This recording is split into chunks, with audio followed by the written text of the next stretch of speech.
your life. Don't bet it, don't bet it. They can't stop my blessing. You do best not to test it. Yeah, you right. Real all in my blood supply. To get ball up top, finna make a play. I catch a lob like I'm Jalen, baby. No co-signer, no co-pilot. They pen pals, my flow designer. My brain signal out of range with it. My palm mission, it's a dollar sign. If I say it twice, then I meant it right. My brain signal out of range with it. My palm mission, it's a dollar sign. You know, co-signer, no co-pilot. They pen pals, my flow designer. My brain signal out of range with it. My palm mission, it's a dollar sign. Run for it, run for it, run. I'm out here paper chasing, looking for the funds. Run for it, run for it, run. I'm out here paper chasing, looking for the funds. Run for it, run for it, run. I'm out here paper chasing, looking for the funds. Run for it, run for it, run. I'm out here paper chasing, looking for the funds.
Loading, strike with the lyrics like I'm bowling.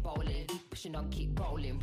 And when I listen, but I told him one more time. Your favorite MCs, bronze or silver. These vibes here are golden. Cards on the table, there's no folding. Spit bars at the club, zoning. TikTok come to London, get ripped off. Man get pissed off when I start lift off. Sweet like flavors, cookie and biscuit. Planty, yeah, the bars I get ripped off. Picked up myself, yo, every time I tripped up. Little petty the big rock. Me and my G's do everything mix up. Full circle, that everybody linked up. That's irrelevant, memory.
Driving downtown, foot pushed on the pedal. Move through songs we play together. Feel like we're on holiday. I got a feeling it's a good day. We're driving downtown, foot pushed on the pedal. Move through songs we play together.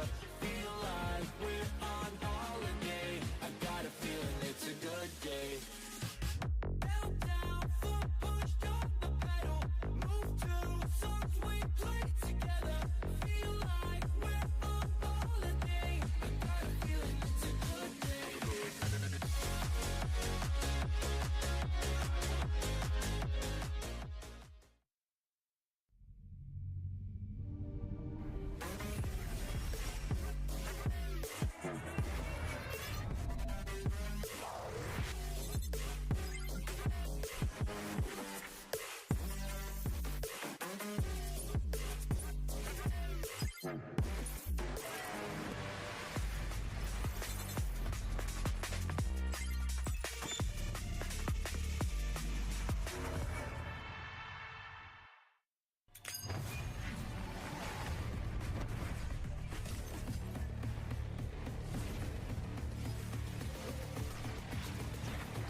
Hello and welcome back, everybody, to Samsung Odyssey Challengers Northeast Playoffs, day number 3, and our first round of the lower bracket, and thus our first set of eliminations is on the horizon.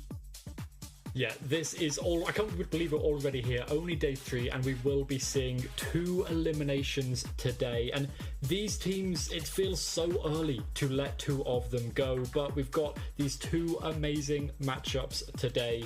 And first off, we're going to be having FMG versus Pixel Lumina. And I mean, this is a matchup that we haven't seen for a while, but I'm very excited to see it again because there's been some changes kind of in the mix. Exactly. Last time they played was in January, completely different rosters. And of course, later in the day, we will have Full Box versus Metasport, which another banger of a game. And again, feels really weird that one of these teams we're going to have to let go of. None of them we want to say goodbye to just yet. But alas, that is how the cookie crumbles. It is, but let's get into our first matchup because obviously we have been a bit delayed. So Pixel Lumina, I want to talk about them because they've been a very consistent team this entire year through. They've not really made it to the top necessarily. They did pretty good. They got into Challengers EMEA, right? Feel very good just getting into there. But Maniac here, as you can see with this 4K with the Marshall, yesterday they looked like they were so good and they almost brought it over the line against Enterprise Esports, obviously the top team at the moment in the region.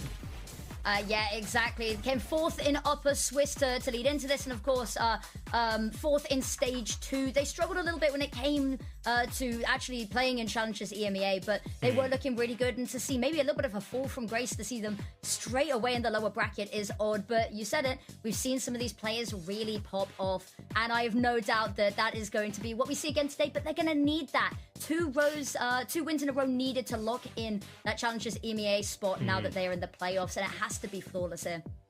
Yeah, they've got to be flawless all the way through now because, like I said, 2 wins and they're into Challengers EMEA. They can look to try and do better than they did last time, where obviously they did unfortunately get grouped, but they are going to be up against FMG and Formulation Gaming, another team that, you know, we know them in Northeast quite well by now. They've been around, but this split with the changes that they made to the roster, the 3 new people they brought in, they looked unstoppable in the Swiss phase. And okay, maybe they were stoppable, you know, very recently against Team Liquid Academy, only yesterday in fact, but they still looked incredible. They had so many good moments. Neffy's ace in this moment on Lotus, he was just holding it down, and we saw highlight plays across the board from all of these players.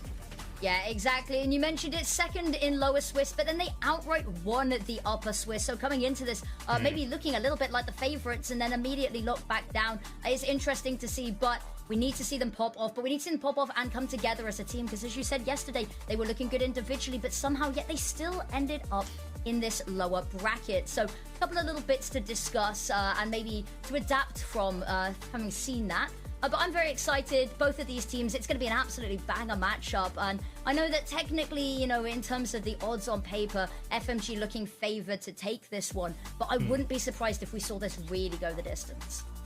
Yeah, at the very least, I think this is probably going to go to a 3-mapper. Both of these teams pretty evenly matched. FMG has the slight veto advantage. Up until yesterday, they'd only shown 3 of their maps. Yesterday, they did obviously show the Corrode. That was a loss against Team Liquid Academy. So, I think they've got 3 maps still hidden. They will almost certainly be banning Ascent though, and for Pixel Lumina, that is not what they want to see going into this, because Pixel Lumina's Ascent is their best map, right? They beat Enterprise on it. Obviously, we don't talk about the Haven for them yesterday, but their best map being banned, it doesn't spell greatness for Pixel Lumina. No, it doesn't. But the veto we will be seeing come up any second now, and we talked maybe a little bit about how it goes. I know you've got some predictions, some thoughts as well. So we're going to see Corrode taken out first, and I'll come back to that one in a second, because I know you had some particular thoughts potentially. The next map up that we're going to see banned, FMG, what are they going to pick? Ascent to go out? Okay, yep, makes sense. This is what they had to do, right? It is Pixel Lumina's best map at the moment. They had to get rid of it. I'm a bit annoyed Pixel Lumina did ban out Corrode. It's been their permaban. They just ban it out. Icebox makes a lot of sense for their pick, that we've not seen it from FMG. They've floated it most of the time since those beer ones in Swiss. And now FMG, I'm expecting, will pick into Lotus, Yeah, there we go. And then we should most likely be seeing Haven in as the decider, but it's possible we go to something like Sunset. It depends really how traumatized Pixelumina are by the 13-2 yesterday. Yeah, the 13-2 was something to behold, certainly, and I'd be maybe erring on the side of caution after, so recently after a loss like that. Bind going to be the next map taken out. I think maybe a solid choice there. We've seen a little bit of Bind, and we've seen a little bit of a propensity to do quite well on the side of FMG on this map. FMG final map to ban out is going to be Haven. We talked about it, and Sunset being the decider, I think definitely bodes well for FMG in this one. Yeah, FMG's Sunset, they have been royally strong on it throughout the upper and the lower Swiss. They're very defender-sided, but that's mainly just because they love their retake. So I think going into Sunset, if we get there, I'm definitely leaning this into the favor of FMG, purely because they've had more official practice on that map, right? At the end of the day, Pixelumina, they've played it once, they lost it against TSA, who obviously didn't even make it into playoffs. So it's definitely looking like it's leaning their way, but it all comes down to that Corrode. I think the Corrode ban from Pixelumina means that they couldn't ban out the Lotus of FMG, and FMG's Lotus it's so good. They even beat Team Liquid Academy off the back of Vubit's Deadlock and Neffy on the Omen. So I think FMG looking to start out this series as strong as possible on Lotus, but Icebox, they've not shown anything, so it's all question marks here. Exactly, and we spoke about this specifically. I had a note that said, because you'd asked me before, if Crow comes up, ask me what my feelings are, ask me what my thoughts are on it, and then I saw it banned out immediately. I was like, oh, I know there's going to be some strong words said, but I think you're right. I think maybe leaving that Corrode, floating it a little bit later to ban in the map veto would definitely have been the smarter option when you're up against a team who is going to pick in to a Lotus as strongly as this and show such results on it. So we'll have to see. We'll have to see if that is going to maybe be their downfall. But we've got the agent selects coming on through, and a very nice mirror composition here. Yeah, the mirror matchup. A lot of teams leaning into this relatively new style of the Omen on Icebox. You see a lot of aggression coming out from the Omen. You'll get one ways into a lot of disgusting positions with all the verticality on this map. So, there's a lot of things going on there. Crucially though, neither of these two teams going for any form of plant installation. So you don't have a Sage, you don't have a Gecko, you don't have a Harbor.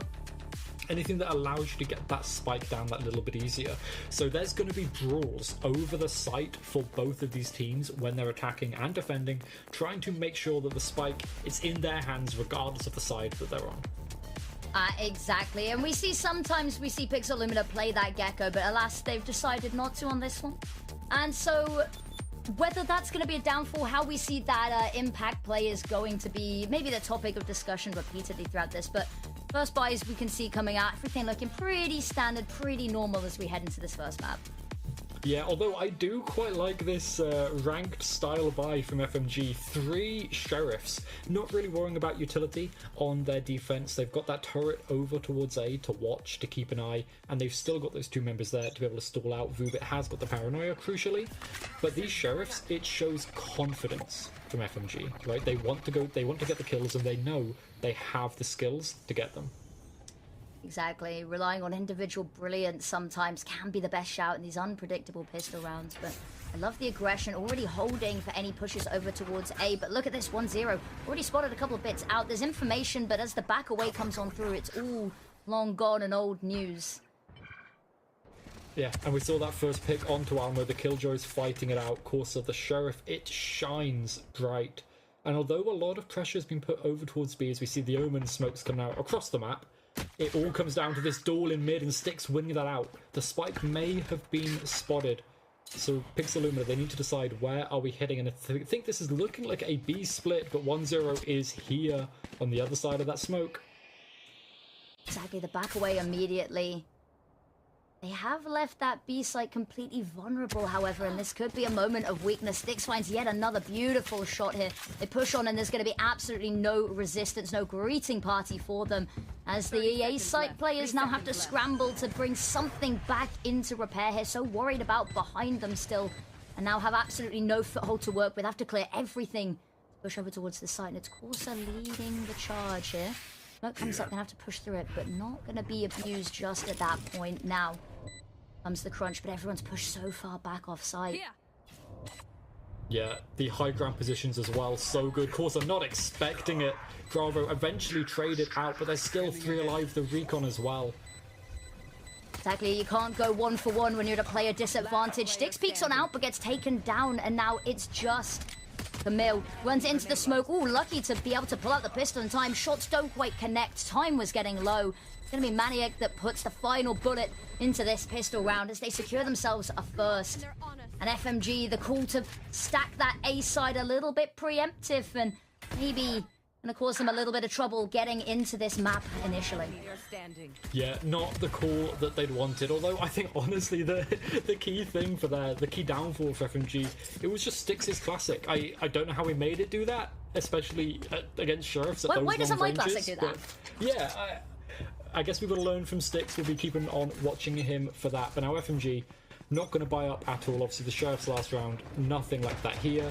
Looking to get the ult orb and Vubit, see if he can replicate Styx' success with the classic. Potentially caught out in a very difficult position here, though. Not the right weapon. Jump peek is going to be spotted. Luckily, Maniac able to get that Bulldog back out in time. And the back away immediately. Not willing to push into a stack and allow them that opportunity for trade. And it's going to slow down a waiting game as the smoke dissipates.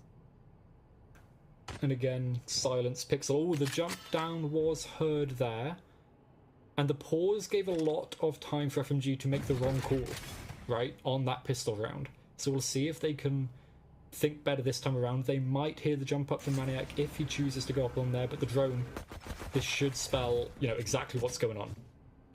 Exactly, and here comes the pop. The paranoia comes through, and it's amazing at displacing this defense. Neffy has no idea what's coming for them. Maniac jumps on through. Unfortunately, 1-0 with the classic. Manages to get one, but immediately traded out by 2 of his teammates. And now Just Corsa left that B-site player. Nothing but a pistol to the name, and that is going to be a rough one to get back into. Smokes in all directions, and yes, whilst one fades, another one blossoms immediately. You can hear all the jumps, all of the noise, but there's not really much that you can do to work off the back of this. Can look out. The timing is pretty good. He does find one, picks up a Bulldog off the back of that, but immediately traded out by MSH. That Bulldog should be picked up by Bravo too, yet the TP used for that. And Pixel, they get themselves up for 2. And crucially now, Lena, moving forward, we need to see FMG secure their sights, be prepared for the utility that Pixel are going to throw at them a little bit better, because it's the utility that's really forcing the issue. And now as we get the buy round, light shields for Corsa shouldn't be too detrimental, no outlaw or anything on the other side. It's all about now for FMG securing the sights. Exactly.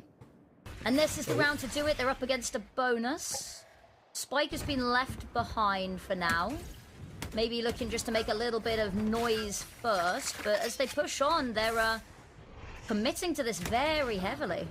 And there's the first player to find a pick. 1-0 goes down. B-site, they're scrambling to try reinforce it, but they've noticed and they have to go back for this spike now.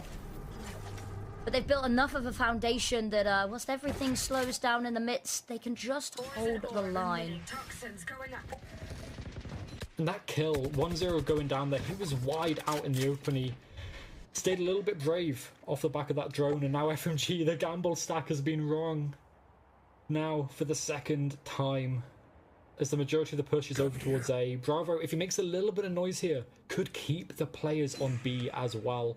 So surely he's looking to take contact. Vubit's there, the smoke goes out. So now, if we can get a little bit of noise on B, A just will be completely wide open and Sticks. Oh, he could get caught right off guard here. Yep. In a very unfortunate position. Camille hears everything, sees everything, just has to tuck back in and hope that his teammates can get in time. Finds one, but immediately MSH with 2 shuts everything down. We talked about holding onto the sights, and once again they fall. Neffy has to try find something from the heavens, and has actually managed to find a little bit of an angle. Catches one player on the rope, spots a second, takes down the bot as well, but unfortunately so zoned in, doesn't realize that MSH is still waiting for that peak. And it's lovely done. They shut down the first force buy. I say first buy, sorry, first normal buy. And that is going to push them back down onto these pistols once again. And if you look at the ultimates, the ult economy started to come online immensely for them as well. And what a running start into this map. Yeah, this is what they needed after yesterday, especially that 13-2 where, you know, the momentum, they couldn't get it back. Starting out with it here is going to be huge. A site completely open. It looks like hard aggression as well. Utility just to try and stop Sticks, or stop Camille there, sorry, from getting the ult orb. Huge and 1-0. Gonna peek into Sticks, and this has not worked out for him any time he's gone for it before. No, it hasn't. They've pushed so heavily into mid, though, and if Sticks can line up a couple, that might spell some trouble. But no, luckily everyone backs away. They've got the information, but unfortunately, there's not much more to be worked off of that. Can't push any further, but it has meant that Pixelumina are just hanging around and waiting, burning some time. But they've not exactly anywhere near the action right now. They've got no information. Maniac's got one on site, and that's called for a little bit of a push forward on the offensive. And that's exactly what you need to do against FMG. Their pistols, they're usually quite aggressive, so you can try and find one or two making a little bit of a mistake, but now a hit. FMG, they've got the right call this time around. Oh, Maniac with the first, and the paranoia is so good. Blinds own teammate, however, and that's a problem as Camille finds one, but one is all they wrote. And now Bravo hunting down. Final player is a flank, and that's not going to matter when the bot that already spotted you takes it down, but your location is known. You've got no backup, very limited utility and arsenal to work with, so now it's just a matter of waiting. But MSH on the prowl here. Yeah, just trying to secure this, close in the map, make sure Neffy can't get more than one exit, realistically.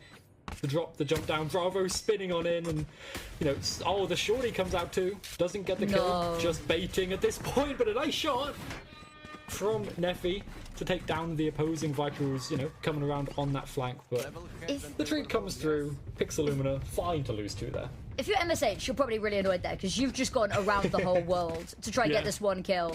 And your teammate is baiting to try get the kill, and you're the one that ends up dying. You know, that hurts. That hurts a little bit. But again, it's really, really solid here. We talked about how we need them to keep hold of these sites. The paranoias have just been doing so much to displace here. But that's another big part of the Omen here, right? Is the paranoia is absolutely huge for taking a site, because the sites are relatively bunched up, especially over towards A. If you can get a good angle off of something like Rafter or Pipes, but instead 1-0 with the op. Just going aggressive with it. Immediate response, though, and that's something that I think FMG have been lacking, is the ability to immediately trade back on those opening picks. They've been losing them a lot, but this time there is a response. Unfortunately, it is on to them, so 4-4 they remain, and as the defense side, that is not exactly favoring you. No, and we see another slow round after that initial contact. They know the op is somewhere. It's still over on A, they don't know that though. The Sova, their only real information for Sticks has just been pushing up B main nice and slow. They've made the call that they think they're going to NT, and Neffy, they're round the back of yellow. Sticks' recon is going to be crucial to isolate and identify where Neffy is. And here's the execute. Neffy holding the line, doesn't want to peek too soon. Waiting out all of the smokes and utility to give themselves a clear run at the throne. And as the poison fades, that's going to be the call to action. MSH, ooh, they line up. There's the first taken down. Spotted out by the recon, but location was already known, and that's the call for Corsa to jump on, out playing off of each other. They go 2 for 1. Sticks does find something, but is now isolated, alone on an island. Really, really needs Almo, but the footsteps are going to be heard, and Camille already waiting for it. Has to look both directions, but you don't have eyes in the back of your head, but isolates the fight. They let him get one by one, but time is way too low, and that spike is so far away, and just has to watch the timer tick down as they concede their first round of the map. What a great round there from FMG as well. The coordination, the way that they were peeking off of each other over towards B. Yes, 1-0 gets, you know, a nice shot off to start with, but Neffy and then Corsa peeking one by one over towards the back of yellow. It's what secured them that round. It meant Sticks left here alone in that 1v3. Could isolate one duel, but couldn't get much more beyond that, and now we see the ult cycles really come online. They're going to play a big part of this as well. FMG, not exactly a swing round, but 3 of their players on a rough buy for next if they lose, and it's relatively similar for Pixelumina. They've got a bit more behind them, but expect the ults here to be big. Yeah, this is definitely maybe a quality of life round, we'll call it. And Maniac waiting, hoping someone's going to peek, but this time 1-0. Got lucky last time, is not going to bait the luck for the second. Bravo has had a little bit of contact, takes down the bot, and that's going to be the swing off the back for Corsa, but beautifully handled. And now everything slows down. They back away and head over towards that B site, having caused enough chaos elsewhere. And here's the first duel. Neffy, they're going to be aware that someone's so close, unfortunately not able to adjust in time as they flood onto this site. The wall to enable them is going to cut off FMG from even trying to have a look at stopping this go down. Mill, shock dart actually. He's going to do a little bit of damage, but nothing more. Maybe a little bit of backfire as it tags the wall. And now post-plants, it's difficult to set up. They're being immediately pressured. Vubit with the first as well, but has to push through smoke after smoke. As a player on his left that he doesn't even know about, MSH dispatches, backs away as well, pushing and pulling with the tide of this retake. And they're staying on top of this. 1-0, he's got a tag, but he's not got the kill just yet. It gives Vubit the space to work on forward. And a player, a little bit aggressive, hand in the cookie jar. Hubris punished, but MSH, one tap, two tap, done. And the round secured. It looked like a good start, but FMG just not able to keep hold of sites, not able to take them back. Yeah, and you could see there the slow dismantling the Pixel Lumina are doing, right? They have MSH positioned nice and aggressive and early. Bravo obviously taking down Corsa as well over towards Kitchen. And yeah, this forces the timeout from FMG. This is a necessary timeout as well. They need to find a way back into this momentum. With Twiggy over the weekend, we were both talking about it as a crucial thing in Northeast because these teams rely on it so much, and you can see why. The economy snowballs, the ultimates, they snowball in as well. Yes, Pixel Lumina, they threw the Shadows in last round. They still got the win, and it's an open right? It's basically just pick up the spike and maybe throw a bit of panic in the air for the opposing side. And now FMG, on a relatively rough buy, they can still buy up 2. They're 1 away from the knives for 1-0. So if they look for that, they have three good guns and a lot of ultimates to use. So Lena, I want to see from FMG now, with this timeout, a big set play. I want some aggression, a switch up of tempo that will surprise Pixel Lumina and take them down with the ults they've got in hand. Yeah, I think a change of pace would be quite nice. We've seen them sort of hesitate on whether they want to go for that info, whether they want to hold sites, and I think I need something decided. I don't care whether it's a slowdown, I don't care whether it's a speed up, I just want to see them toy with the tempo. But if we look at that over on the B side, immediately at the barrier already, looking to go ugly early, but no one is going to show their face. Maniac, however, also looking to put the pedal down on the aggression, creeping on forwards, and there are people waiting to hold, but they've been pretty good with this utility, disbanding this exact setup already. Yeah, and slowly the utility refreshes, and 1-0, very close. Touching ears, basically, with Bravo. And this exec, you know it's going to come on through. Pixel Lumina, they're just recharging the utility, getting ready to go for it. And Alamo again. We saw earlier, I think it was Bravo up in this position. Now the Killjoy instead trying to find that look forward, but the drone, the peak, 1-0 taken down. That's a problem because now there's only one player and you've got your rotates cut off. Corsa completely blinded there, gives Maniac all the space to work with that is needed. Takes the first down, getting ready for the second, jumps on up and is actually going to meet Camille on the rafters. Vubit waiting, smoke fades at exactly the wrong moment for MSH to pop on out. And Neffy, last left alive once again and left with not exactly a winning hand here. Maybe a little bit of damage to be done as the Pixel Lumina players push a little bit further off site, but they're not leaving this unguarded. They're leaving no room for chance. It's a nice first kill, but can't find the second. And a 6th round already found for them. Winning at the half, or at least even at the half, no matter how the rest of these rounds go. And it definitely looked like the timeout wasn't for that round. It wasn't for round 7. It's probably for this coming in to round 8. As now 5 ults online, the operator back in the hands of 1-0 as well. It's been his best gun so far this map, so it's no surprise he's getting that back online as soon as possible. Right here. But they've still got to find something. They're still split across the map, but the aggression over towards B should mean that the anchoring of A becomes that little bit easier. We can hope. There's the Hunter's Fury coming on out early. Missed op shot, and they're going to try capitalize knowing that they have to reload, but that's the issue. 1-0 finds one, but the Hunter's Fury is ready to trade 2 for 2 as they've lost the site. Still a couple of players kicking around. Vubit in the heavens. They're trying to just hold this off desperately, wave after wave, but Almo, first kill of the map has been found.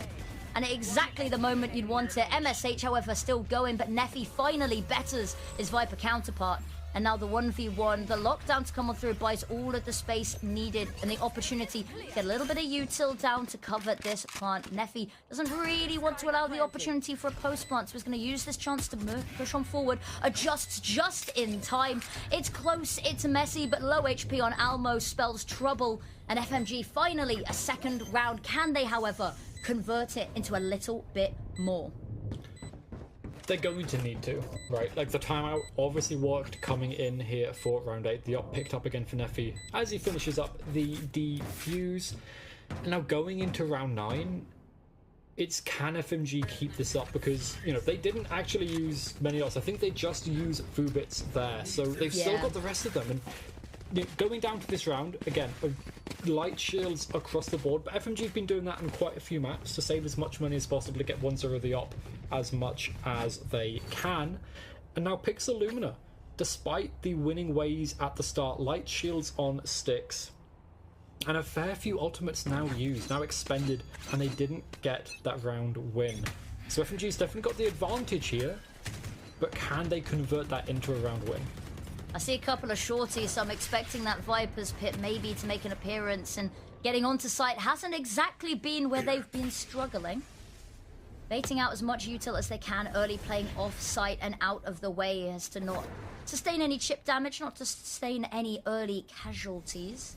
For quiet Pixelumina, this is a signature strat. Wait in the grass, be the snake that strikes unsuspectingly, and here it is, Vubit managing to almost dodge the drone there, but Bravo's got one. Vubit trades, manages to get out. I say that caught as he teleports. MSH, another amazing pick. Corsa's got one just to keep them here, and unfortunately that lockdown forces them back. It was an amazing attempt at the site, but unfortunately now they've got to do it all over again. The timing from Corsa's lockdown there was utter perfection. As soon as Pixelumina make their headway towards site, they have to go and look to break it, otherwise they're forced back and so much time is wasted. And Corsa was there protecting it, but now they're going to re-hit A, and the Viper's Pit is going to make this so much easier. So the Viper's Pit from Neffy also used, basically evens this up. Yeah, if you've got no vision and you've got low health, so will we. Pixelumina, I think they definitely bought a little bit more preemptive to use it, but Corsa just staying out of range of it. If you can't fight it, if you don't want to fight in the trenches, finding a better angle has worked really well.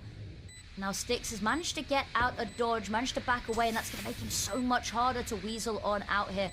MSH, just spots the leg on the jump on up, takes down Neffy, and now last player, Corsa, not for long, a 7th. FMG not able to put rounds back to back on the boards, and it is dominance coming out here. The planning paying off for those Viper's Pits.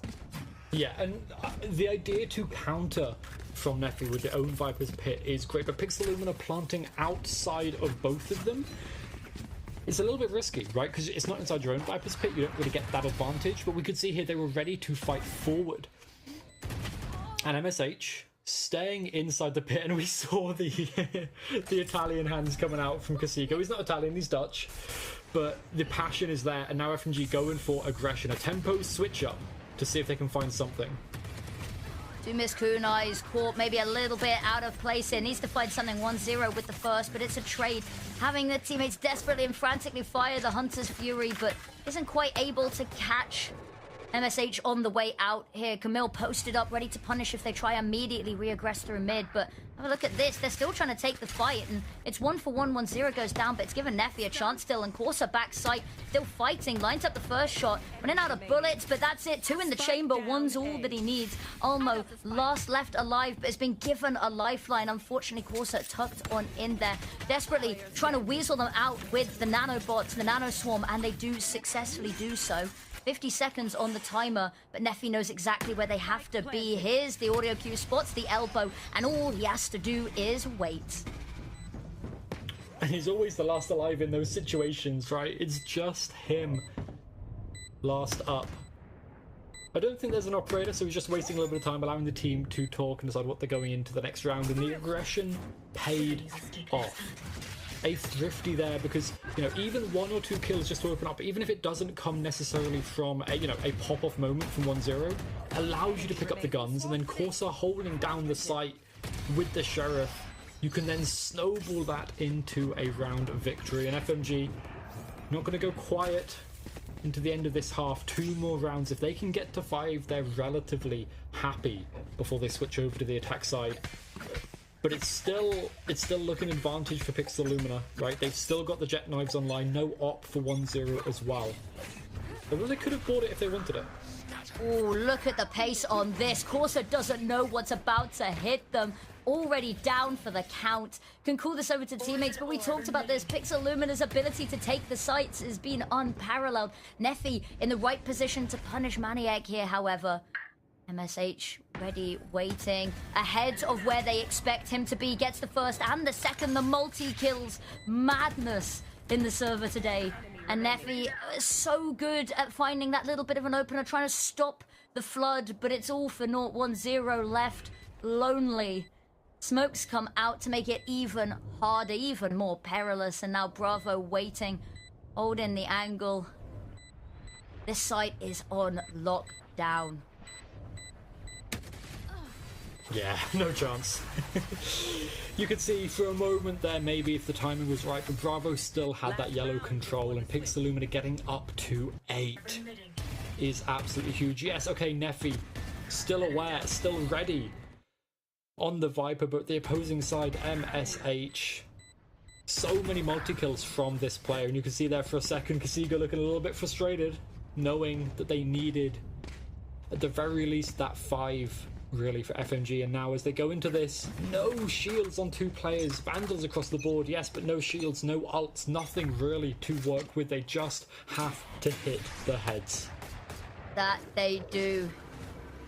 And it's gonna prove difficult as well. There's the drone taken down. No information really for Manic to work with about what's maybe lurking behind yellow, but spoiler alert, there isn't anything just yet. But this site is looking pretty well defended. Almost spotted out bottom mid, but maybe a bit of a misnomer. However, the call from FMG, the read, has been pretty good. 1-0 punishes and has spotted that nobody's really aggressing over towards A, and that gives them an opportunity to pincer down on this site. Corsair from the back gets one. Bravo has managed to pick up a little bit of something, but Neffy, oh, the transfer is impeccable. Make that 3 to secure themselves a 4th. It is a tiny dinghy in a vast ocean, but they've given themselves a platform here to keep on swimming and hopefully bring it back in the second half. Standing. Spike down A. One enemy.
Welcome back, everybody. The first half Closed it out a little bit more towards the end, but it felt like Viper Mania in the first half, and it felt like the MSH show. And whether we see this continue, they've had a couple of minutes just to relax. Can they bring that same level of fire into this next pistol? Yeah, switching sides and already Pixelumina going aggressive. Camille had no clue that was happening, and now the wraparound from FMG probably heading over towards the A site, but Styx is there. Neffy gets the trade, and now, everything's opening up all over the place. This is chaos. It is, even on the numbers. The spike getting dropped there gives them a whole lot of information to work with, but unfortunately, sight goes down. It's going to have to be this retake, but also a little bit delayed. Has an amazing angle. You can just stick here, be a little bit more patient, may pay off in buckets. Maniac. Oh, it's a little bit of a tussle. They're both just keeping each other distracted, but the longer they keep each other distracted, the less emphasis there is on sight on this retake, and 1-0 has got one already prepared, pre-warned by his teammate. Neffy's found another, so it's just Almo left here, and a much-needed pistol looks on the horizon. Also, low HP, jumps around the corner, baiting the shots, just trying to pull them further and further away from this site. Does so successfully, but it's wasted enough time, it's wasted enough energy. Stomping around, there's no time to be quiet. Neffy just has to sit and wait for the desperate attempt at the defuse, and there to punish. Once again, the Vipers making their names, making their presence known. But a fifth and an all-important pistol to kick off the second half for FMG. Yeah, and they needed that so much. And you could see the chaos, they seemed to thrive in it. They had the control, and they had the awareness of once they got the spike down, we keep one person relatively close so they can drop in through the back of the smoke. Other people elsewhere, slowing the retake down so that by the time the retake comes on through, they had no chance to do it. But now 3 sheriffs for Pixelumina. A bit of a better buy on that round 2 that FMG had, but they're going the wrong way. There's only MSH here on the B site. He does only have a classic as well. He's been very good overall, but he's only got the classic, and we've only really seen Styx put up numbers with that gun. And yeah. Oh. It's very aggressive, and here it is. There's the payoff. Forcer trapped, and that's going to force everyone on forward. Planting is Camille, but Neffy there waiting, hoping someone's going to be silly enough to push the smoke. Oh, the crosshairs so lined up. Ducks away back into the corner, knowing that the smoke's on both sides going to phase. Paranoia, just ducks underneath it, playing limbo with the util here. Vubit lives to see another day. Neffy, just holding this off. There's the snake bite. 1-0's got one, Camille's got one. Bravo has put up a little bit of a fight here. 3 versus 3 on their hands now, and they've managed to lock them out of a line of sight on the spike. But as the smoke fades, there comes the battle. Neffy wins out their fight. Styx finds theirs, but Vubit versus Bravo. And unfortunately, the Paranoia, it is perfect. FMG, another on the board. It's close, but even with the time there, Pixelumina were going to struggle. And this is what we wanted to see. This is the formulation that we were expecting, predicted to win. Yeah, I'm not exactly sure how Corsa didn't turn around there. The alarm bot definitely went off behind him. He should have known that the jet was coming, maybe expecting something from mid instead. And okay, FMG winning that round, they needed to. They need to keep the momentum in their favor now, but they only kept 2 guns. They can buy another up, yes, good.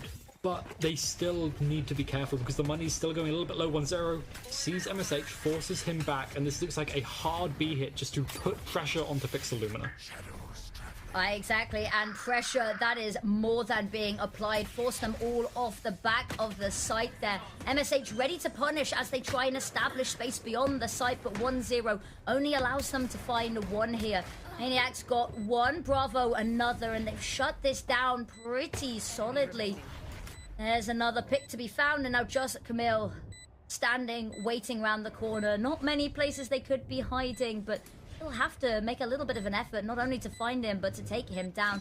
Drone comes on out, trying to back away as to not be spotted, and actually, still an unknown entity, a shadow in the wind. Here's the defuse. But that's it. There's the recon bolt. Can't break it, but unfortunately, you've got to make a choice. You can either stay hidden, try stay silent, or you can try stop this defuse. You can't have your cake and eat it. And unfortunately, the cake actually got stolen from underneath you. Yeah, and he saves the Sheriff into the next round after losing. Not exactly what you want to be doing. Obviously, the economy not going to be building up for him as much as the rest of his team. But now as we turn our eyes over to Pixelumina, yes, okay, they got the round win. They managed to get something into their favour, but they still lost a lot of players. 2 Guardians have to be brought up. They don't have the money for an operator yet. Sticks maybe can buy that if they win out this round. Coming up soon. And then again, FMG, they think they've identified a weakness, at least at the start of the round, taking B main with pure aggression yet once again. And this time, MSH, trying to get ahead, trying to put something down to stop the hemorrhage, but it's not going to matter. Taken down by 1-0. Already foresaw what was going to happen. Fight goes down, and Vubit caught on the reposition there. Yeah, trying to get their name into the hat here as well. Is a tap on the defuse, and that's going to be cool for Neffy to have a little bit of a look. Doesn't spot anyone, and they're Maniac lucky to be getting out alive there. Kicks down the drone, but it's a whole lot of smoke and mirrors. Nobody really going for the throat. Styx has found one yet again with the classic. A monster with it. 1-0 takes down Bravo, but unfortunately they walk into each other. Neffy has got the right angle. Finds first, finds the second. They line up, and a 7th. Back and forth we go. But it's getting a little bit chaotic, a little bit hectic, and it seems like Pixelumina aren't really thriving in the chaos this time. Yeah, the chaos seems to be where FMG can pop off. And now the first timeout actually from Pixelumina. I like this, right? You've got 2 more left in this half. You've got time to play with. You can give a couple of rounds. You've still got the lead. So, you know, get a word in with the coach. Get some ideas. Work out how you're going to build up your ultimates, how you're going to play around them when they come. You can see Maniac here. Likely saving for the operator to go into round 18. That's probably what this timeout is for as well. We might see some kind of aggressive play. 1 away from the knives. So, you know, the Jets, they love their anime battles, getting the knives online and updrafting somewhere. Typically over towards A, but could be B as well. And I'm expecting now FMG to be looking to switch up their tempo, because they've just been hard aggroing B. So now it's probably time to play around with that conditioning. See if you can bait rotations over towards B with that. You can see the pings towards A, actually, from the FMG camp. Looking to maybe play around a little bit with the rotations, and yeah, it looks like conditioning being played with here. Yeah, I think there's always that sort of thought, if it ain't broke, don't fix it. But also, as you said, the conditioning they've built up could be a really nice sort of fake out here as well, and get Pixelumina ready and waiting for it, and then suddenly nothing. But this time, little bit slower, but still over towards B main. And as you can see, Pixelumina, they've heavily stacked over towards here. Yeah, they know something's going on, but Maniac actually gets the lower gun. And now the fight really starts. The knives are out, but no, FMG, they want no part of that. They hear the knives, and they know Maniac is good for it, even on 60 HP, so they head over to A, but the rotations are already coming over. Styx, if he can delay just a little bit, they should be here in time. Oh, was it enough of a delay? Maybe, just maybe. It's going to be an unfortunate fight, an awkward situation for them. But no, they've managed to get themselves on site. That Viper's Pit going to be available. But MSH wants to try take them down before it's even necessary. It's a fight here in the trenches. Unfortunately, Camille, ready, waiting, finds him. And yet, knives out. There's the first onto Neffy. Immediately, the switch over to the Sheriff and the headshot. It is picture perfect. Pixelumina, they're lighting up all of the pixels on our screen right now with kills. They're looking so good. Maniac, the Sheriff to open it and to close it out as well. And yes, okay, MSH tried to get the timing into the pit, but when you've got a jet popping off like this, I mean, it's unstoppable. And that thrifty round means the operator comes in nice and easy. Okay, a couple of ults on the side of both, really.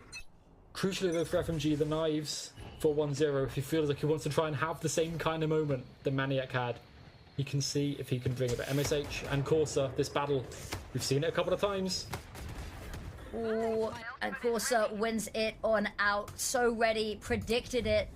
Bravo, hoping maybe to stem the bleeding elsewhere. Maniac's found one.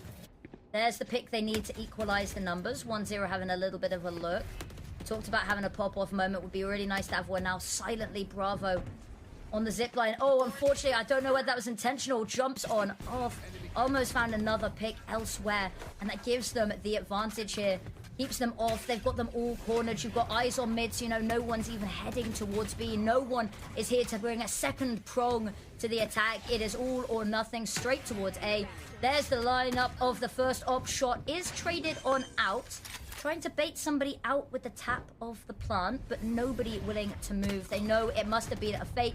And there we have, we've got the dynamic duo Almost Sticks ready to play off of each other just in case. And an 11th round as they close in on this map point.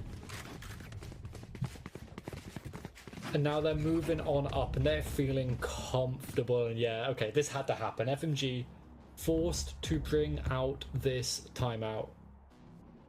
The final one of the map for them before we head on to Lotus. Obviously, you know, Pixel Lumina, they've got that second one, so maybe there's still another chance to talk to Kasigo and to Mughal if it comes to it for FMG.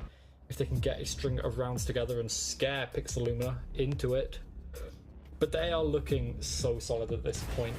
The way that they are navigating the defense, yes, okay, they might lose a couple of first picks, but they're putting themselves into such unusual positions, off angles that are just completely unexpected. And FMG, they keep falling foul to it, right? They really struggle to find their way forward, to push on through. And yes, okay, the knives for Wanzeru now, they've still got some ultimates online, so they can look to turn this relatively low buy into a round win and stop Pixel Lumina from getting to 12, but they need to. If they're investing here, especially with ults, it is a must win.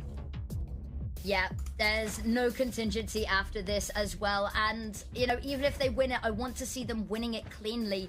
Because after this, you know, Pixel Lumina, they've still got a little bit of cash in the back pocket to go on forward after this. So if you want to buy yourself this sort of attempt to get back into this, attempt to hold off, stave off map point, it's going to not only have to be a win, it's going to have to be clean. Almo immediately back it off 1-0. Had a little bit of a nose. He decides he wants no part in this, and a little bit of info, the teleport away. Now they've had a bit of a poke, a bit of a prod. They've decided just to ease on off and make Pixel Lumina make the first move. And actually they are over towards A main, having a little bit of a nosy. Yeah, they've got nice advanced positions here. FMG, they might expect it, but MSH so good with his timing to peek. Got to dread what's going to happen here. You can see it. You've had a prediction, you've had a vision. Sticks, there's the opening kill. MSH, not quite able to dodge the drone, and all that singing of praise that we did is going to unfortunately come to nothing. But Vubit's found a kill, and now it's even numbers. Almo, very advanced here on mid, has an opportunity here, doesn't want to lose their life to Corsa, just happy to let the bot take a little bit of the damage, take a little bit of the attention, but they've got no idea where they're heading. They're so convinced it's A, but unfortunately for them, look at where Neffy already is, and they've realized the bait and switch, the rug has been pulled from under them, and Neffy, I love this position, has been caught here a couple of times, so maybe they're predicting it, but with the Odin going in first, this is a heavy, difficult weapon to clear this angle with. Oh, it's been spotted. There is the trigger discipline for the first. Baits out the shot from Maniac, and there it is. 2 kills. A much, much needed breath of fresh air. And if you're Sticks here, I think maybe you're just looking to back off, maybe find a kill or 2. And this is the round that we sung, the round that we said that was needed. And it's a great round for it. I'm assuming that is exactly what the timeout call was. It's a little bit of an unusual play, right? The way that they faked A, it felt so real, and you could see that. Pixel Lumina really fell for it. And FMG, well, they get to win out that round, bring themselves forward to 8. It's nowhere near even. They've still got a long way to travel for that. And a really nice attempt, the little bait and switch with the Sticks and MSH over towards the A site. A nice idea, but it doesn't pay off. And now FMG, they're switching things up. Again, going over towards A to start with. No operator online either for Pixel Lumina. A lot of ults. So that's probably the win con here to get themselves up to 12 if they can really find them, use them to their advantage. Yeah, it is going to be ult central today. There's Maniac having a look. Advanced position, just hoping someone's going to peek. But actually, Neffy's had exactly the same idea. So both of them in a little bit of a stalemate here, hoping that someone's going to show face over towards A, but they haven't. And they move a little bit of another chess piece over. Of course, it's going to be the first. Pushes on forwards, and that's an aggressive and ballsy mistake to make there. You give away that opening pick. And the rest of the team, none the wiser now. Yeah, you've met 2 players in mid, but A, B, you can't really adjust much according to that. And now you've had to pull over sticks to cover that gaping hole in information in mid, and actually have just decided we're going to bunker down on A instead. Yeah, that recon is going to spot nothing either. So FMG, if they can get the timing, they can use that to their advantage. But Neffy, once again, looking for something. The alarm bot does note them, so Almo... uses the lockdown. And then there's nothing here. It's just a fake. It's just the Viper. So A site, they're going for it. The drone, the push, it's happening. The Paranoid tries to slow them down, but they're going to take the A site. They want to. Oh, the Paranoid, there was nowhere to back away. You can't hide where you're standing because you're being pushed, but you've got somebody in mid, and that's why that control is so important, and Almo doesn't know which way to look. And there were so many moments. I was about to sing the praises of Pixel Lumina with that solo hold, just baiting them in, buying them enough time that they have to commit to that A site or sit and wait down that B lockdown. I was going to sing the praises, but it all comes crumbling nonetheless. Yeah, and now Hero Rifle in the Viper, 25 and 14. Almost matching it is Neffy as well for FMG, 22 and 12. It really is the Viper show. But 4 Sheriffs otherwise. Blades, if they want it. But really, this is going to come down to Sheriffs. They need to try and find something special. Or, if they can, get MSH's pit down somewhere towards the site. Because then it makes the retake that little bit more difficult. Yeah, what we're seeing here again, so patient from FMG, and it's worked quite well for them. They've been toying with the pace here, and it's kept the Lumina uncomfortable. Of course, is going to hear the drone, has to make a decision. Decides to take the drone down. A little bit of presence shown, but the team waiting. B main control, however, firmly secured. Nobody through mid this time, so it's a little bit of a one-dimensional approach. Maniac not just spotted by the drone there. Has an opportunity, unfortunately, missed shot. Manages just to tuck in a little pixel of space to work with, a pocket of air, and is dancing around, toying with it. Is eventually taken down by Vubit, and Almo has to force away. And as sight falls, Almo staying close enough by just to try stop them, putting the spike down, buy enough time for the team to get across. With a lockdown coming on through, not going to be able to do anything, just have to back away, let this happen. 20 seconds on the clock, cutting a little bit close, but here we go. Forced out. Ooh.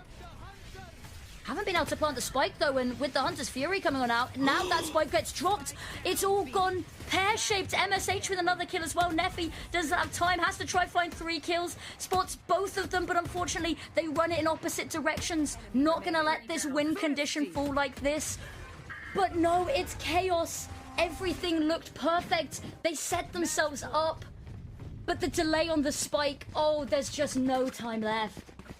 Yeah, I'm sure we might be getting a Casigo coach cam for the reaction for that, because oh my, the frustration's got to be setting in. I see that spike drop and you know it's over. Yeah, look, and the stall, it's so beautiful. Both of those swarm grenades getting off, and then the Hunter's Fury to close it out. The slow turn and run away so Neffy can't secure the victory based off of kills. Brilliant work from Pixel Lumina with, very low guns, and now map point for them. FMG going back to the El Clasico, pushing B. It worked for them before. Can they do it again? Only one more needed, but unfortunately Almo pops off, gets 3. There are 2 trades, but reinforcements already on the way. Surely has to be enough sticks. Looking for the information, isn't going to spot anything just yet though. Frantically looking, knows where one is. But Corsa, a little bit of a window here. Unknown in the wind. Manages to slip the net here, but might be caught with back turned there. No, isn't. Here's the drop down. And could just be this backstab when needed the most. Corsa, there it is, finds one. Paranoia is going to find Camille, desperately jumping back towards yellow. Oh, there's battles on all sides. Has to try plant. Open maybe to have baited it out. Bravo looking, finds the shoulder. There's the first. Knows where the last is. Yak. Oh, it's ring around the site. Mill up top. It's spotted. And that is it. A matter of hide and seek. An unfortunate round, an unfortunate kill in the penultimate, and it all topples down. But there it is. Our first map going the way of Pixel Lumina. Dare I say, maybe a little bit of an upset given the stats that we saw, but you guys saw it. What an amazing start. What an amazing finish. Yeah, and it all off the back of that Thrifty. We were so shocked, and I'm sure the FMG camp were frustrated with it as well. But the way that Pixel Lumina stalled out the spike, just stopped the spike from going down, it won them that entire map. And I mean, highlights across the board from both sides, but this is the Viper show, right? Neffy and MSH, absolute demons on the server, on this agent when they're able to lurk, take their own timings. And we even saw Alamo there, right, playing out of their own Viper smoke to get a timing in that final round. It's all about awareness, intuition on this map. And yeah, Alamo, that 3K, beautiful work to get it down. And yeah, there's no one else that could be at the top of the leaderboard, right? It had to be these two. Exactly. And you can see maybe not so much on the opening kills there, but just neck and neck the whole time. And both really just huge attributes, not only contributing in the sense with the smokes and the utility, but just in the raw firepower department. A little bit of a slow second half for MSH. I think they ended the half, 23 kills, and they didn't find that 25th until right at the very end. But stepping up when you need them, that's all you can really ask. It's a little bit closer than maybe they would have liked it, but they took the pistol for the side of FMG, and that gives them a little bit of a run. However, that was only map 1 of the series. Map 2 is going to be coming up very shortly. So we're going to head to a short break, get that ready for you guys, and we'll see you very soon.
driving downtown, foot pushed on the pedal.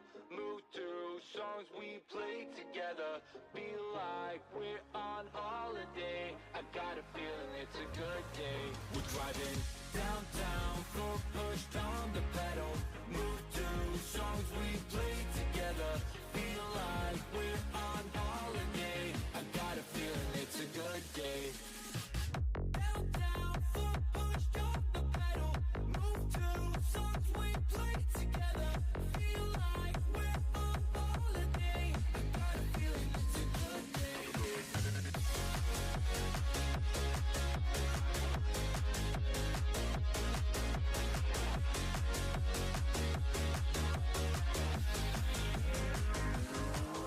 Let's go back to the days, down memory lane.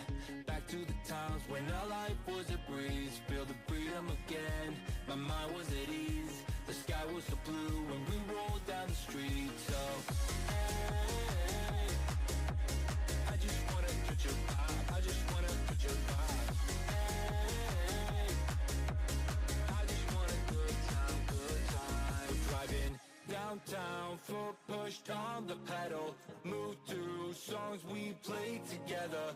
Feel like we're on holiday. I got a feeling it's a good day. We're driving downtown, foot pushed on the pedal. Move to songs we play together. Feel like we're on holiday. I got a feeling it's a good day.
Make a life for myself.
Loading, strike with the lyrics like I'm bowling. Keep pushing on, keep rolling. And when I listen, but I told him one more time. Your favorite MCs, bronze or silver. These vibes here are golden. Cards on the table, there's no folding. Spit bars at the club, zoning. TikTok come to London, get ripped off. Man get pissed off when I start lift off. Sweet like flavors, cookie and biscuit. Round here, yeah, the bars I get ripped off. Picked up my song, yo, every time I tripped up. Little petty cheddar, the big rock. Me and my G's do everything mix up. Full circle, now everybody linked up. That's irrelevant, memory like an elephant. Keep it hard, but you know that it's elegant. Get mad, but always benevolent. Always moving up, just leveling. Constantly telling them rhyming, riddling. Cycle through these streets, I'm pedaling. Hibernating and boom, she's back again. Oh, cause a little fire on the track again. Turn the music up, vibe like an icon. Yeah, if you want buff, we can go psycho. Head to head, bar to bar, turn a mic on. Turn the music up, vibe like an icon.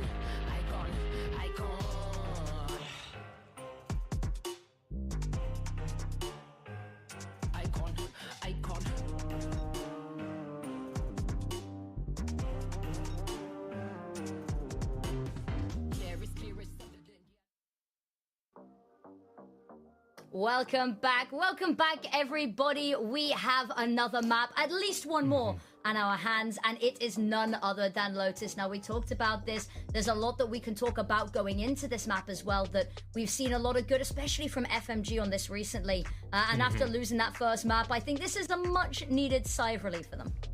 It is, right? The maps that they've not been showing so far, Icebox, Corrode, the first time we've seen them have been a little bit rough, but Lotus is one of their best. It's up there with their Sunset, which we are still seeing later, but their Lotus, it all revolves around their post plants on the attack side. They are unstoppable. They run the deadlock composition, so they're able to utilize that deadlock, because the deadlock's kind of part of the pack, right? Unlike most other Sentinels, they run deadlock in the pack, so they can actually use that utility as part of the XX and then in the post plants and stop the retake from even coming on in, which Pixel Lumina, they could really struggle against, because their defense was good yesterday against Enterprise Esports, but it wasn't exactly what we've seen from them on other maps. No, exactly. And we talked, there's maybe a little bit of a factor that might help in the likes of a KO pick. That might be, you know, we talk about how strong FMG are, but very integral part here. If you can keep that KO alive and have a lot of impact, maybe not only in the opening, but if you can keep alive and maybe save some of that until you're having to retake, because you talked about it, we talked in the green room, the retakes are nigh on unstoppable for them. You have that little bit of an element to shut down such a core piece. Maybe that's what you need to give us that little bit of hope, but you're going up against, you know, the Goliath of the Lotus teams at the moment. Yeah. FMG absolutely the best Lotus team we've got going for them. They're starting on the attack side as well. Every time FMG gets this map, they get to start on attack, their better side. They've got something like a 75% win rate in the post plant right now. So if they can get there, they should be great. But like I said, bravo on the KO. You mentioned this, I mentioned this in the green room. If you can keep the KO alive, if you can get your knives to land onto Vubit, that deadlock utility, except for the wall, goes down. So you can really rush back in. The retakes are much more possible. And as you can see, Pixel Lumina, this map, it's been okay. Their defense side is pretty good. It's definitely their better side. But retakes, they falter in a little bit. We saw against Enterprise Esports yesterday, they could do it.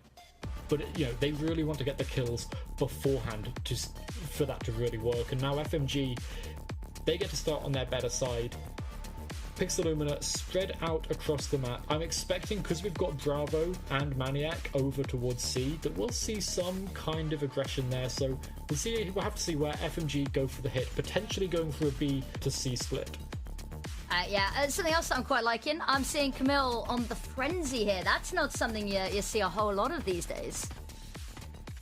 Yeah, the frenzy, it can really work out. Camille as well, I think we've seen that from him before, but we will see aggression towards B to start with from FMG. Clearance, diligence, to make sure they don't get caught out. Mush. Oh no, wait. He's clear. No, they don't. Oh, luckily, it could go worse. It is only one pick found, and it's 2 for 2 in the opening duel. And said that actually, Bravo to find another. That spike already going down. Neffy trying to adjust the aim there, but just not quite able to. Spins round the corner. And quick as you like it, the retake is amazing. We talked about difficult retakes against them, but if you don't give them a chance to set up that post plant, then you don't become part of that statistic. Yeah, and you could see that it was incredible. Obviously, it was only the pistol round for FMG. They don't have all their utilities, they don't have everything up online, but Pixel getting that win is huge for them, and you could see the decisiveness. They were ready to spin that door, take back B main, and then approach from all sides, which is exactly how you need to approach your retakes on this map. But now, the Outlaw online for Maniac, he's a demon with the op, he's pretty good with this one too. It's basically going to be an op against everyone for FMG. So the C's, just to force them back, but C is where FMG want to go anyway. What was that? 1-0. First one, slides in, finds Olmo on the teleport. There's no coming back from that, surely. Oh, I say that, she is taken down there. Neffy manages to get their name into the kill feed, but it's short-lived. But what an opening. I mean, that's how you want to do it. And now, Pixel Lumina, 2 scopes to try and retake this. Yes, okay, Bravo's timing here could be perfect, but I think it's being watched only by a Classic, though, so the Marshal has the advantage. snazzy little quickscope in there. Now switches over to just that ghost. Hoobit ready and waiting. Dodged both flashes. Here's somebody, however, on the defuse. And there it is. Just a little dance around the corner. And a single classic bullet. They get it done. Leaving 2-scope weapons is never ideal. But, oh, that round was like Whiplash personified. It really was. And it all started out with the aggression from that Neon. And yeah, there we go. We got a happy little camper in Kasigo. He's feeling pretty good now. As that was just the perfect summation of Neon, right? You find a timing, you find an opponent, you slide on in, and then you find the next off the back. The snowball was perfect. Now again, over towards C. 2 from Pixelumina here, FMG. They won't have the work cut out for them, but these sheriffs for the defenders have always been good. Yep. Cannot fault a good couple of crispy sheriff headshots. Neffy looking to take first contact here. Might bite off more than they can chew. Finds the first. A lot of damage done. However, it is going to be Neffy finding the kill. Vubits managed to get one. Yeah, wide out in the open, just dancing around mound here, trying to find something, trying to pick up the weapon, but unfortunately nowhere safe to reload when you've got no cover. Slide through the corner, 1-0 with the shorty. It's incredible. And Sticks on the other side of the map. Maybe because you've not really got much to hold on to here, you try find an exit, but even that is not sure. Spike planted. Pretty dire here, pretty dire straits. Yeah, Sticks, he's not expecting to win this. Looking to probably try to die to the spike over towards B to C link if he can. But whilst we've got a little bit of quiet, I want to talk about Bravo, because this man is a nerd. These flash lineups are something you'd see out of CS. Everywhere he is, he can flash for his teammates anywhere. And okay, doesn't come to win out the round for him there. But every time someone is in an awkward situation, a flash pops out. He flashed C mount there from B. This is the kind of thing where if you're playing KO on an unusual map, you have to be this nerdy, you have to be this good. As Sticks gonna look to die to the spike. Might need to open the door to be able to get there. Yeah, gonna have to run into the explosion, try not to survive. No, he picks up a gun. Saves the Phantom into the next. Yeah, you know what? Fair trade-off there. But I think that you've made an interesting point that I've only really just thought about is how much of a scam being that KO flash player is. Because nobody else has to learn lineups. You know, you're the Viper player, if you're the KO player, you know, if you're not playing Sentinel, you don't need to know, you know, a lineup for every angle. That's just so much more work for Bravo. You've got to give kudos where it's due. And yeah, as you said, it doesn't win them out the round, but it will be having a teammate in moments that it's really necessary who can help whenever, wherever, is going to be, when it gets to the nitty-gritty, when we start getting to the actual meat and potatoes of the map, is going to be where it really shines. It is, and now FMG, they've shown this before. They love taking the A site. Pixelumina aware, rotating over already. The Cypher utility is here, but the paranoia, we saw how good it can be on Icebox. MSH just avoids it. No. Just misses. Oh, it's Chaos. 1-0 runs on in. Has been an unstoppable hurricane. Bravo and Sticks find 2 kills, but unfortunately, it's only the equalizer. Target pulled on in, and there's absolutely nobody to help save Maniac here. Dies to the cocoon, and Olmo, there's a wall in the face in one direction. You know everyone's waiting for you in the other. And they're tucked on in. There is no chance at an easy way of whittling them out. It still has the paranoia online, and that could be monumental. A little bit of time to work with, but it's going to have to be clinical. There's the paranoia. Oh, it blinds both, but he can't find either. And still fully blind. Camille gets it, but it's definitely a little bit closer. And that paranoia could have been everything if he hits the shot cleanly on the first. But alas, not meant to be. There it is, 3-1 on the scoreboard. Yeah, and Pixelumina shoved down to an eco as well. Great work from FMG to be able to get to site. A lot of nice kills from Pixelumina to try and trade it on back, but now Formulation Gaming are feeling comfortable. Bravo's knife here should shut down any immediate push, but it's a split, it's a default to start with from FMG, although aggression coming out of C. It is all legs spotted. 1-0 has found the first. An immediate attempt at an answer from Maniac, but gets shut on down. And Corsa being pushed as well. Nowhere is safe. Even in their spawn, they're feeling the heat. And now silence again. Falls across the servers. Pixelumina, little bursts of aggression. It's what helped them get a couple of rounds on their defense against Enterprise yesterday, but they can't really find what they're looking for here as they go down. 3 people still alive. With sheriffs, yes. And we've seen shots be hit, especially by people like MSH and Almo yesterday as well. But it's all going to be down to how do they play a nice... Again, another knife lineup from Bravo. They know exactly where this hit is going to go, so they can stall out a little bit. And they've got to deal some damage, and they do. Vubik goes down. That's the chance. Lovely shots. Bravo needs a little bit more. Ready for Neffy, jumped on up, but can't quite land the headshot. MSH from backside gets taken down. And now Olmo pushing Mounds. He's going to be able to pick up a weapon, potentially. There we go. But already being accounted for. Paranoia is giving away the location. They've got Mill and Neffy lined up, waiting here. The firing squad actually manages to isolate the fight there. But as the smoke blossoms, nothing really to be done. And as he tries to teleport away, 1-0 there to drive the point home. Yeah. Shortly to close it out. Nice and clean. Okay. A couple of deaths. A couple of nice kills there for Pixelumina, but they just can't find what they need. Now, into the next, they should be able to buy up. They've got good guns across the board. Maniac crucially here with the operator, but no one above 4 kills, and they really need to turn it around. They need to start trying to find these picks, as there's going to be a clash out towards a rebel. Yep. Maniac looking, hoping someone's going to have a peek here, but they do not. Trying to bait him out there with the Prowler. All it's going to do is force them on back. Just dancing around, toying with the angle, hoping someone's going to go through the rotating doors. Issue is, he's the stuns in his face. No one's going to show face, but that's the call on over that they've already got ahead. Nobody's backed off, and towards B they go, and Styx has to be this immediate line of defense. Also caught, but that's not exactly where the Prowler was going. 1-0 onside, just about dodges it.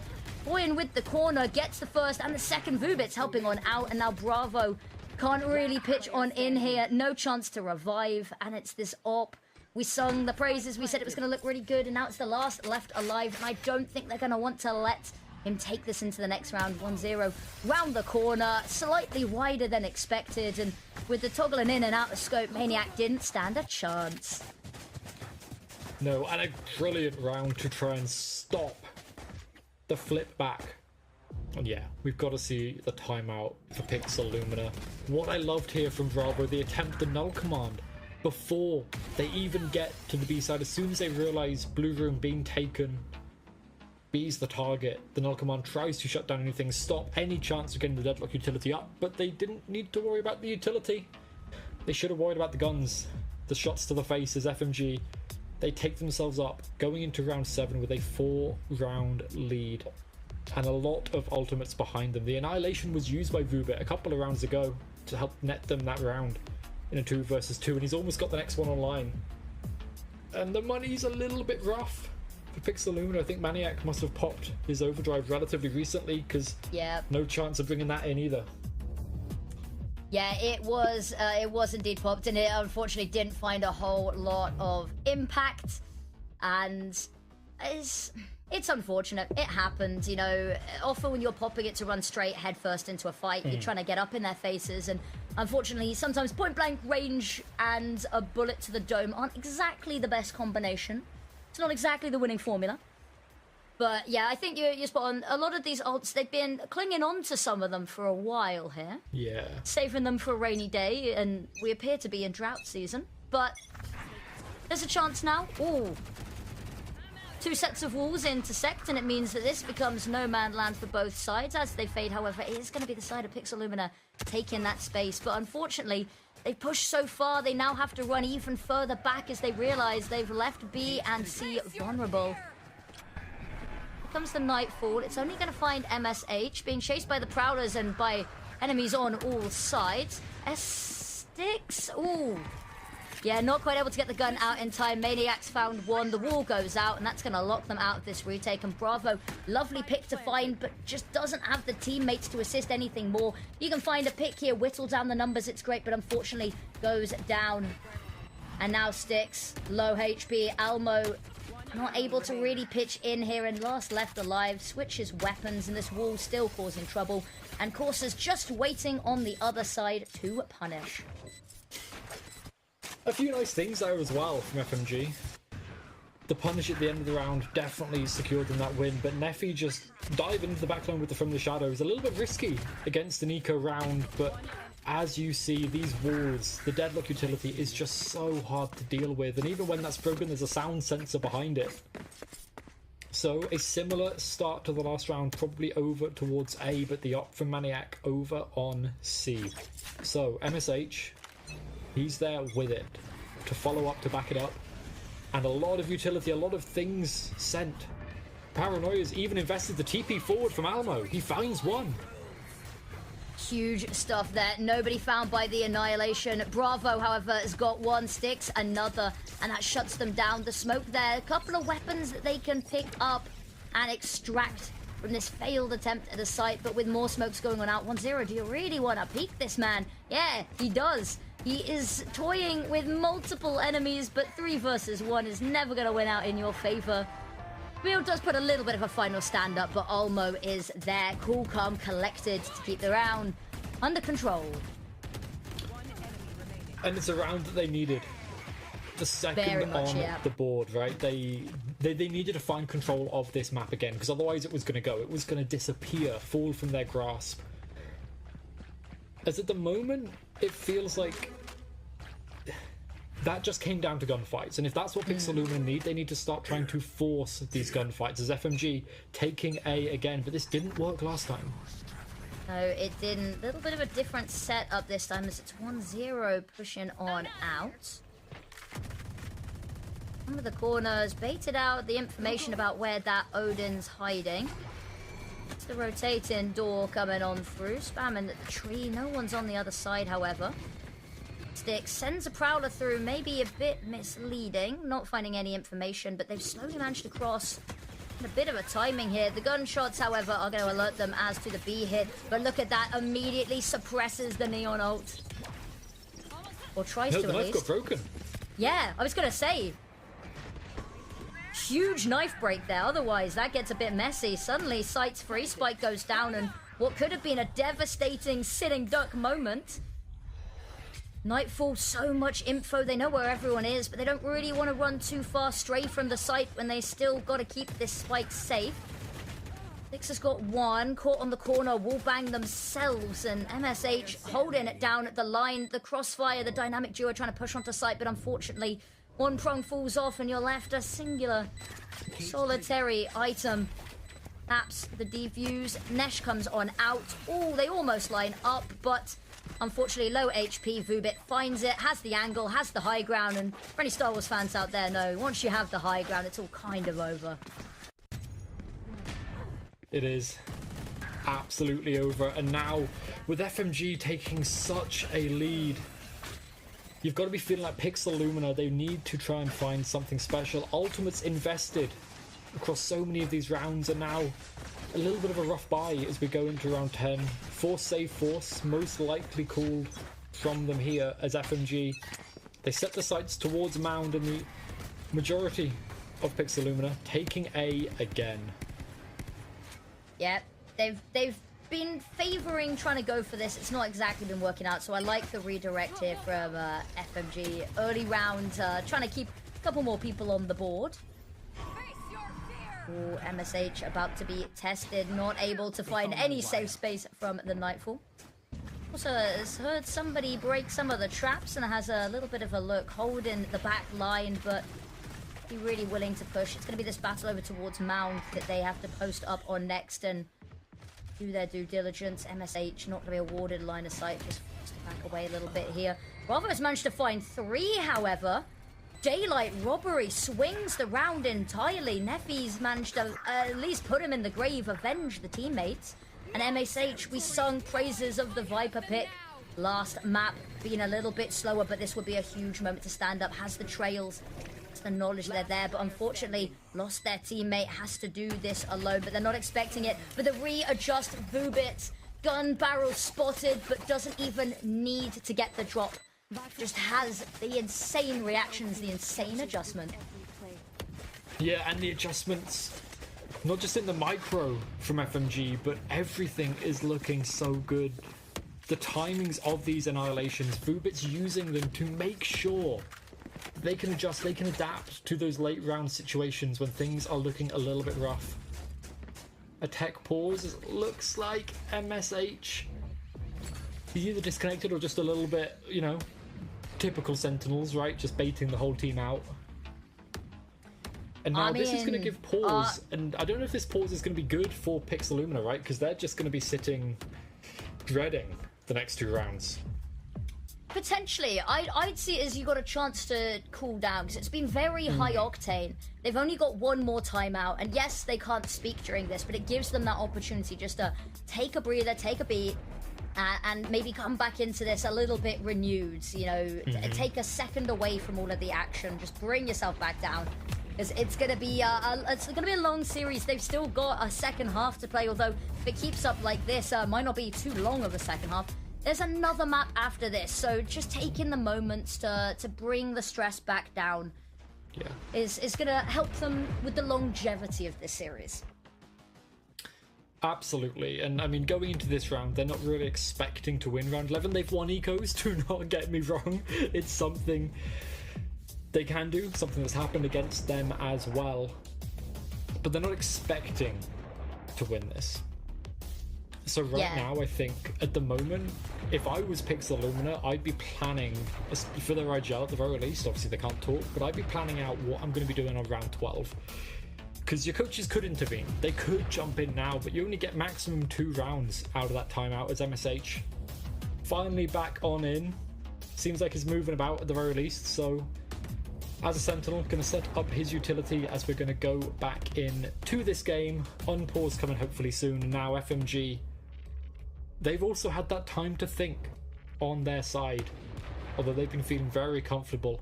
I'm wondering if they've got the spidey sense about whatever this is happening over towards B main, because you know that something is going to be happening there with where Pixelumina are placed.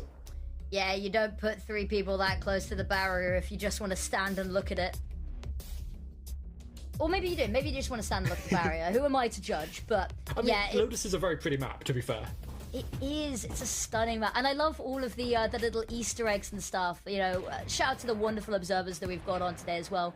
Is they've always find new locations, new tactive friends that are hidden somewhere in some room buried 300 meters beneath the site. And it's just, you know, visually stunning map. It's a shame that my PC sucks, so I can't have the water settings up to max. But, you know, looks like we're ready to go. But done admiring the scenery, time to admire their gameplay. And here it is, 1-0, on out, hoping to line up a shot, but no one's going to show up. And the fact that it's being so quiet, probably a bit of info in and of itself. And here we are, the B main players we talked about, a whole party of them, a conga line. Kind of disbanded, split it into 2 separate conga lines now. They've realised that A has fallen. It's time to hopefully try and get it back. Not exactly got the weapons to do so. 1-0 getting ready. Smoke comes on out, however, so can't sit here for too long. Sticks, caught out, not even sure where from. Maniacs managed to take down 1.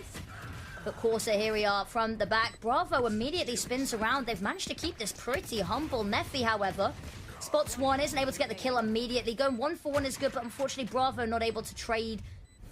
Doesn't really want to use the ultimate. There's nobody else to profit from it, but there it is. Here's the slide. Baited a little bit by it. Knows that the corners have been dangerous, but unfortunately, whilst trying to get the collateral through the wall, is just going to be peeked out in the open. And a 9th round is found for FMG. Yeah, a little bit messy for them, for sure, but they take it out. They win that round, and now Pixelumina, round 12. They need to get this, because 10-2, I mean, they've been at the bad end of a 10-2 over on Haven. very recently. That's going to be sticking in their mind, and they're not going to want to go back to those times. So they need to find this. They've got the operator in Maniac's hands. He's in the right place, but these neon fast lanes have been made it so difficult to find any value. Yeah, it's given them this whole chunk of space and control for free entirely. Neural Theft comes on out, and a little bit for them to work with, and you can see everyone immediately start to rearrange, knowing the element of surprise no longer on their side. Breaking the wall to head in towards B, and MSH, unfortunately, wide out open, pushed from all sides, dogpiled, desperate, frantic to try and get out. Maniac, shotgun AWPing available, tag through the wall, but unfortunately, the double peek not allowed to come through because 1-0 has got it done with the Odin, and Bravo just has to sit and wait this one on out after wave of reinforcements. We're looking to take this weapon. Not that it's going to matter, it's the final round. They just want to go for the kill. And there it is, Vubit to get it done. 10-2 at the half. A Herculean task lies in wait after the break.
Welcome back, and the pistol round upon us. It needs to be a win here for Pixel Illumina, otherwise it could very well be map point staring them in the face. Sticks pushed on forward to steal the ult orb there, and the rest of the team having a nosy, having a meander down towards A.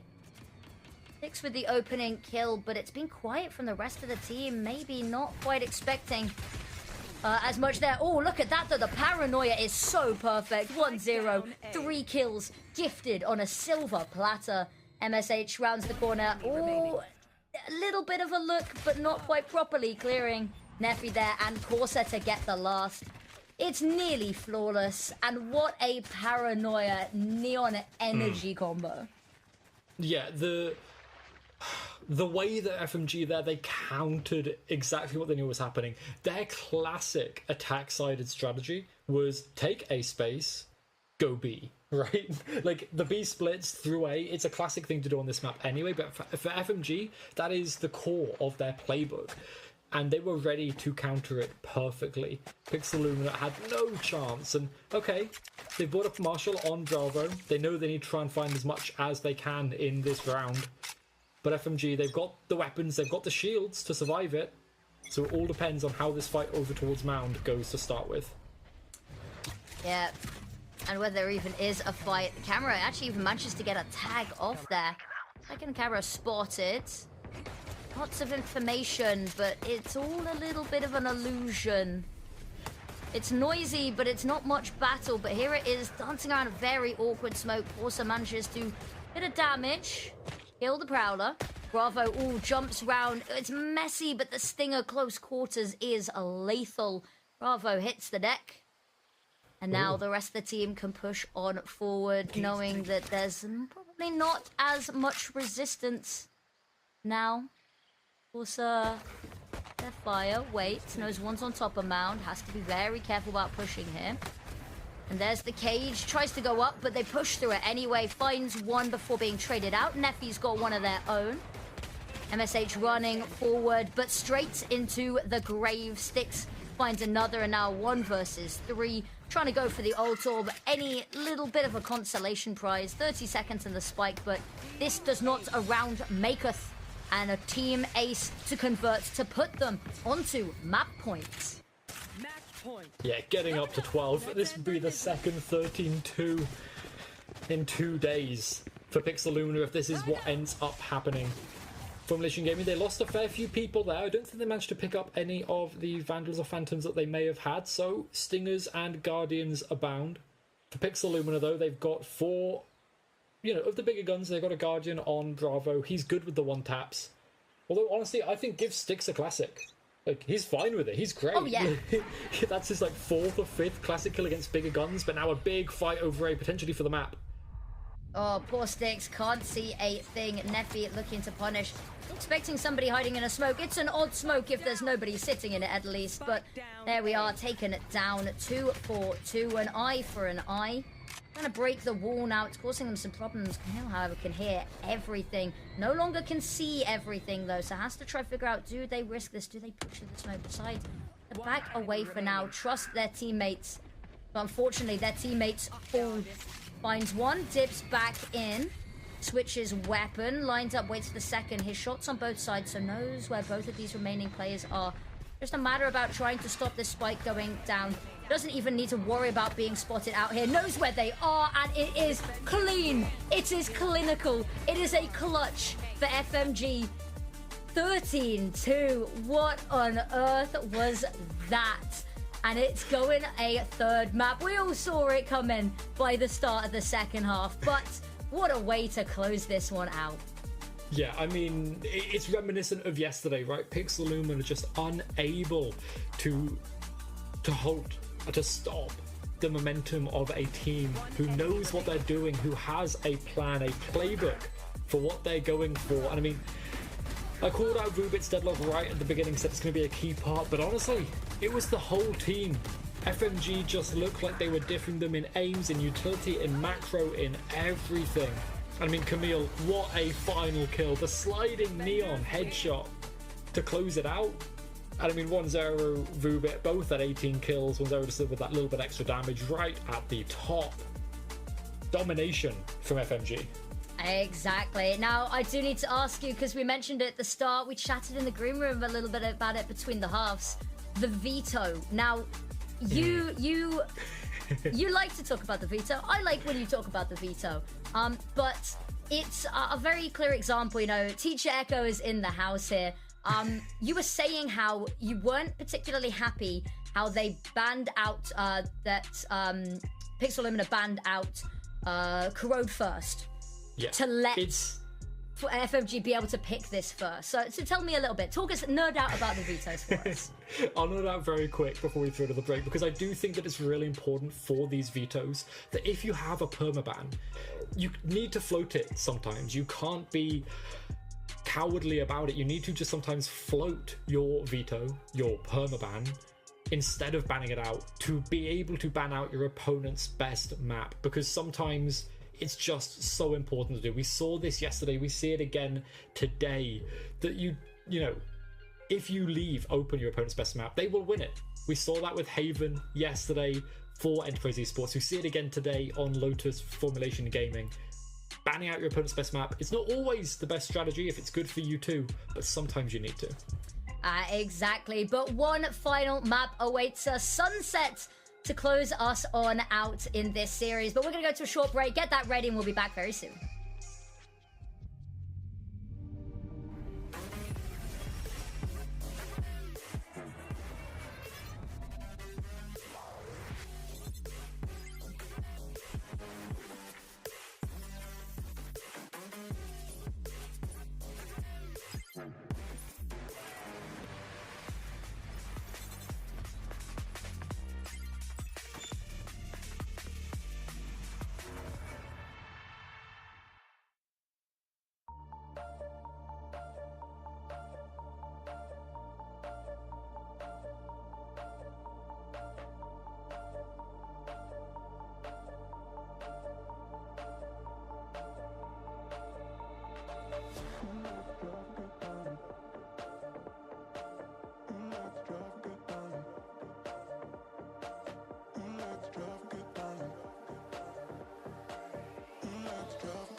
Been on it, drum on the rail. I wrap it, I bag it, I pack it for sale. Got feeling on speed out, hit me to chill. I give it a thrill, I put it on film.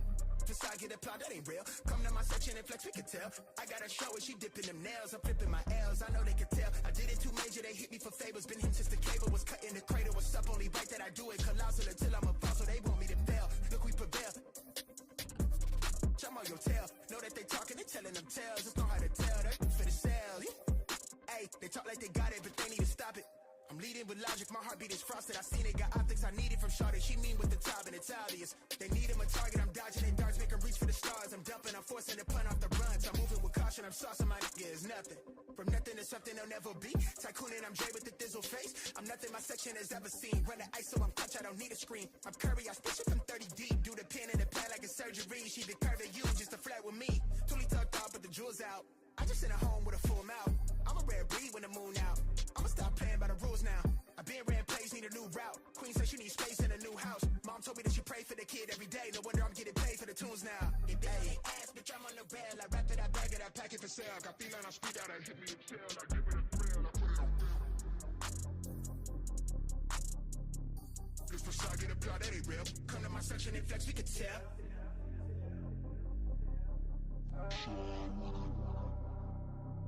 Really outside with it.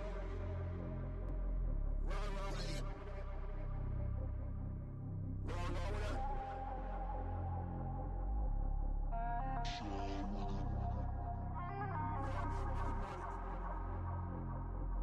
Roll with it.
Welcome back. Welcome back, everybody. We've got one more map. This series has gone the distance. First map dragged out a little bit. Second map, we breezed through quickly. But now here we are, a third and final. We are here at Sunset. And Sunset is a very comfortable map for Formulation Gaming. 5-0 at the last time I checked this, which was during the Upper Swiss and Lower Swiss. This was the map that basically got them through on their 6-0 fashion throughout the Swiss stage. And this, I'm gonna talk about the veto just a little bit more again, because Pixel Lumina, they banned out Bind on their second run through. Their second ban, they banned it out. FMG have never picked it. They've floated it most of the time, and they might have banned it out. So this could have meant Pixel Lumina could have banned out Sunset, and then we might have gone to something slightly different. Maybe Haven, because FMG is slightly less comfortable there. But Pixel Lumina playing a little bit safe, banning out their 2 permas, and now they've got to face FMG where they are most comfortable. And okay, the comps relatively even across the board, a little bit different, but Pixel Lumina going with the classic KO because Bravo is incredible on that agent, and we saw, right, on Lotus, how good he can be, but they've got to translate how good he is on that agent into a map win now. Yeah. And it's a difficult one as well because we saw so many highlight moments. We talked about the lineups for the flashes and the knives, but they were, the knives were getting broken. The flashes were being dodged. So we sung praises, but they weren't able to turn the highlights that we could see in the moments of brilliance into rounds on the board, into wins. So hopefully we see a little bit different now on over on Sunset, maybe a little bit more of an even playing field. Lotus, of course, we came into it very heavily favouring the side of FMG there. But now a map with at least a little bit more on paper evenness. I say that it doesn't look great when the stats put it like that, but I don't know. I'm interested to see. I have a little bit of faith. They're starting on defense, and they seem to be a lot stronger on this defense side. So there's little bits, there's little glimpses there that give us a little bit of hope. But if FMG comes swinging like that again, then it could be a very one-sided affair. They just couldn't find an answer to put up against it. And if you can keep even a fraction, even a smidge of that energy, it's going to be very difficult to combat. It is, and this is the most important map that Pixel Lumina have now played this entire split.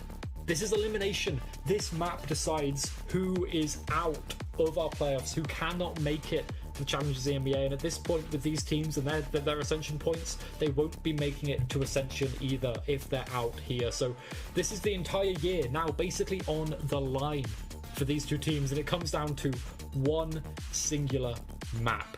The stakes could not be higher in Challengers Northeast, and now we see FMG grouped up outside of A. Pixel Lumina going for the classic defense strat of hold mid and then probably run down through tiles.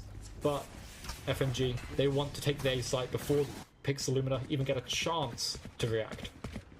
The pace here is immense, and you can see it's already kind of looking like a retake is going to be necessary. Wall goes out. Cuts up this site nicely. Almo, little bit of a tussle going on. Nothing really to be found. Ooh, that could be it. It is low HP, and the shock dart's going to do it. Now Neffy rolling on forward. Here's the teleport, but unfortunately... Oh, actually, I say that. Both parties are blind.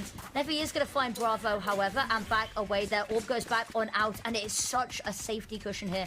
MSH trying to just back away, find another angle, and it's going to be met by aggression there as well. Bubik goes down. Corsair and Neffy putting up a little bit of a fight. 2 versus 2, and there's the recon dart. Immediately destroyed. No information to work with here. Defuse, they're not even going to tap it. They're just going to hold. There's the information. Has to come off. Has halved it. Tap again because they know the timer's going to be low, but it's now or never. And even now, there's not a chance. Both are going to fall down to the spike, but beautiful final stand. Sticks, you can see the vision, but the execution just not possible, not feasible. No, and now FMG starting out with a bang.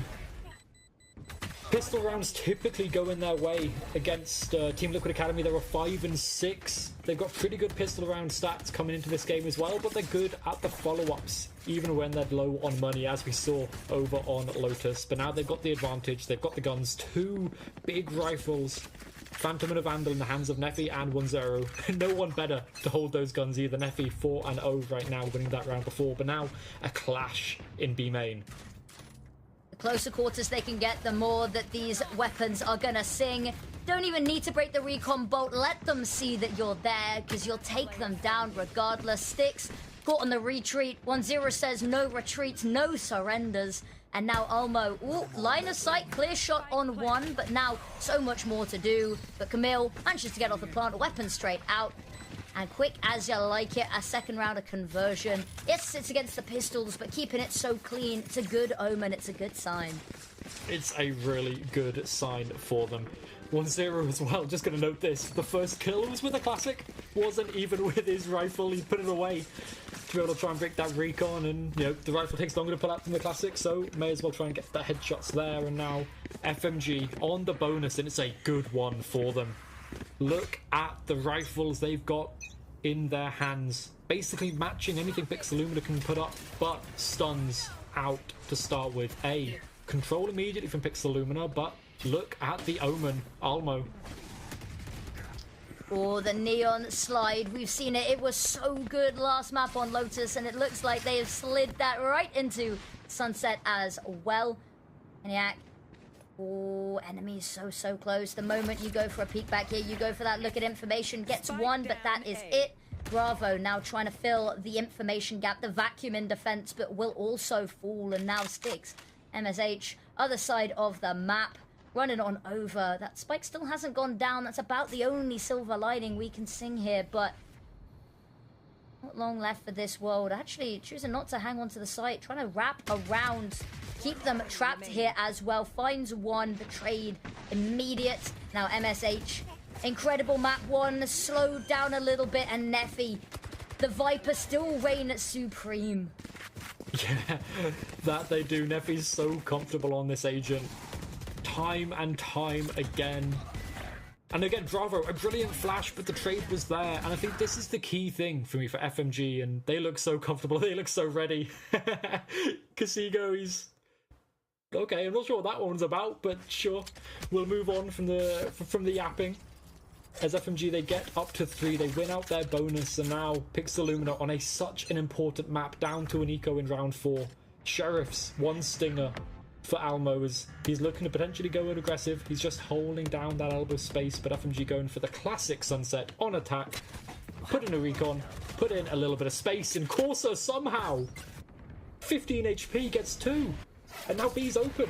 B's there. As FMG, they can just take the site, get the spike down, get into post plant, and we know they love the post plants. Yeah, there's nothing really to be done. No one can even contest this, and they've already got Neffy out there hunting.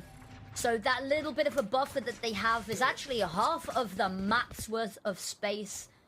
Gonna hear everything, see everything, and this wall alone is just doing so much. It's stalling and stalling. It's keeping the whole team safe. They still got to walk past the gun as well. There's the first. Now the rest very hesitant to take this fight. Flash. Ooh, nice little pop flash, but still a bit of damage both ways. No kill in sight. And it's time. Yep. Ooh, Ulmo. Ooh, footsteps were heard. Even dodging the recon, it's information, and 1-0 doesn't miss shots like that. And Bravo just wanting to go down to the spike here. A clean round. They needed it clean as well. The bank is building up for them, but they don't want to give any quarter over to Pixelumina, as it looks like we might be seeing an op. Glass cannon maybe on the omen. Ooh. It's a little bit risky, but now the timeout. The coaches, Victor wants to jump in, have a little bit of a chat with the team, and he knows that at this point, Lotus, Haven yesterday, it's going to be in the back of their minds, right? They've got to be fearing it. Yeah. They've got to be feeling the... They've got to be feeling it jumping up. The same thing again and again. Momentum. It's the key word of the weekend. It's the key word for this match as well. Can they find their way back in? They're going to need to find this momentum within the overall tournament as well now, because we talked about this earlier. This is the lower bracket. They need to win this matchup, and then I believe they have to win the next one as well. So it has to be 2 in a row to put them into that lower bracket semi-finals, where then they can start having a look at that that little bit of a nosy towards whether they can qualify for Challengers EMEA. But it needs to be back-to-back. So a nice win here. You got to go into tomorrow, hit the ground running, because you're going to be playing one of those teams that's stuck it out in the upper bracket for a little bit longer. They're going to have a little bit more time to watch this game, to practice, to prepare. So you need any advantage you can get. If you can build up the momentum now, you can keep it running into the next series, and then the next, and then suddenly you're looking at podium. Ooh. Fresh and camera's not been taken out, just having a look for now. Live and let live. I must wait a moment. After that initial exchange, it's all quite quieted down. FMG, they're feeling good, right? They've got the momentum in their favor. They don't need to rush it down. They can take their time. And they know the op could have been bought, but will they be expecting Almo here with it? Ooh, they aren't. And there's the pick. Maniacs managed to find one as well. And I was going to highlight there was a little bit of a lurk, a little bit of presence going on in mid to try dice up the defense. But nope, isn't even particularly needed. MSH has found two, however. And suddenly Neffy left with an unfortunate situation on their hands. Spike, not exactly retrievable round, so far from repair. And now just has to try find as much damage as possible. Unfortunately, not even the fact that MSH is waiting for you, it's the fact that you got a double swing ready as backup. And a round on the board, it's good, it's clean, it's the mental boon that they're gonna need to get themselves into this map, get going, get started, get that engine running. Yeah. The timeout, fruitful, good. And Almo's keeping this operator. They're wanting to allow Maniac to look for the timings down B main, down mid, that won them that round, secured them that round. Is now FMG looking to hit themselves up to 5 on this round 6, and it looks like to start with Recon smokes over towards mid, clear out that space whilst we take B main. Cam, oh, broken eventually by Corsa. It only noted the Cypher, but the op is here again. Oh, the drone as well to spot it out, just overwhelmed by sheer numbers, and now MSH has to be the one to try stop the dam from breaking. But actually, getting ready, the adrenaline pumping, ready for a fight, and isn't going to be given it, probably wondering where everyone's gone. Ooh, to allow them a bit of space to cross into mid, but sticks through the smoke, gets one. Has to back away, however, can't overstay their welcome, knows that mid has fallen, but no idea where's next. Maniac, bit of a peek, but again, not wanting to get caught out, untradeable, unwilling to give away an advantage. And this Viper smoke, you can see how annoying it is for Maniac. He's going to get pushed off this angle, or at least trying to get a kill. 24 HP, and he runs back to site, slowly whittling down the numbers of FMG, and picks the Lumina. They move, they rotate over, but it's being heard by Corsa. 30 seconds left. You can't really dip and dive back to B now. No chance for a rotate. It's now or never. It has to be the site, and the longer you wait, the harder this gets to try and get on. Be trying to Molotov out, trying to clear out some of these angles. They've managed to work their way in. Now they've got sight. They can put down that Viper's Pit and plant the spike, hopefully safely. Hunter's Fury coming on out, though. It is going to... No, actually, it's not going to find anything. Spike's still going to go down. That could have been huge, but... Neural theft, locations known, and with the Viper's Pit, that's even more damning. And Neffy, not even really sure where to look. Knows the chances not looking hopeful. Just desperately trying to nip in and out of the smoke to keep the Viper's Pit up, but as it falls, wide out in the open, run out of bullets, had to reload. And there it is. Defuse comes on through a second round found. It's definitely a little bit more nitty and gritty, but they've done it. Have they? There we go. I got scared for a second. I was like, please don't tell me we've had a disconnect right at the very end. Oh no, they just want to go and try and pick up the operator. MSH, I think he just got it, and we saw what looked like a great start from FMG, right? They took down the operator, they managed to make it over to the A site with only one casualty, but they took their time making it there. And they just, their numbers got whittled down by Maniac. So good, such good timing and awareness, and FMG, Casigo gonna come in, have a chat with the team, bringing him some new ideas. they've still got money behind them. They can lose another 2 rounds and feel pretty comfortable. They'll have the loss bonus by then as well, so maybe even a third. And I liked Neffy's ult usage in that round. I think, trying to win it out there was great. Unfortunate with the amount of utility barraging in from Pixelumina for the retake, but they've still got so many other ults that they can look to turn this tide back to their favour. Exactly, I was going to say, what's one ult when you've got 4 more sat on the bench waiting for their turn? But I think timeout, definitely a necessary sort of point here. You're at a turning point, you let this next round go, you're going to be on pistols, things get tied up, then it gets a little bit more uncomfortable. If you can crack the key to success earlier, you just buy yourself that safety net, that little bit of a distance between you that will keep you going. And we talked about this, though, is on the defense side, this is really where we see Pixelumina excel. Their attack side's been a little bit weaker, so if they can stop them getting anything on the stronger side, it is just going to be win after win for them.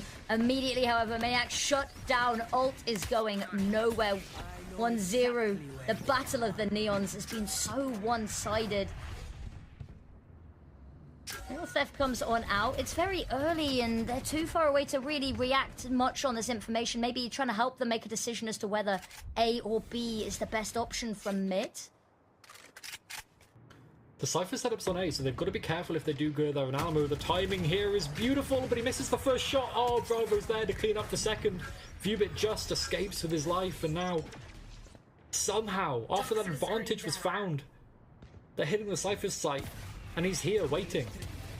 Exactly, and there's the one-way punishing, damning at the worst possible second. Again, we talked about it, whittling down time, allowing for teammates to come on over. They've heard nothing over towards B, so that's going to be the call to move sticks over. At least have a little look at mid. The paranoia is perfect. Emil finds the kill. Comes the plant. Bravo. There is the defense slowly being taken out. The bodyguard no longer there. Still, Spike goes down, but backed into a corner quite literally, and Almo's the one to find the finishing pick. And I want to see who else can shoot an upper rail like this, because I think we've seen it on 3 members now of Pixelumina. Give it a Sticks. Give it to MSH. I want to see how everyone can do, but we talked about MSH. It's a brilliant way to anchor. The timing to get that one-way up was absolutely perfect, and Kasigo's timeout, nothing really found from a Pixelumina, keeping the momentum in their favour. Almo's got the operator back online. FMG, they can buy up this. They should be able to buy up the next. And they've still got a fair few ultimates to try and win the round. But Bravo 1 away from the null command. That could be key. Yeah, that would be a nice turning point for them, at least to try hold off the onslaught. Bit of a deterrent, if nothing else, mid once again. And Pixelumina, they've not been particularly interested. Not been very keen to even have a look, choosing either side to bunker down on, and means the long rotates coming on through, but they've made a call early. And actually it's the right call, because here it becomes a problem. Barrage utility Stick stunned out in the open, no safety, no one to trade as well. MSH gonna fall. Maniac not able to get a look in, no lines of sight, no ability to try find a kill. Bravo also hits the deck. And watching the team slowly be taken down systematically, has to do something, chooses to peek the smoke and leaves Almo alone. Sniper in hand, gets one, but there is presence behind, no escape. Enemies on all fronts, and a 5th on the board. It is clean.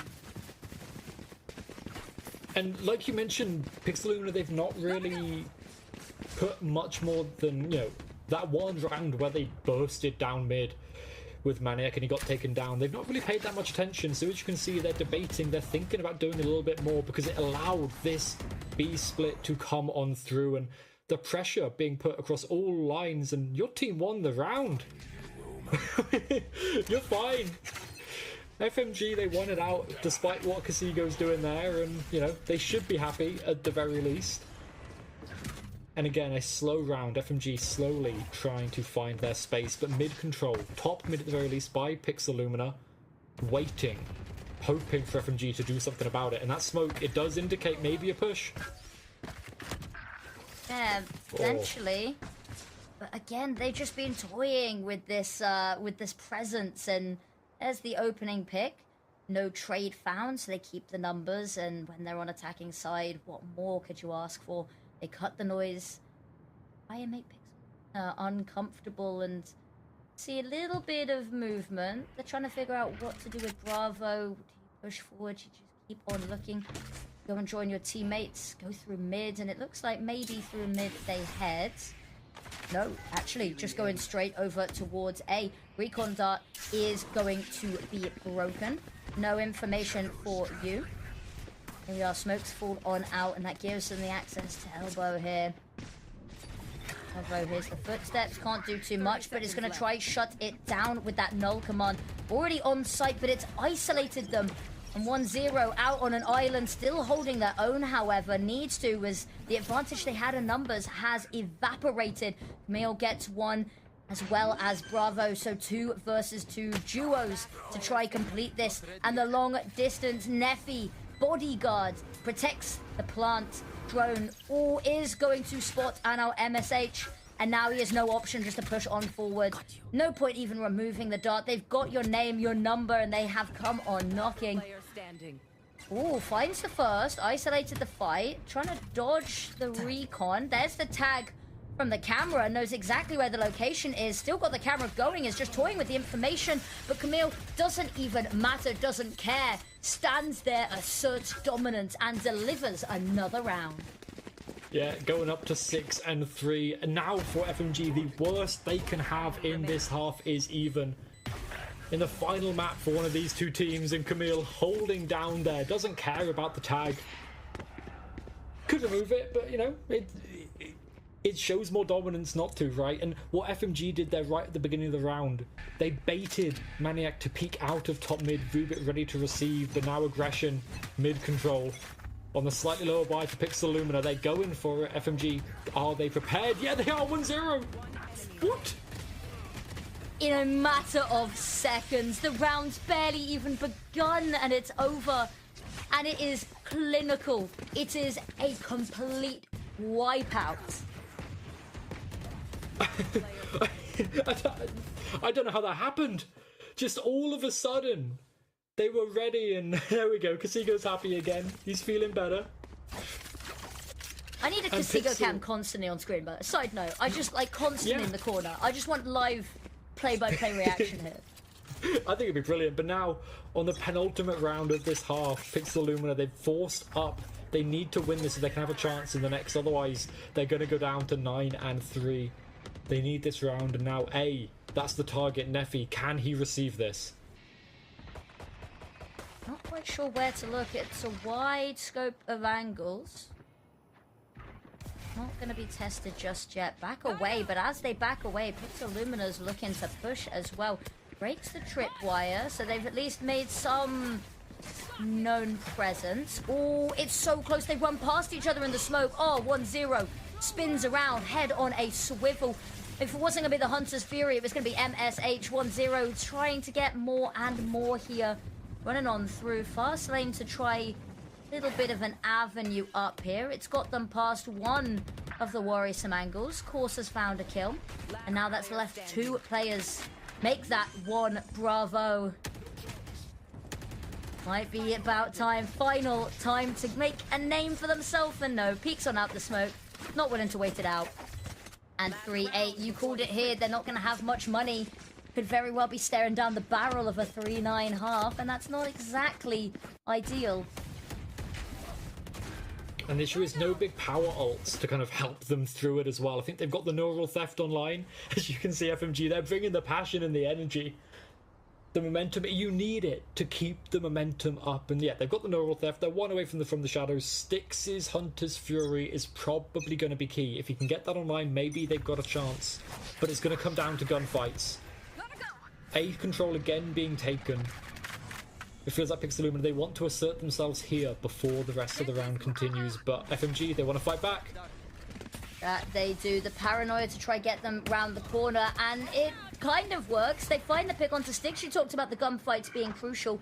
And there it is. Drone comes on out, but actually Maniac just going to tuck away. Peeks on out, hoping to get a multi-kill spray down, but actually just ends up having to sit the rest of the round on out. Now Bravo looking, peeking, trying to find something, a nade to try force the fight, but unfortunately isn't ready for the fight when it comes. MSH a pick. Camille face first into the barrel of MSH, and Almo with one of their own just to try keep this going. 2 versus 2. That spike is down. That Viper's Pit is going to be problematic. MSH hoping maybe just on the edge of the smoke, but they can't see you. They're going to know exactly where to spray. Trying to hope to get a little bit of a pincer here with Almo's reposition, but how much it's going to help is unknown. Neffy goes down, and that's going to bring the Viper's Pit down, a huge advantage, but they don't know where Corsa is. Corsa shows their hand. The spray down, the transfer is even better, and a 2K, they close it out. They don't want to let this slip away. And 9-3 on this last map to keep them going, to keep this tournament alive. That is the finishing half that we need.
The kings of bringing things back close, but not close enough to close it out. Pixel Lumina, they need to dig deeper. They need to find more, not to make a superficial comeback, but to close this 6-round gap, to take this map, because 9-3 elimination lies at the end of this map, and you want to be on the winning side of history here.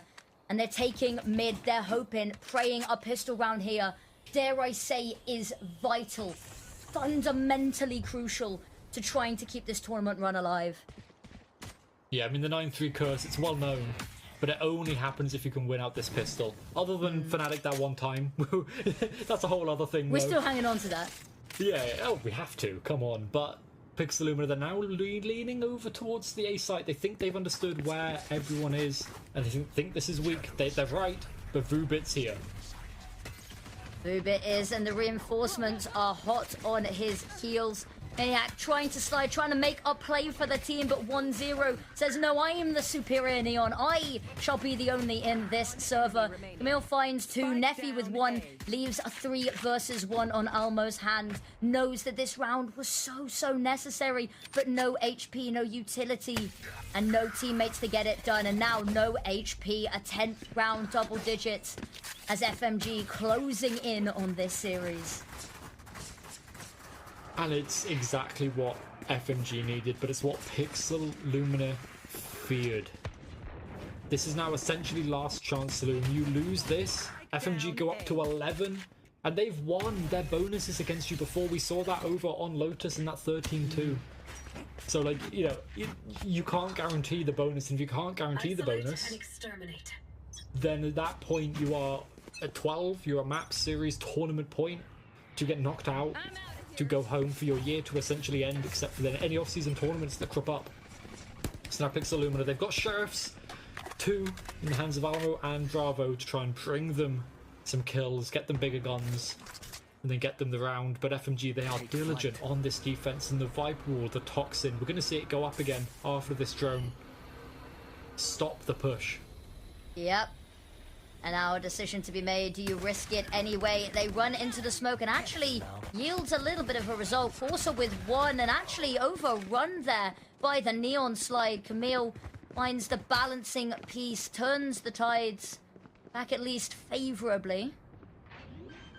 Still got to deal with this. They haven't fully cleared out sight here. They've still got 1-0 back sight. Shows their cards and takes you out. Maniac, what really do you want to try do here? 30 HP and a dream. 1-0 round the corner. Quick as you like it. And an 11th. Yes, it was against Pistols. There was a nice couple of kills. To get 2, you got to celebrate it there, but we're needing to see brilliance coming out here. It is going to need to be monumental if they want to try drag themselves back into this tournament. Yeah, and that's what they need to do. Monumental, I think, is the only way you can put it, because you've got to be feeling it. This is going to be the toughest hill to climb Pixel Lumina have ever had to do, and comebacks haven't been their forte yet. So if they can do it, it's going to be something special. And Neffy died here last round. He's got up a better gun this time. He only had the Ghost, so he was fine to fall there. A little bit of spam from FMG, just to alert Pixel Lumina to their presence. Try and keep them away from mid for as long as possible. But an early drone, 120 on the clock for Camille to clear out A. This shouldn't spot Almo. Oh, it doesn't. So drone used for very little info. Maybe the fact that your immediate next step is clear, at least for now, but, you know, we've passed 15 seconds, so all that information a bit outdated. Oh, this paranoia. Oh, at the right time could be huge. Just opportunity to back away here. All over the team, just stall, stall, stall. Here is flash round the corner, slide on out, and 1-0 is immaculate. 2 and the rest of the team pitching in as well. Bravo, we've said it so many times. We sound like a broken record. The last alive, and not exactly a situation that you're going to be even finding kills here. Enemies on both sides are looking just a dogpile. Isolates the first fight, but Forcer with the Sheriff round the side.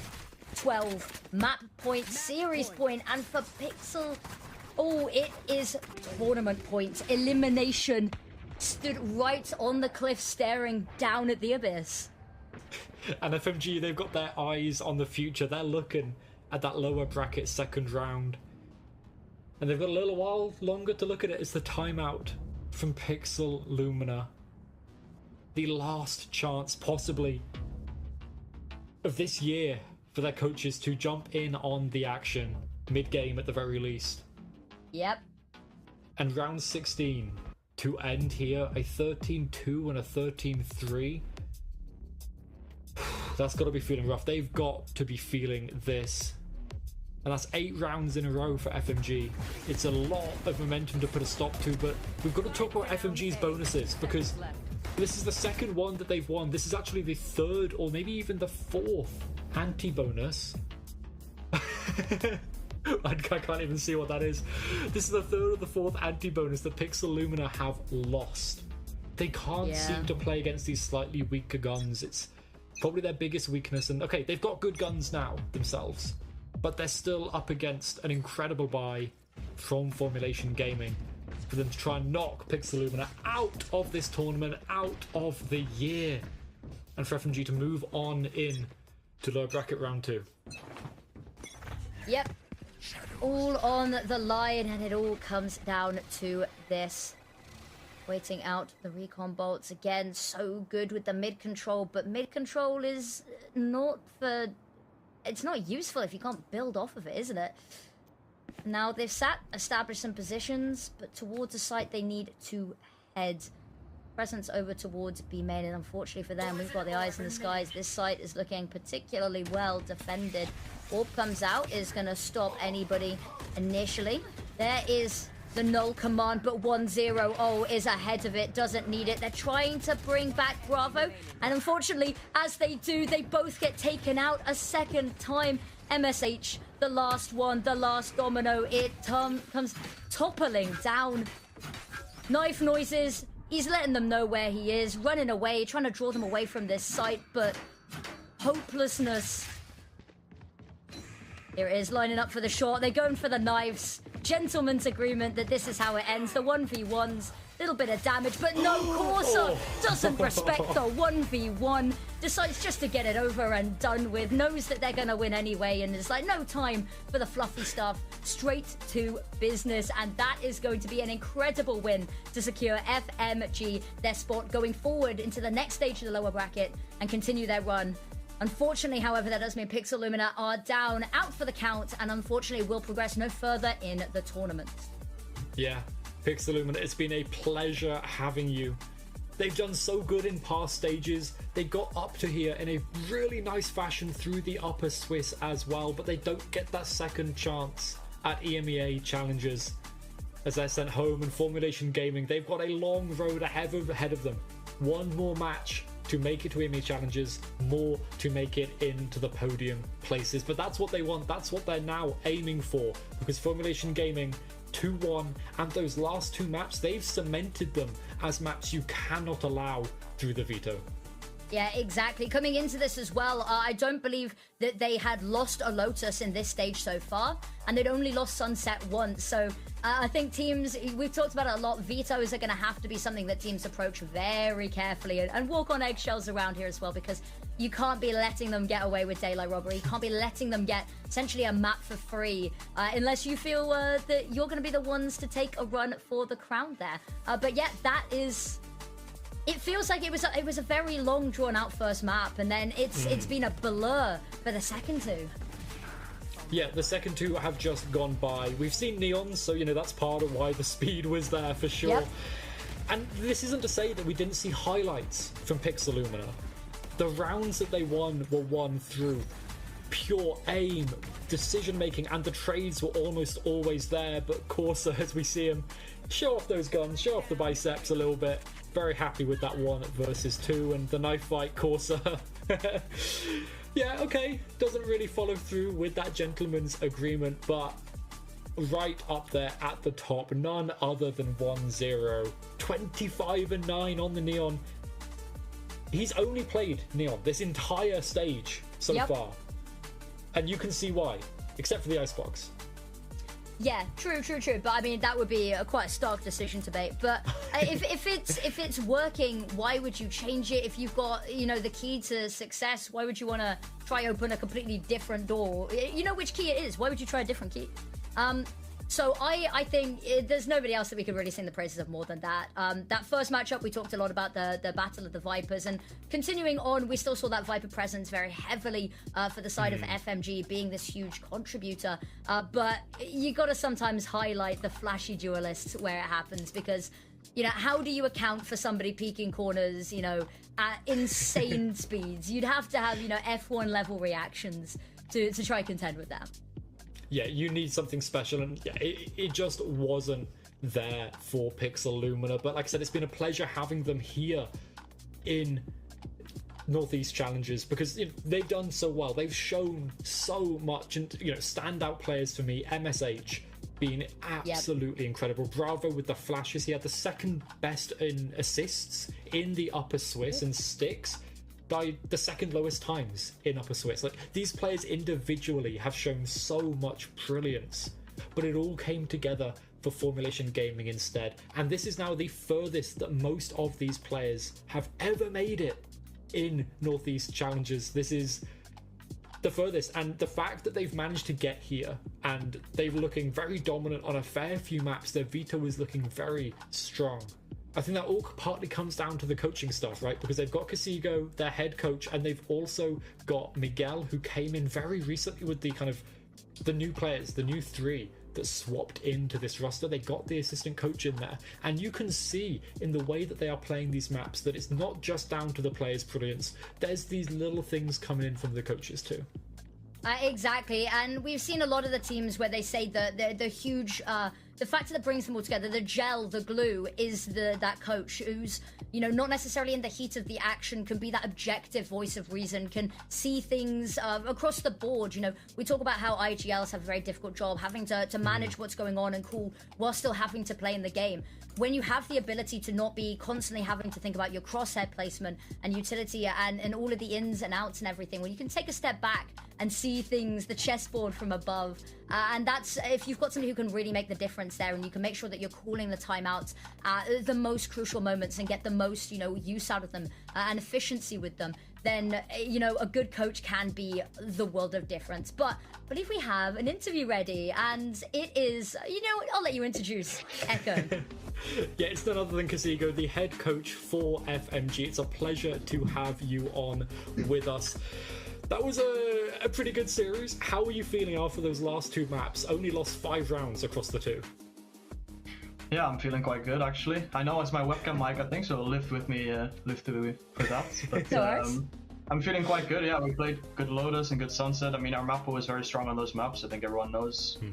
During this whole season, we've shown that we are pretty much unstoppable on both of those maps. So I'm very confident and very happy with the performance. Exactly. Now, we spoke a lot about you during the game as well, and you're quite animated with your reactions. Can you tell us a little bit about the magic behind the scenes? You know, when you're looking at the game, what are you looking to talk about in the timeouts? Because we saw them very well play. So timeouts, tell us about what's going on when you want to speak to the team. I mean, it depends a lot on opposition that we play against. I mean, today we played against a team that has a very loose play style, that plays kind of sometimes ranked, and so we call a pause. For example, on the Sunset, they were just going for 1v1s all over the map, so we just call a pause to make sure that we play together, play grouped up, and then we convert every round after that. Sometimes it's not that complicated. Against Team Liquid, I struggled more because obviously they're a more structured team, they have a better coach. Also, when I pause, they obviously have more impact. Yeah, so it's a battle back and forth depending on the opponent you play. And so your team FMG, they made quite a few changes coming to this split in the players, and you've got an assistant coach in with you now as well. Can you talk to me about what everyone that you've brought in has brought to this roster? I mean, with Camille and Vubert, we have a lot of experience. Both of them obviously played VCL. I mean, Vubert played VCL obviously last year with Ascend as a 6th man, and Camille's played VCL for since the beginning of VCL. He played like 4 or 5 years, so forever. So we brought in some more younger talent, with Corsa, with 1-0. Like, they're extremely young, talented players. So what they bring is high energy, a bit of jokes. They're more they're younger than us as well, so it's a bit different dynamic.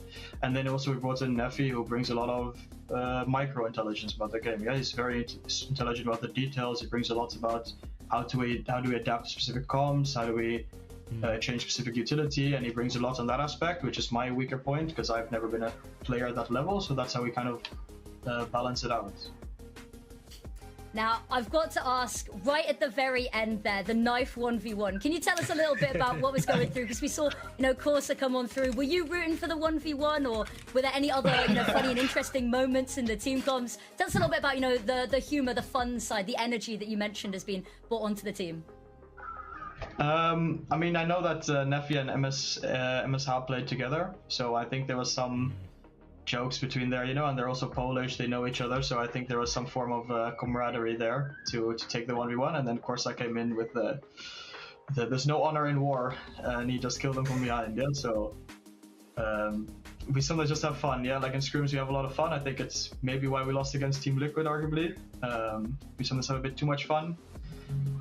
But yeah, we enjoy ourselves, we enjoy the game, otherwise there's also nothing else, there's nothing about it. We have to enjoy what we do. And I will ask you one last question then. You talked about enjoying it. Are there any teams that you want to play in this playoffs? Any teams that you're looking forward to playing? I mean, I think playing Team Liquid again would be really nice to get some revenge. To be honest, I think that's what I'm looking forward to most. I mean, Enterprise will also be a really good game. I think coming into playoffs, I think us and Enterprise were maybe the two bigger names, I think, because we played really well this upper and lower Swiss. So both Enterprise and Team Liquid will be really fun games, and I think we have to face one or the other. I think week. so, yeah. Which So is super exciting. But we're going to let you go and celebrate with your team, debrief, and get prepping for the games coming up. So thank you so much for joining us. Thank you very much, and have a good evening. Ciao, ciao. Thank you. It's so cool to get to see insight from the other side, because I know you coach a little bit as well, Echo. But you know, the animated reactions we got to see from that, and it's great to see teams having fun whilst playing as well. I think it's a long forgotten art sometimes. Is you're here to play, it's your job, but having that little bit of a smile, having the mental carries you through tournaments. Yeah, you need to have fun. You need to have that, not just team synergy, but the ability to joke and be that little bit vulnerable with the team. And it sounds like that's what those new players are bringing in. And, you know, it's worked very well for FMG. Obviously, like they said, they've got to face either Team Liquid or Enterprise Esports up next. That will be later on this week. But now, up next, we've got another elimination game. We're going to be saying goodbye to either Full Box 200 or Metasport. The other will be advancing forward. And, well, I mean, this is going to be a tough one, because both of these teams, they've, I think, surprised us with a lot of what they've shown. Yeah, they have, and I'm expecting us to be surprised again today, but we're going to go temper our expectations. We're going to throw to a break and get this series ready for you guys, so don't go anywhere. We'll be back really shortly.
shame. I'm not asking you for closure. I just want it to be over. We don't need to break up if we were never aligned. Is that okay? I shouldn't be yours if it means changing who I am to get us through. You shouldn't be mine because you're you. I've had enough, yeah, I've had enough. Say you've had enough. We wanted love, but close is not enough. Say you've had enough. Yeah, I gave it time and you really tried, but you're sick and tired, baby, so am I. I've had enough, yeah, I've had enough. Say you've had enough. When I met you in the summer, then you weren't such a bummer, and I wasn't as critical as I am now. Oh, I wish we could hit rewind and be younger, when we thought this love would last longer. Only a time machine could save us now. I've had enough, yeah, I've had enough. Say you've had enough. We wanted love, but close is not enough. Say you've had enough. Yeah, I gave it time and you really tried, but you're sick and tired, baby, so am I. I've had enough, yeah, I've had enough. Say you've had enough. I've had enough, say you've had enough. Yeah, I've had enough, say you've had enough. Yeah.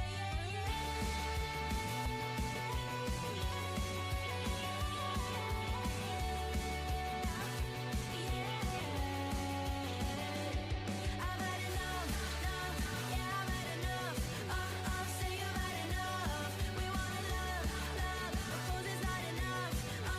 Say you've had enough. Yeah, I gave it time and you really tried, but you're sick and tired, baby, so am I. I've had enough, yeah, I've had enough. Say you've had enough.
Hello and welcome back, one and all. We are here for our second series of the day, and it is once again the lower bracket, all to play for here, and it is full box 200 versus Metasports. Yeah, and these two have faced up before. The players have faced up many times across Northeast, but very recently in round 3 of the Upper Swiss, and Full Box 200 took that with two 13-10s on Icebox and Lotus. So that gives a little bit of an indication as to what to expect, but 13-10 relatively close. If you switch who won the pistol rounds, maybe everything goes a different way. So it's still going to be a banger. It's still going to be very close. And I think, and again, I talked about this before, I'm going to talk about it again. I think the veto is an incredibly important aspect of this because Metasport have been hard banning Grode. They avoid it whenever possible. It's their first ban every single time. But Fullbox 200, they've also not shown it. They don't want to go there either. So I think it really comes down to who could win this match, what the first ban is for Metasport. But let's take a look at Fullbox 200 because, I mean, they have looked incredible. They have been the representation, along with Boars, that East has always wanted. They've been looking so strong across the entirety of their roster. Yeah, exactly. And they've had a pretty strong showing. The lower Swiss maybe not as amazing, but upper Swiss coming in second, just underneath FMG, who we've already seen today have a pretty stellar moment. First map didn't go their way, but second and third was dominant. So if you're coming just narrowly behind them, I think contextually that tells us a lot about what we can expect there. And they've had some tough opponents that they have played time and time again throughout not only this stage, but previous stages. And so I'm excited. It's a team of firepower. It's a team that's come together quite cohesively and only has seemed to build over the tournament. And hopefully we can see them crescendo. Yeah, it's not a great start starting in the lower bracket, but they've still, 13-10, 13-10. Previously, it's anybody's game here. It is, and I think the key aspect, the key component of Fullbox 200, it's got to be Kayaks, right? Yeah. MVP of the lower Swiss, one of the most consistent VLR ratings across every agent, and he doesn't just play Neon or Jet, he plays Neon that feels and targeted. Jet and Raze. I mean, I'm not going to talk about your ranked games whatsoever, we're going to avoid that. You think I'm a one-trick? They think I'm a one-trick. Maybe so, but let's talk about Nosby as well, right? Because Nosby is the support that allows Kayaks to pop off, and he does pop off, but he can't do that without the rest of the team to push him forward. But you talked about FMG and how they did great, in the upper Swiss, kind of similar to Fullbox 200. Metasport actually beat FMG at the glitched LAN. So that's very recent as well. So they've got a lot of good kind of presence behind them thanks to that LAN event, and you can see here they play a variety of compositions on a variety of different maps. The only map they haven't shown is Corrode, and I think that's going to decide everything here. But Metasport, for them, it's not just about one person popping off, not that it is the Fullbox 200, but it's all about the team coordination, the utility combinations, and playing together, playing off of each other. I mean, they've had Shadow, their coach, fill in a couple of times. I had a look at Shadow's stats actually, and they're still pretty good for someone that's sitting down in the coach slot. But you can see the impact that he has had on this team. Yeah, exactly. And a team that, on paper, I think, looking maybe a little less favoured, but has had some really strong showings. We've seen some really sort of amazing stuff coming out from them. I'm curious. I think the fact that their games between the two of them have gone so close previously, 13-10, you said it could be a pistol round difference between them. It could have been one round in it for overtime. But let's take a look at the veto. Now, you said you didn't want to see Corrode banned out instantly. I hate to break it to you. Corrode has been banned out instantly. Again. And this is the thing, you need to start to look to ban your opponent's best maps, or because banning your worst, it's going to get predictable. And when teams are never going to pick your worst map against you, you don't need to worry about it. And now Metasport, they're taking us to Lotus, and this is a very interesting pick for me because their Lotus it's not been great, honestly. They've lost against Fullbox 100 before. Maybe they've got a big switch up here, and then we're going to go to Haven, where Metasport were 13-2'd against another East region team by Boars the other day. So I'm now looking at Fullbox 200 as this could quite easily, potentially, if things go their way, be a 2-0, but if we make it all the way, we go to Bind, and Metasport look much better on Bind than Fullbox 200 do. I want to say, so Echo and I were talking, backstage in the green room beforehand, And they were like, oh, you know, I think it's going to be Lotus, Haven, and then Bind. And you were like, I'm not happy about the map, Vito. I feel like this is what it's going to be, but I'm not sure. And you were reading through it. You were systematically going through. You're like, okay, that's going to be banned out. That's going to be picked. That's going to be picked. Ooh. And I was just sat there, no, because we've got this thing on. I know the Vito. You don't. Yeah. So I was looking at it with gritted teeth like, oh, you're so right, but you're not going to be happy about it. But yeah, we talked a lot previously about banning Corrode straight out and the knock-on effect that that can have. I hate to say, I feel like history is going to repeat itself again, potentially. But I don't know. I think we've seen a lot from these teams. There's a lot that we can draw from. They've probably done a lot of demo reviewing. It's going to be fast-paced. It's going to be heated. We talked about team compositions, and if we have a look here, I have no doubt that this is going to be a showstopper series. Yeah, this is actually a switch up from Metasport. Previously, they were running essentially, you know, the classic composition with the Viper and the Fade. They've gone for hard aggression here. Chinook moving over to the Yoru and Raze. Obviously, Jusu's got to be on the Raze. Incredibly good. Flexible, don't get me wrong, but incredibly good on the Raze. So that's usually where you want to put him. So this makes it a very interesting match for me now, because the comp switch up, when you're prepping against your opponents, you know, the demos, what you've played and how you've done the last kind of, you know, games against them, typically feeds into your prep so hard. So this switch up, this could change everything. Yeah, I think as well, being so dynamic and fluid, and we talked about a switch up, but if you've got a team composition that can change at the drop of a hat, it makes you very difficult to prep for and against, especially if you're jumping between compositions, because you don't know what you're going to be playing up against. That limits you majorly in what you can actually get down on paper, what you can chat about. So I think I'm quite a fan of the Anarchy. I'm quite a fan of switching it up, but we'll see if that translates into results, because having a trump card's all well and good, but if you still don't win with it, then what was the point? You could have just put those extra reps into one standard comp.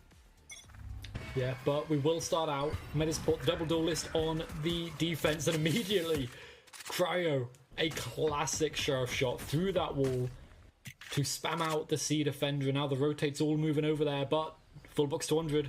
They're pushing A. Or maybe going B. Ooh.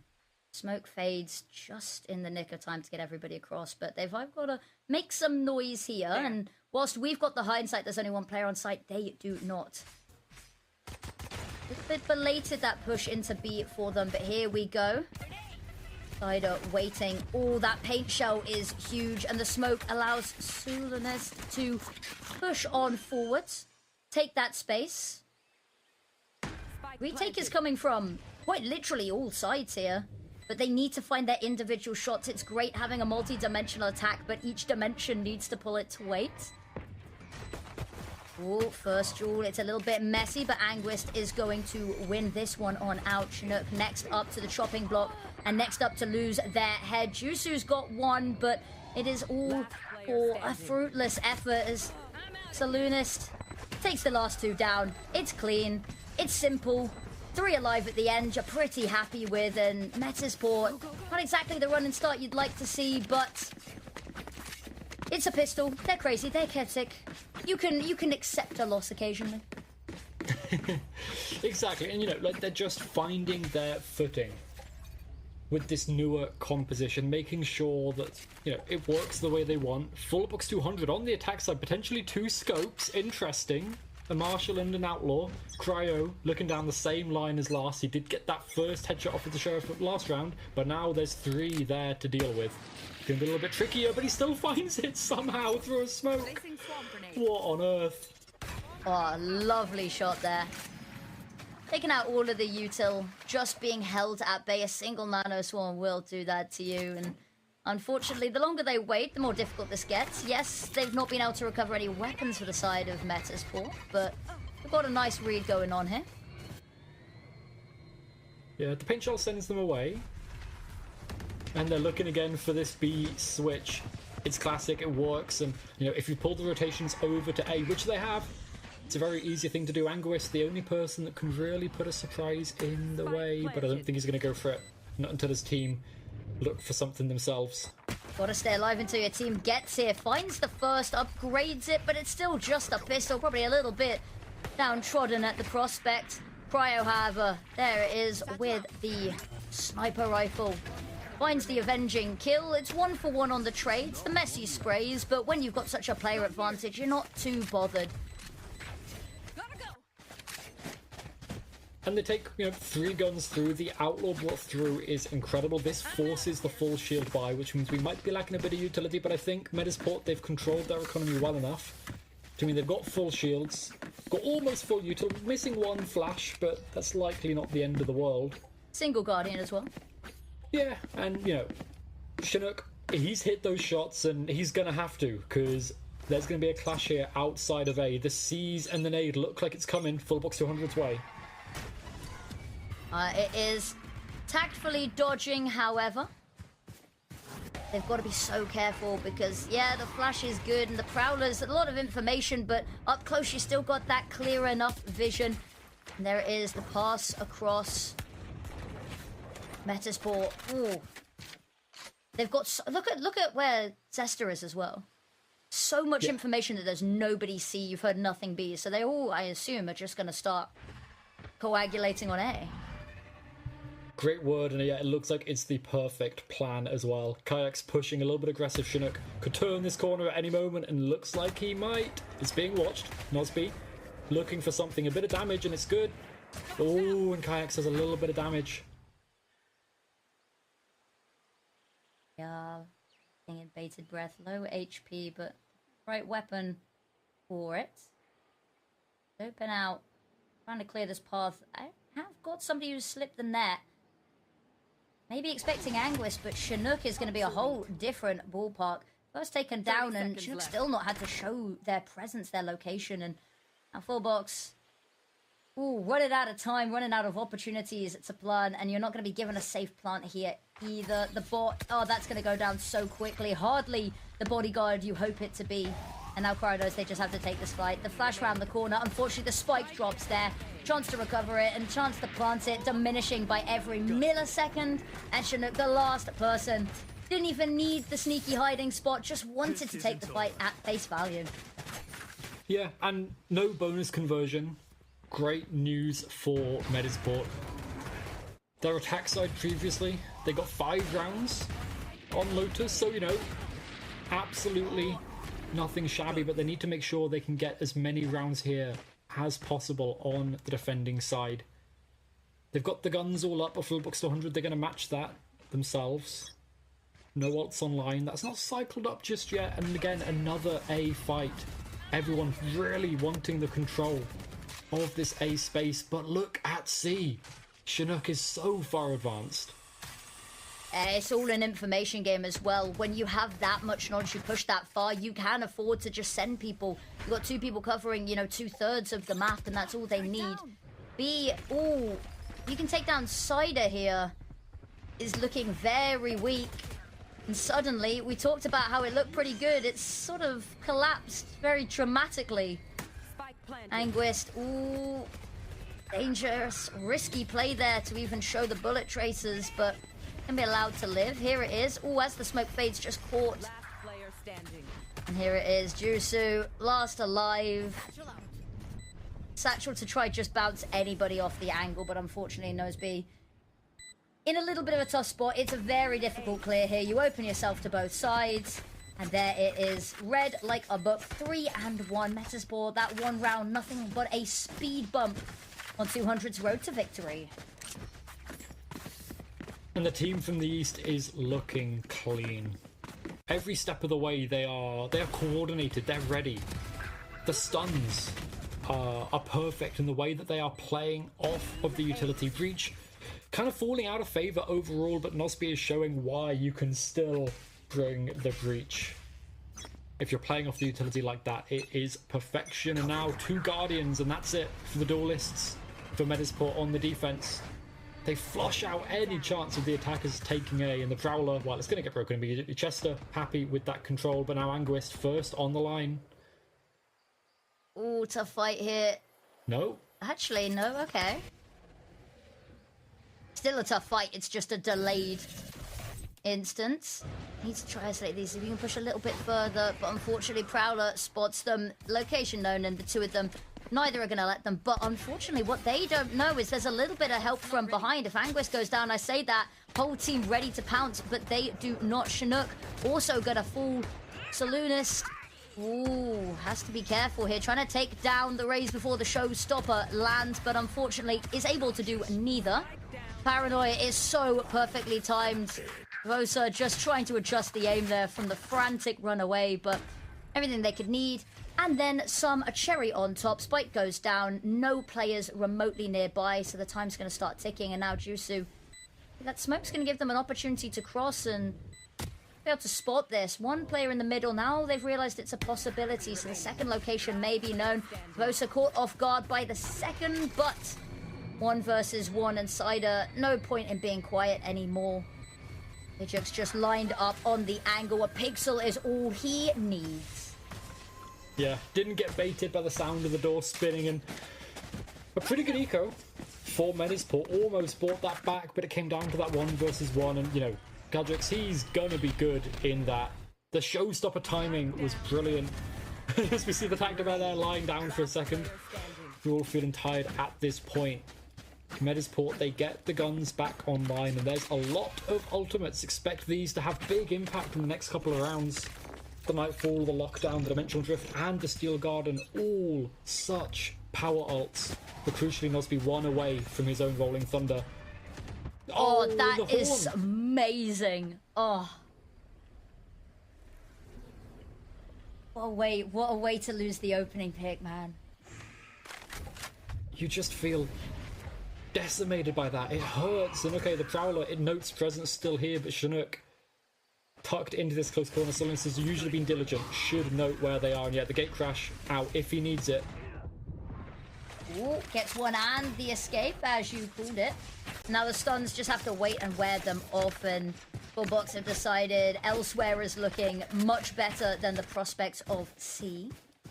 They've sent Hadrix out just to have the nosy, have a look, be the tip of the spear.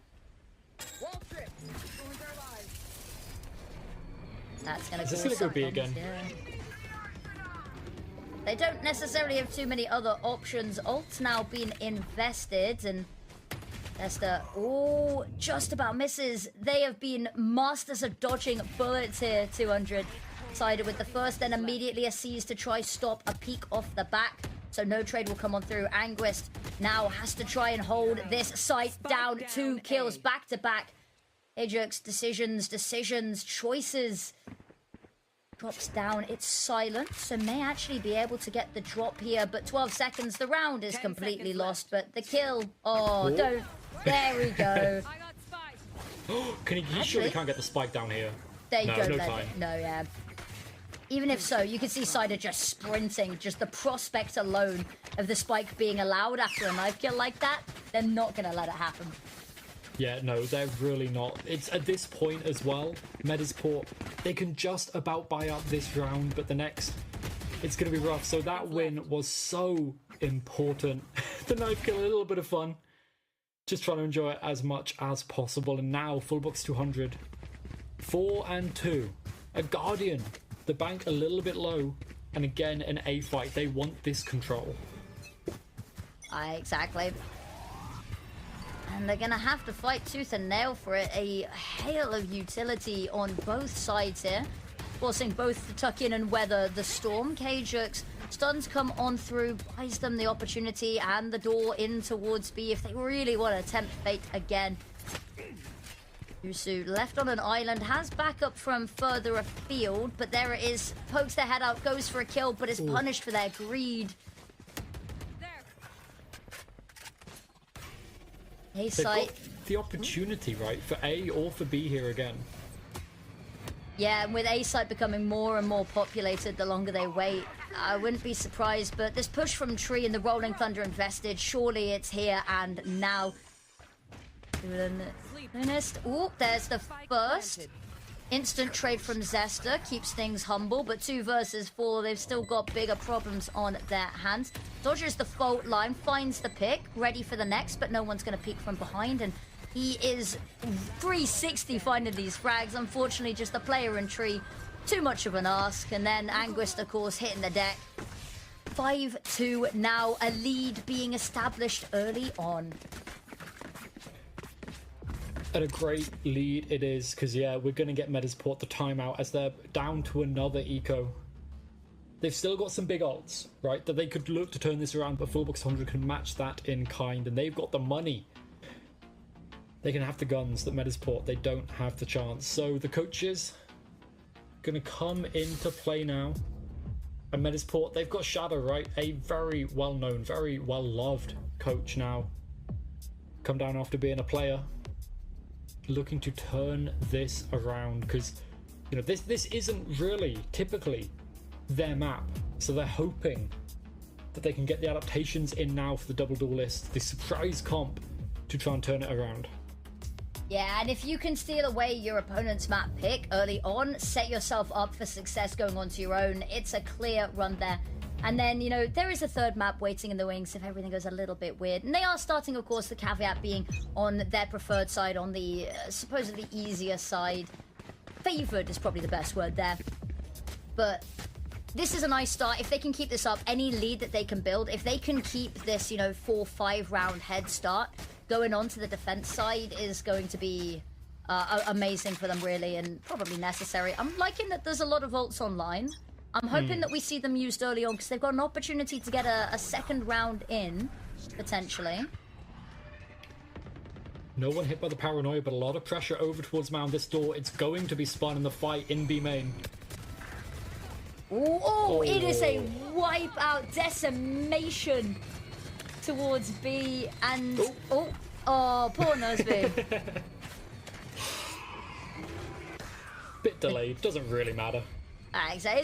It's not detrimental to the round. It's just a little bit sad seeing the door close on your face. Spike planted. It feels like the door's going to be closed on the round here as well. Metasport. Oh, yeah, just Chester stuck outside of B. A flawless round for Fullbox 200. Probably not the round the timeout was fully for, although that set play likely came as a change of tempo from Shadow. Didn't work out. You're not expected to win the eco, but you definitely like to after a timeout like that. But now, going into this round, let's look for the adaptations, the changes that Fullbox 200 will have to now come up against. For Metasport, it's the same kind of setup. Take control of A, but it looks like Fullbox 200 for once, they might just be going B. Nice and simple. Yep. They've done a roundabout route to B. They've taken any number of around-the-world routes. This time they've decided, nope, just going to head straight there. Direct as the eagle flies. On site already. They've forced all of the defense back, and the paranoia really just hammering home the point. And poor Jusu, oh, lucky to still be alive. Maybe a little bit upset at not finding the kill, so immediately pops the ult. Only finds 2. I say only is all they need. Zesta does eventually take down Kjux, but Chinook, oh, caught just by the edge, tickled by the nanobots. And with the lockdown coming on through, they've got a very short window to try find something here before they have to back off and concede. Shadows traveling. Yep. Forced so far back off, and even exit kills here. Oh, and the utils. Death by 1,000 paper cuts. Yeah, this... If he's able to save this, it's something. He won't be able to buy up anyone else. He's not got any shields, so it's not massively advantageous. It's, you know, just not having to spend that money. The TP might put a little bit of fear in, but not enough to cause any peaks. And now up to 7, secured a lead in this half. And don't forget, this was Metasport's map pick. Yep. They picked the map that they lost. Feels bad, man.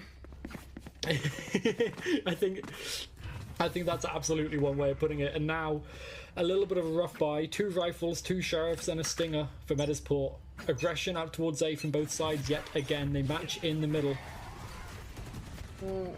It is utility galore for this initial fight, and it is a bloodbath. Unfortunately, it is just Fullbox 200 being put through the wood chipper. The team melts like a knife through warm butter, and there is nothing to be found. Not even allowed to look towards the A site.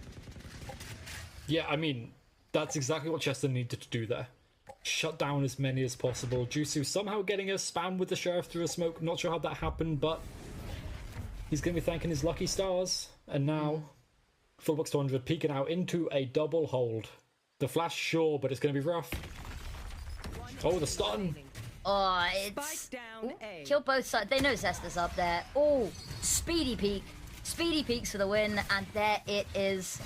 3k, third round on the board. It's a little bit of hope to hang on to here. But they need a bit more here. I think, you know, 5-7 they'd be happy with. 4-8 even as well, going on to that defense side, but they cannot let this be just another blip as we've seen this whole map so far. But now at least I was expecting Fullbox 200 to be scared now of all of this aggression, but they want to go into it. They want to rush it down, and they want to have this clash over towards A once again. And oh, as we see, the From the Shadows out into stairs, it's surely been heard, surely been noted, but this fight here is so important. Chinook gets the first. Charges. All the Prowler spots outside it. They had such an amazing position here, and unfortunately all of their support system has failed, but still alive and well for 2, and that is it, done and dusted. And now if you're Cryo, even holding on to this up seems like a naive dream. I mean, buying the op on this round anyway when you're expecting such an aggressive fight, it's a risky move. Swinging off of contact, and yeah, shut down, and the op handed over. Yeah, Jusu wants to pick that up. He wants to take that onto the defending side as we move up in to round 12. And the op now put down to Chinook. But this was beautiful. Cider dancing around rubble. Such perfection. And then at the last moment, Metasport are diligent. They are safe, controlled. And sure, at the end of the day, when Metasport switch over to the attacking side, they're going to be comfortable, right? Because they've got double duelist. They want to be diving in. They want to be taking the tempo into their own hands. So if they can get 5 here, they're going to be very happy, especially after how that started. Barrage of util towards A, op towards C, Fullbox 200. They're kind of boxed in over towards B to start with at the very least. And once they go C, they'll see that op. And they might feel a little bit more fear. They'll see that. Oh, sorry, I've not done an awful pun all day, so I had to slide one in. No, I was expecting it after that one, to be honest. Oh, you emphasised it. I mean, yeah, it's low hanging fruit. I can do better. I'll do better. That's my promise. There'll be a better pun by the end of the series. Low hanging fruit is your favourite, though. To be fair. Oh, we're going on to the short jokes now. We're only on map 1, but what a shot there. Oh, ooh, and a second. Down, C. Ooh, unfortunately, Saloonist has managed to just slip under the radar, and the teleport offsite has conceded the space. And with Spike on route, it's just picking it up as you head on home. Business as normal, but I'd be getting a move on trying to plant that spike. You've got a bit of space, you know that, and it's not going to last much longer. Missed shot. 30 seconds left.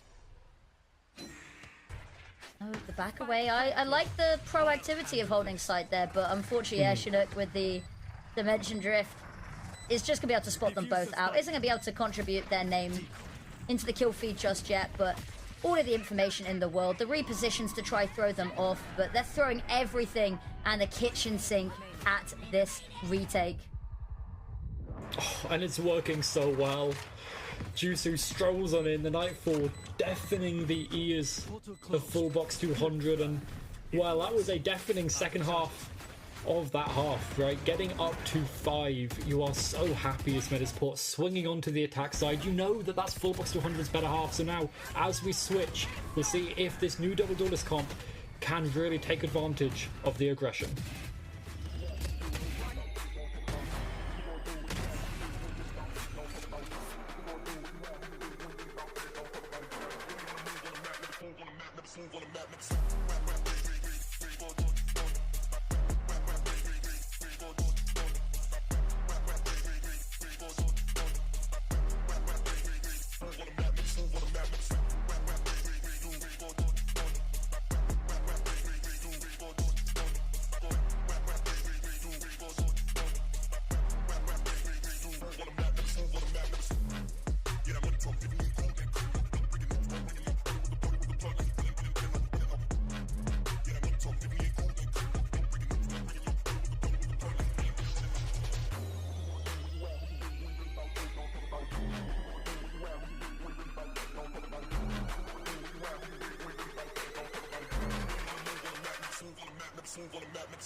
Hello and welcome back. 5-7 is where we left off and where we will pick back up. And now Metasport, it looked a little bit dire to start with, but pulled it back and going on to the favoured side. It might be happy days for them, but a pistol round would just be the extra, the cherry on top for them to secure this and hopefully to close up that gap. But can Fullbox 200 correct the sins of the end of that half and start this off as strongly as they did the first? Because they're going to need to. Their attacking side was much stronger than their defense last time we saw this. Their entries now, it's what matters on this retake, because a lot of utility is exchanged, but Metasport heading over towards the C site. It's where Cryo is, and Cryo is a demon with the ghost. As much as that gun's more angelic. So we'll have to see if he can stop them, if he can halt, allow reinforcements to come on in. I feel like the breaking the Haunter there was a little unnecessary, but 2 for 1 on opening. Jules, Spike's gonna go down, and Cider, oh, what a swing and a hit there. Now Noseby finds one.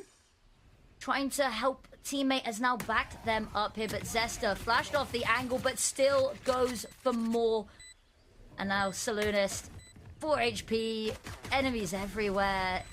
It's a rough one. Here's the flash. Trying to find somebody, hoping someone peeks them, but alas not to be. Has to take this fight. Ooh, Chinook, probably not expecting that.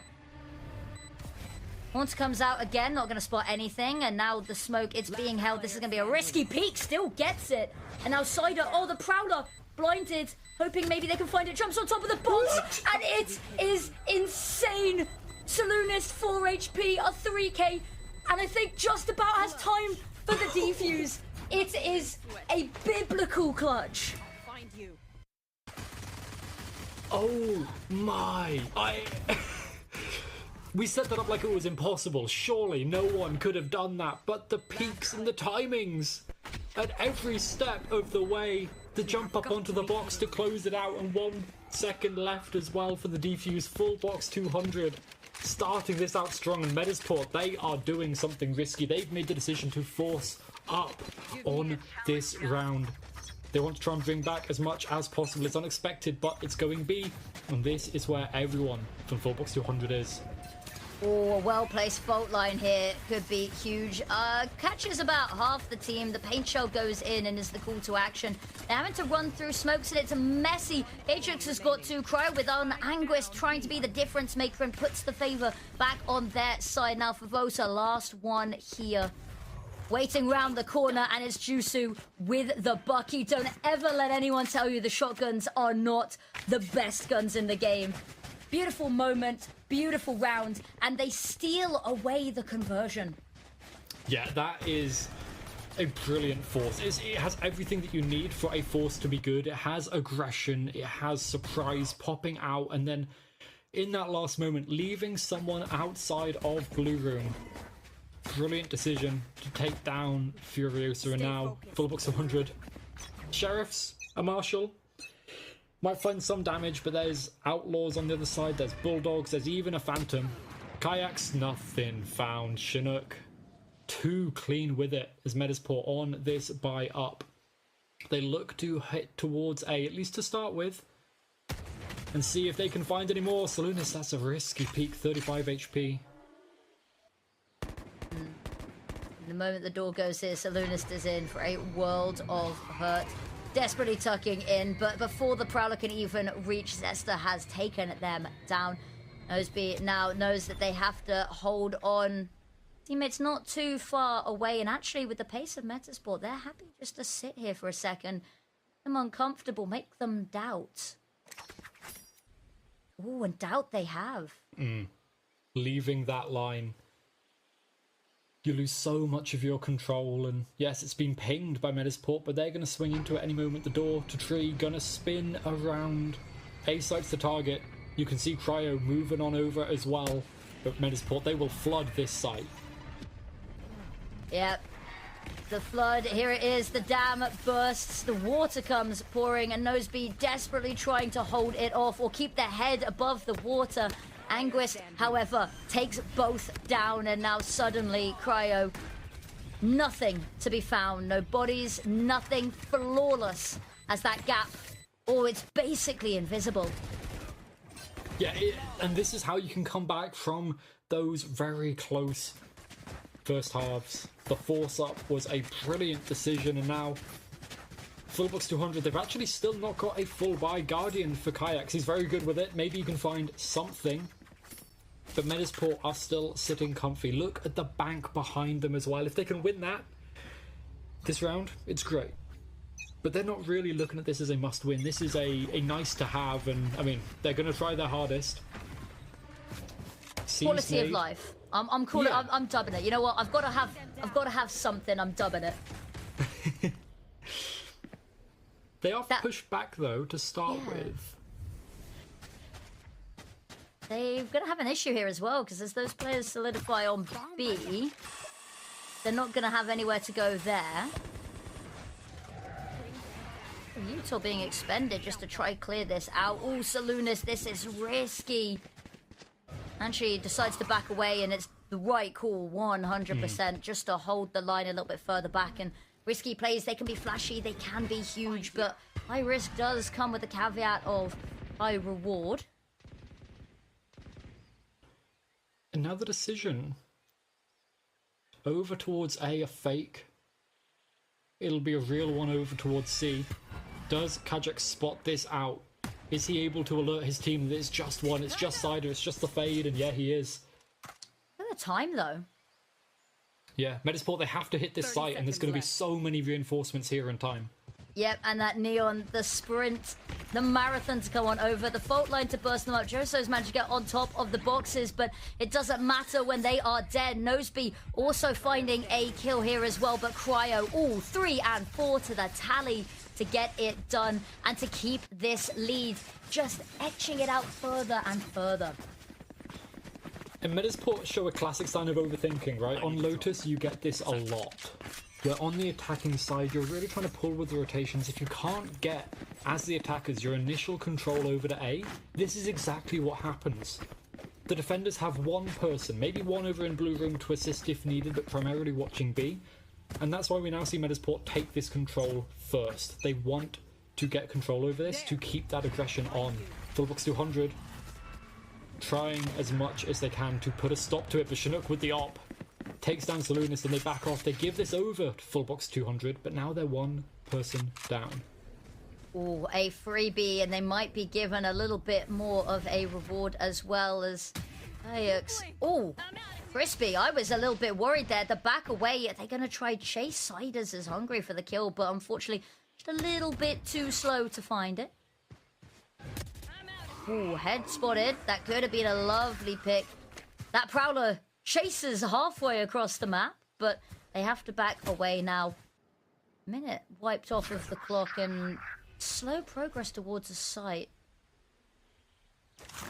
Chester should be ready to watch this angle if he feels like he needs to, but the door spinning will alert everyone. Furiosa can come on in. Kajak's position here could be lethal as well.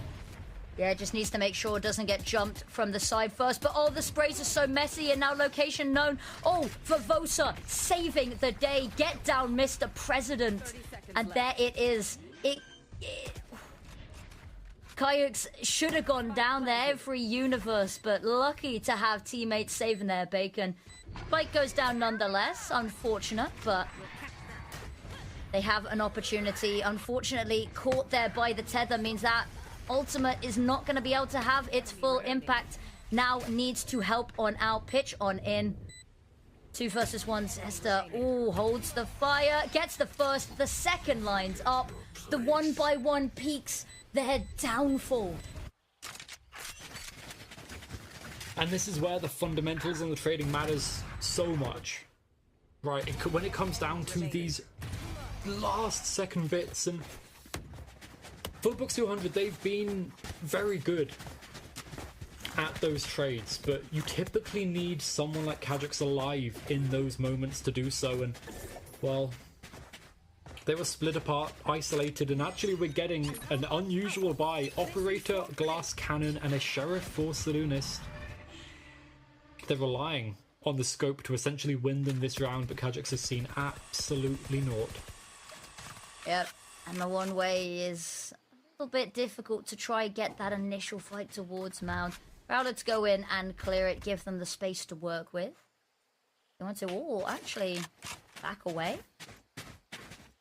Made a lot of noise, drawn over some attention. But the patience of the op, it could be that last minute win. It depends if they do end up going B. Medisport spot nothing with the Prowler. Furiosa on the line. No, but they back off. And now the decision. Op towards A, Killjoy towards C, and that's where they choose to go. Yeah, they have teased us this round with these. Oh, we're gonna execute. No, yep, no. But now it's got to be here. Surely now it has to be. They can't do this again. They can't play with our hearts once more. They're all here. They're all ready. All talk being gathered. Yeah. 30 seconds left. Ooh. Chinook's gone in though, that's a clear commit, but it's going to be everyone on this site and more. Except for Kayaks, who's unfortunately not been invited to the party. Cider gets that spike on down, there's the flash on through, but Cryo on an absolute tear finds 3 amidst the anarchy. Forced off by the lockdown, still has a little bit to work with here, aligned, but with that smoke coming on out, Cryo trying to find a way to defuse without being in the scope of Cider, has in fact done so, and the stuns to keep on pushing and pushing, but the defuse, there it is, nothing they could even do to have a say in the matter. Yeah, a nice exec, but a little bit over eager. It's a great idea to run down onto Cryo, take down the lockdown to allow you to stay how you want to set up on the site, but when it's someone like Cryo defending that, you know he's going to defend it with his life, and he takes down all 3 of them. Maybe if one of them had gotten that trade, the round could have flipped the other way, but Medisport expending their final timeout. Note how Fullbox 200, they've not used any. They are happy with how this is going. The few rounds that Medisport have got up, not really worrying them too much, and now the defenders feeling comfortable. They've still got a lot of ults. Nightfall almost got that from the Shadows Online. We've seen some nasty combos of that before. But Nosby, Rolling Thunder as well. So many things to be great for the retake. So Medisport talking to Shadow, trying to work out how and what they can do to force Fullbox 200 back, and to use something like the Steel Garden to prevent the retake from coming on through. Yeah, preventative measures are the name of the game right now. Couple of ults online for both sides here. I'm curious to see, you know, we're at the precipice here. They might want to hold on to them. We're at a point where you use them now, you may not be able to get them back online in time. So hesitancy is certainly starting to brew. Ajax looking, waiting, trained on the angle. Hoping that maybe the Haunter is going to be the call to action. Dodges it, but then immediately reposts. Smoke, however, a little bit of a problem. Wants to peek through it anyway, gets ahead of it. There's the first, the dash back immediately. Not even a point of damage scored onto him. Nook. Voltorb, no. Just waiting. Another smoke comes on through to give them that safety net, but they can't go B. Saloonist's waiting. Flash, pop flash. Ooh, it's not actually going to blind the person they need it to, but Cider finds the pick anyway. Ooh, not able to scope in time. The shotgun AWP only good for 1. Vivota through the smoke. Doesn't even really know where they are, but knows the Prowler smelt something. Now 3 versus 2. Spike is in a retrievable position here. They can pick it up. They could head elsewhere if they want to, but you seem dead set on A here. They've got the From the Shadows as well. They really could try and play around this. The Gate Crash to get out the From the Shadows elsewhere, but no. And the worst bit is, for the Bucks 200, they know exactly where they are, so the retake, it's so ready to flood on in. Yep. Ooh, not able to destroy the Haunter in time is marked. Heather just about dodged. Well, they just have to sit in limbo waiting to be able to hear and see again. And when they are able to put a job on their hands to re-clear everything, Chinook making sure no one's on site. It has to do with Cryo and timing here. Could be everything. Oh, head spotted. Adjustment from Cryo is perfect. Zester's got the first. Knows at least one more's there. Probably heard the drop down, but the sound of the defuse is confusing. And Cryo gets the last. So much time available as well. And it is immaculate on the retakes. Metasport's just not able to hold on to these sites. And a reminder that this is Metasport's map pick. They went into this expecting to win it, expecting to get the upper hand with the switch over to the Euro raise, but full Bucks 200, they don't really care. Whatever comp you're playing, we'll get a couple of kills before you take the site, and then we'll kill the rest of you when we retake. And the retake was exactly how they won against Metasport last time around as well. Every single defending round in the Upper Swiss that they got was from a retake. A total of 8. They've got a couple of kills before the retakes this time around, before that was needed. So they've, got some diversity in there. Good job to them. But now, as Metasport are down to an eco, look at a potential map point if they can't win this out. They're looking towards B again. The fault line's missed, but the re-hit's still possible. And it looks like they might look towards C. Yeah, C, and they're hoping to make it quick, catch them off guard, but 200 already aware. Sixth Sense available. Paranoia is amazing. Just misses Jutsu, which means that Showstopper able to see, able to connect. Vivosa dodging flashes, dodging bullets, toying with the corner, isn't really allowed to properly contest this. And look at this, they've already got an idea that there might be a flank, but one slipped the net. Waiting, might be surprised, gets the first. Oh, do you even clear this corner though? Not with this weapon, probably. Ooh. Anguish. Doesn't matter when you're hitting shots. And they've managed to force that last Metasport player off of the site. Jusu throws in the paint shells, manages to find the kill, but that means that this needs to be quick. And the longer that you can stall... Oh, don't even need the stall there. The 4th kill. It has been a multi-kill heaven, this map, for both sides. An 11-9 now on the scoreboard, holding off that all-important map point. But it's individuals after individuals, and Kajux did so much there to try alleviate the pressure. That one final player that we said was going to be difficult to weasel out is, unfortunately, the thorn in their ankle. Yeah, and now look at Metasport. They're feeling so much better. Full box 200 down to an eco. A Guardian, a Marshal, a fight to start with. Fast lane to try and take the space, and the... Oh, Chinook just about misses. The Haunt spots him, sees where he goes. But the trail, it's broken, and Cider's hiding in this smoke. Yep. Weaker weapons, you've got to do something dynamic. That's a very risky move. It's the space to back off. Hasn't been pressured too much, but that could have been a little bit worse. Saloonist ready with the counter utility, and Kajux has found an opening. The frantic jump back in. Fight goes down, they know where it is, so they know there's a clear commit to A right now, so they're just going to pop the ultimates if they can get a thrifty here, and they can. 3 already lining up the shot. Chinook trying to atone for the missed shot earlier that could have saved this whole round, could have saved them all. Now 2 versus 4, crazier things have happened, but A, they have to get the spike back, and B, they've got to find a site, they've got to take the control, and with only 35 seconds realistically, and no map control other than a little bit of knowledge that no one's pushed out of B yet. 30 seconds left. I got the spike. Near impossible at this point, right? Yeah. Chinook with the op, trying to find something, search for something, but Saloonist in a beautiful little angle. Not going to turn the corner. Ooh. Very quick A's scope open. there. Wait a minute. Wait. They can't get the spike down. Surely Furiosa gets this. Ooh. Oh, Zesta, that's the important kill there. Teleport out, Rolling Thunder. Everything committed because they really don't want to let this slip through their fingers now. HP bars looking low, but weapons now retrieved, and it gets harder and harder. Now Chinook on the angle with the op. Goes out. Out the shot with it, or hoping. Oh, but it's clean. Doesn't even need the upgraded sniper.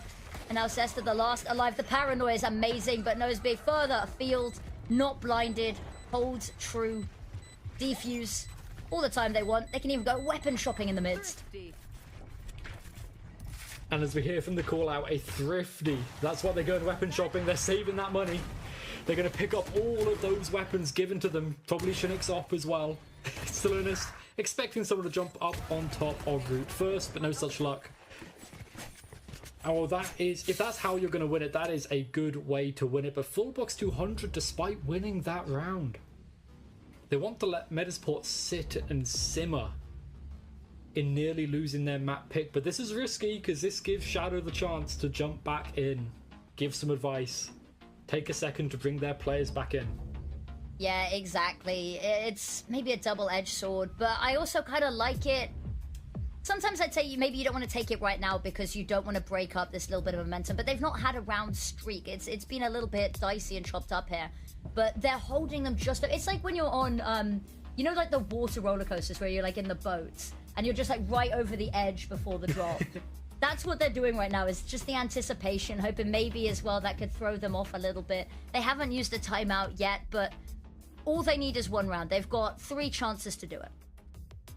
3 chances before that overtime comes along. I'm not surprised you brought out a roller coaster reference, but it was you. You had to, right? Yeah, I was going to go more niche, but I was like, you know, I'll try to keep it general. I'm just a bit surprised that you're allowed on most of them, you know? Oh, because I'm not tall enough. Yeah, there we go. You got it. Aww. But now, we head into this round. Full box 200 on the defense. Good money, good ults. Every chance to win this round. This will be their round to lose. Exactly. Manchester. Oh, no, we waited too long. Saloonist, that is punishing. So much information there from the Dimension Drift, but can you enact upon it? There is the Nightfall as well to maybe block the queue of removing yourself from the Dimension Drift, but unfortunately doesn't matter because all of the shots are landing. Anguis, the last left alive. And we said time and time again that gunplay would be the one thing they need. And they're clinical, a thrifty to put them onto 12, and a stellar round to close them on out, stealing away their opponent's map pick and putting them 1-0 on the board to continue this lower bracket run. And crucially, it was that thrifty that turned it all around, right? Yep. We could have seen potentially overtime if that hadn't have happened. But Medisport, they lose out their map pick. They were hoping to throw something special. And that double doublist comp, you could see the workings of it, right? The aggression, the way they were just rushing it down. And Medisport, they looked like they had every chance to win it. As we do show that knife kill again. But full box 200, they just looked unstoppable once they got that momentum. I mean, the overdrives from Kayaks, I think that was about half of his kills. He's something else when he gets a chance to really run off on that Neon. But Salonis, 4 HP with the Ghost. I don't want to say it, but it feels like that might have been the biggest shift in this map. Although it was a map of highlights by the looks of it. Yeah, there was a lot of the rounds. We could talk a lot about team play, and it always comes into it, but it was the rounds being won predominantly were individuals getting 3Ks, 4Ks. You know, not quite getting towards that ace just yet, but it was very much a round of individuals popping off, and the team kind of coming together around that, as opposed to the team being the focus and the individuals being the shine, the buff on it. Yeah, and you can see, like, from Full Box 200, it's not just Kylux, right? He's an incredible player, great at the entry, consistent, always overwhelming, and getting that first blood. But it's everyone else, Cryo in the backline on that Sentinel's role, always alive when you need him most. Saloonist, I think, as well, a highlight player there. Maybe not up there in terms of kills, but his utility was incredible. And, well, Metasport, they have their work cut out for them if they want to come back in this series.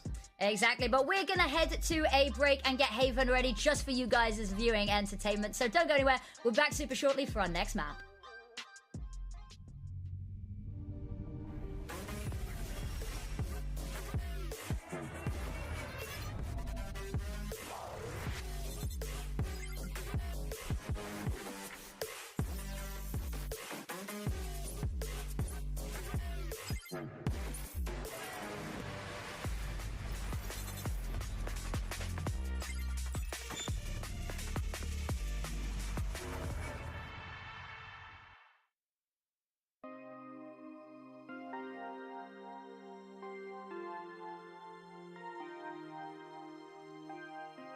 Out here on the street, I'm losing my way. You've gotten to me, and that's my mistake. Some might say I can't get too far without what's in your face. Oh, you gave me your heart and took it away. I'm going underground, going underground. Say your loving comes around, going underground, going underground. 'Cause your love is not around anymore. Going underground, underground, underground, yeah. Going underground, underground, yeah.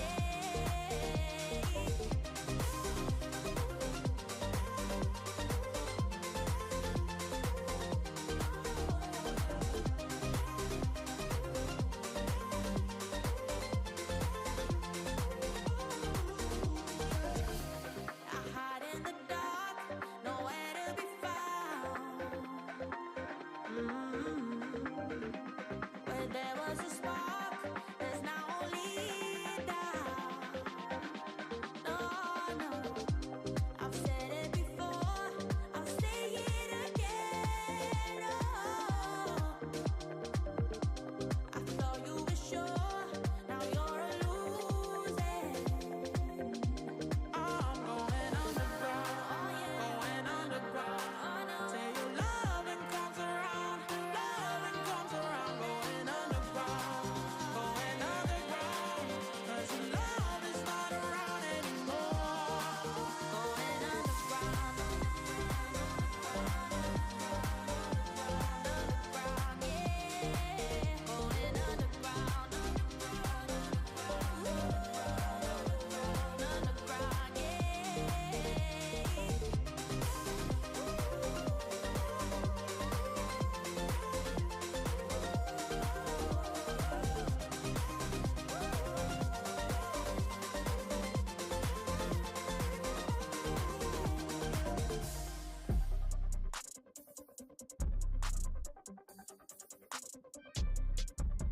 Hey.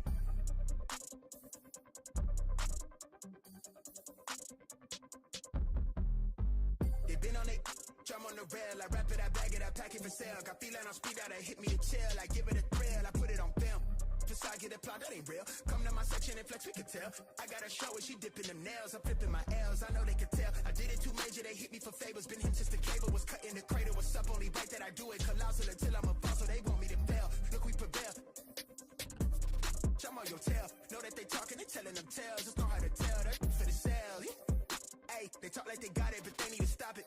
I'm leading with logic, my heartbeat is frosted. I seen it, got optics I need it from Shawty. She mean with the top and it's obvious. They need him a target, I'm dodging in darts, make him reach for the stars. I'm dumping, I'm forcing the punt off the runs. I'm moving with caution, I'm saucing my nigga is nothing. From nothing to something they'll never be.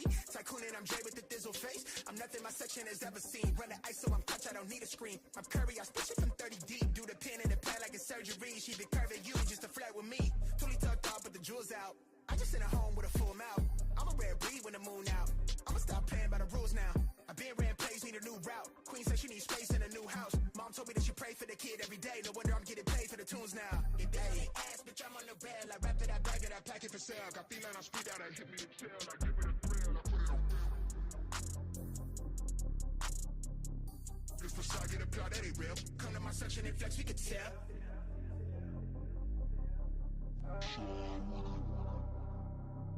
Really outside. Run with it.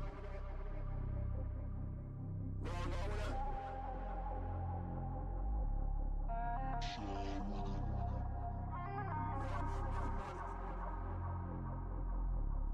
it.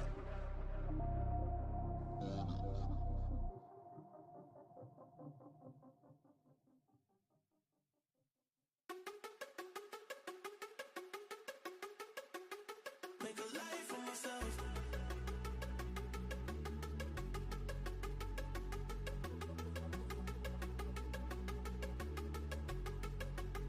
Make a life for myself.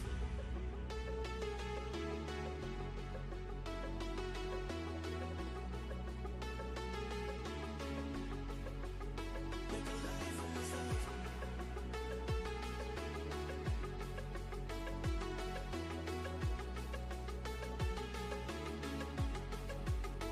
Make a life for myself.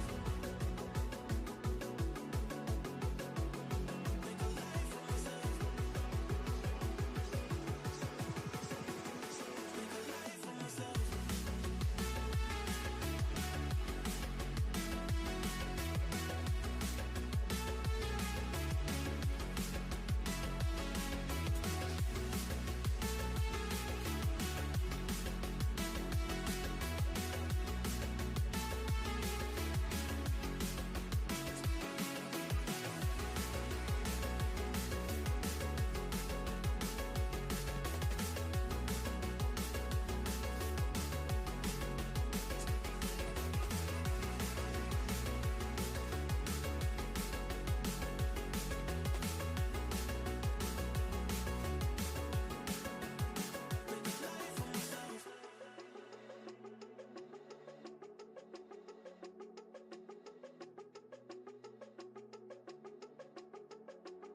Make a life for myself. Make a life for myself.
Hello, everybody. We're back. Did you miss us? We've got a map 2 on the way. Haven is waiting just in the wings whilst we get everything ready. And I'm super excited for this because the last time these two teams played, this was going to be the decider map and we didn't get there. So it's the decider map that would have been.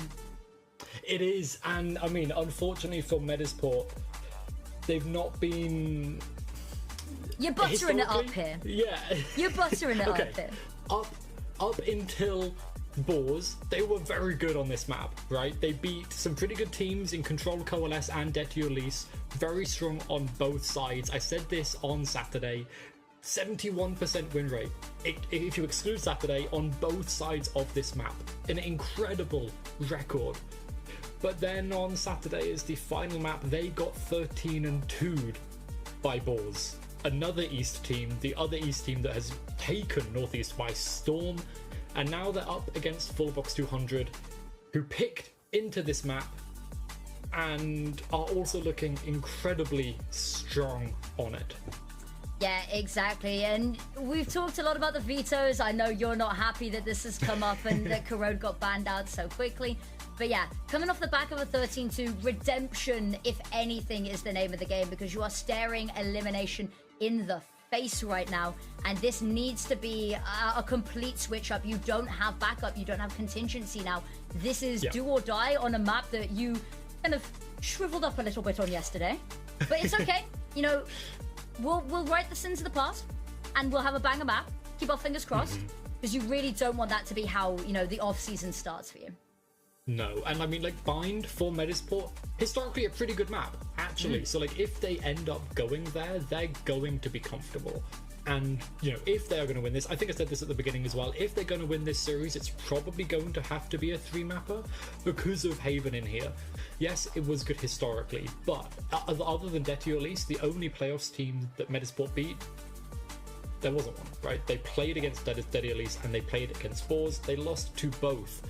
So they have to really bring out something special here. They are playing the Viper composition. We've seen this, or we're expecting them to play the Viper composition at least. We've seen this work to a great extent. The amount of stall that you have between the Viper, the Omen, the Killjoy, it can work so well, especially up against the Breach and the Jet we're expecting from Fullbox 200. Yeah, no last minute changes. Medisport not trying to throw anything special at us this time around. So yeah, we'll have to see how this goes. Obviously, Fullbox 100 starting on the defense. It's their stronger side. It's a lot of teams' stronger side on this map.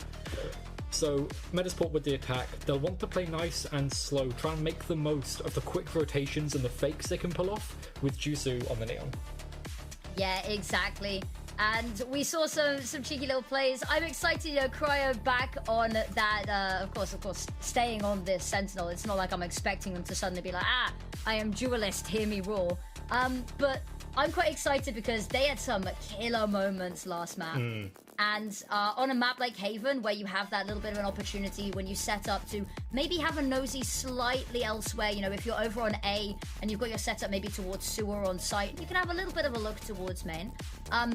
I want to see the full extent of what Cryo is willing to show us in the mechanical department. Yeah, like, we know he's good for it as well when we get there, but we're going to be starting out with Medisport, looking to lean over towards B and C. We've seen a lot of B to C splits through Garage and B site itself, with one person kind of walking up C long by themselves, so that could be what we're looking for here. But Kadrix and Nosby, they're looking together, always playing off of each other, and it's the same thing here. Yep, go straight into Garage. Kadrix first on up, not allowed a line of sight before the smoke blossoms. So he's just forced to rotate and reposition. Vosa desperately trying to cling on, put as much buffer onto this site as possible, wear out all of the utility being hurled his way. Spamming away, Kadrix has found the first one here. He's making a lot of noise, and you can tell Medisport, they've got onto site, but they're a little bit confused and a little bit overwhelmed here. Juice has got one, but that is it. Round over, pistol secured. Yeah, and I mean, they don't need front sight, right? Fullbox 200, they secure themselves backside with that bubble smoke, enable everyone from the team to flood on in, and then just take down Medisport one by one. We even saw there, like, the recon dart not get broken immediately, but it didn't really matter because there was no way for Medisport to capitalize on it. And now Fullbox 200 taking this first win on the defense. It's a great round for them, but they're going up against the Outlaw of Kajaks immediately in Garden. Yep. Super aggressive, spots the bot, and actually, instead of just backing away, they're worried about the repeat, hung around for a second. But not overstaying the welcome. Lovely little intuition to back off there, but you've taken down the bot, you've bought yourselves at least a little bit of safety from that, maybe slightly more dangerous, slightly more annoying util. Very patient here. Specifically taking their time. Medisport are hoping for a mistake. Fullbox 200, they've not done many of them. On Lotus, a couple, sure. But historically, this map has been very good. They're patient, they're diligent, they're not trying to give over anything, and now the stun line from Nosby out on towards B, as this is where the exec is happening. Cryo waiting to capitalize. Yep, and there it is. It's going to stop them, if only for a second, flooding onto this site. Gets them ready. There's the first. There's a trade comes through. Kajaks already able to get the most of that escape there.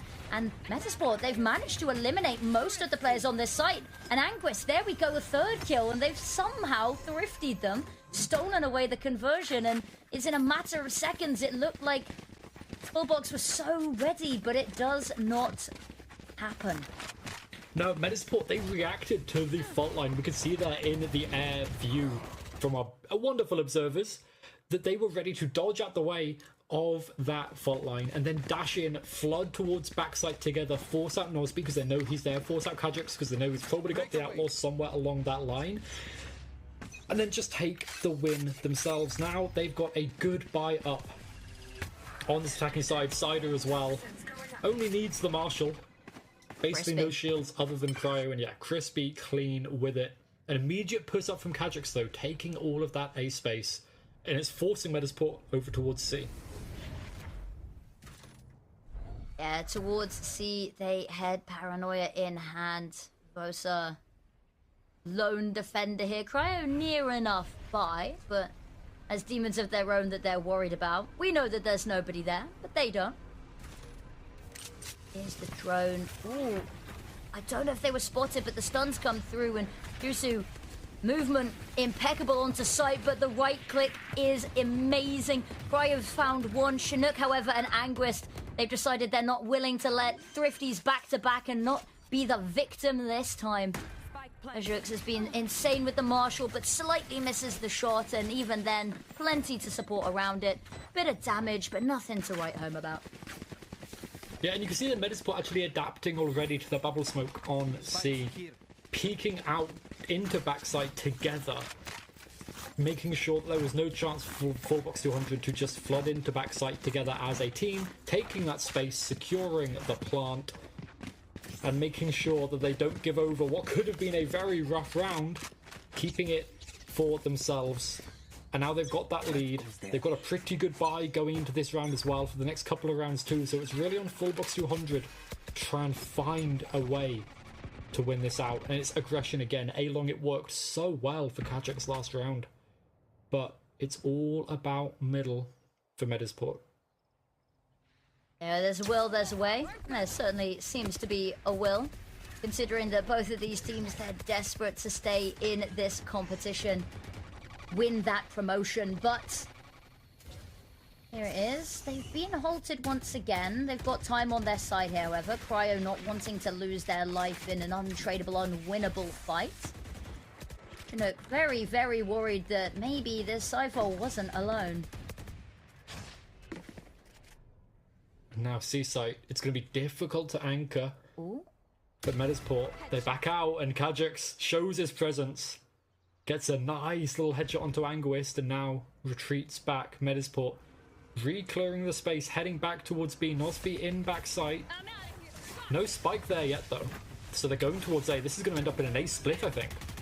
Poor Noseby didn't know what was heading their way. Managed to upgrade the weapon here as well, and on lockdown gives the ability for that spike to work its way onto site. But actually, oh, but a ruse as it heads over towards A. Salunas finds the pick, and when they hear nothing more, maybe a little bit worried, they're checking back C, but it's all going to fall onto Kadrix here. So they find the first pick. There's the smoke to give them the movement, the opportunity to work further around, but unfortunately the dash right into Cider, trying to stop the spike go down in the last couple of seconds. It's a lot of damage, but there it is. They stop the spike going down and they find the kills as well. It is the cherry, the sprinkles, all of the toppings on top of the sundae. That is an incredible read. Yeah, Kadrix for a second was looking like he was leaving, heading back over towards B, because that's where the majority of the fighting was, right? Yeah. Juicy was still there, but he waited around, he peaked at just the right time that allowed Silmus the time to come in and close out that round. Kadrix, a sheriff, yes, but he's got the knives and he's very good at it. I'm expecting some form of aggression. Again, just for now, the bottom of A long, but again, he walks forward, consistently taking this control. A lobby is his. The Viper Toxin can go back up to take it back. But I think he's going to be ready. The only worry is whether they're expecting this aggression. When you get caught out by a flank like that, you start to get a little bit paranoid. Now, they suspect that there's a possibility that push is quite far, but they don't look to their right. The wall blocking the line of sight as they head into sewers, and possibility for a wrap here imminent. The Cypher Cam kind of plays Kadrix into this if he wants to. As the spike, it looks like it might be getting picked up and moved over towards A. Kadrix, he's just waiting, patient. He could look to try and find a timing, yet he pops his dash. He's trying to find something. Yes, very, very worried. Can hear the commotion in mid, but no opportunity. Dash wears off, but has got the angle, has got the timing on both of these players. 2 knives, send in a third just for good 30 luck. seconds left.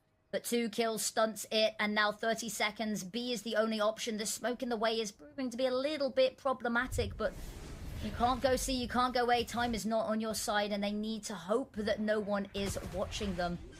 And that Viper wall would have been the only thing stopping this breach, and tap the plant. Spike goes down.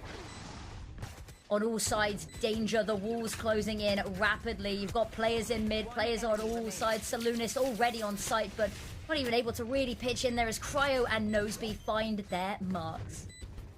You're starting to see why this is full box 200's map pick as well, right? Sure, they give over the eco, the push onto B, the Medisport, you know, they look very good on it. But other than that, the awareness of the timings that Kadrix can go for, that Cypher Cam goes down, he doesn't see or hear anyone escaping A, so he can push down and flank through sewer and immediately shadow, stepping in. Only 1 round difference, but it is those 2 gun rounds. And at the end of the day, the gun rounds are what matters. We saw this for Medisport. When they got to 2, based off of those pistols, they couldn't get it any further against Spores on Saturday. So they want to try and stop that. They want to try and find a way back into the gun rounds. I'm sure they worked on it yesterday. Maybe even on Saturday evening after the games had finished. But they need to make sure that full box 200 don't just run away with this. Exactly. They've also got a little bit of a talk to have potentially, because the ult economy is looking pretty good for them. In a round or 2, probably not even 2, probably in a round they'll have almost all, if not all, of these ults online to just rain down if they need to. But what they do to get to that point, if they lose this, money might be uncomfortable, and unless you can find that opening pick or 2 and spiral it, it's not going to be until a couple of rounds from now that they even become relevant.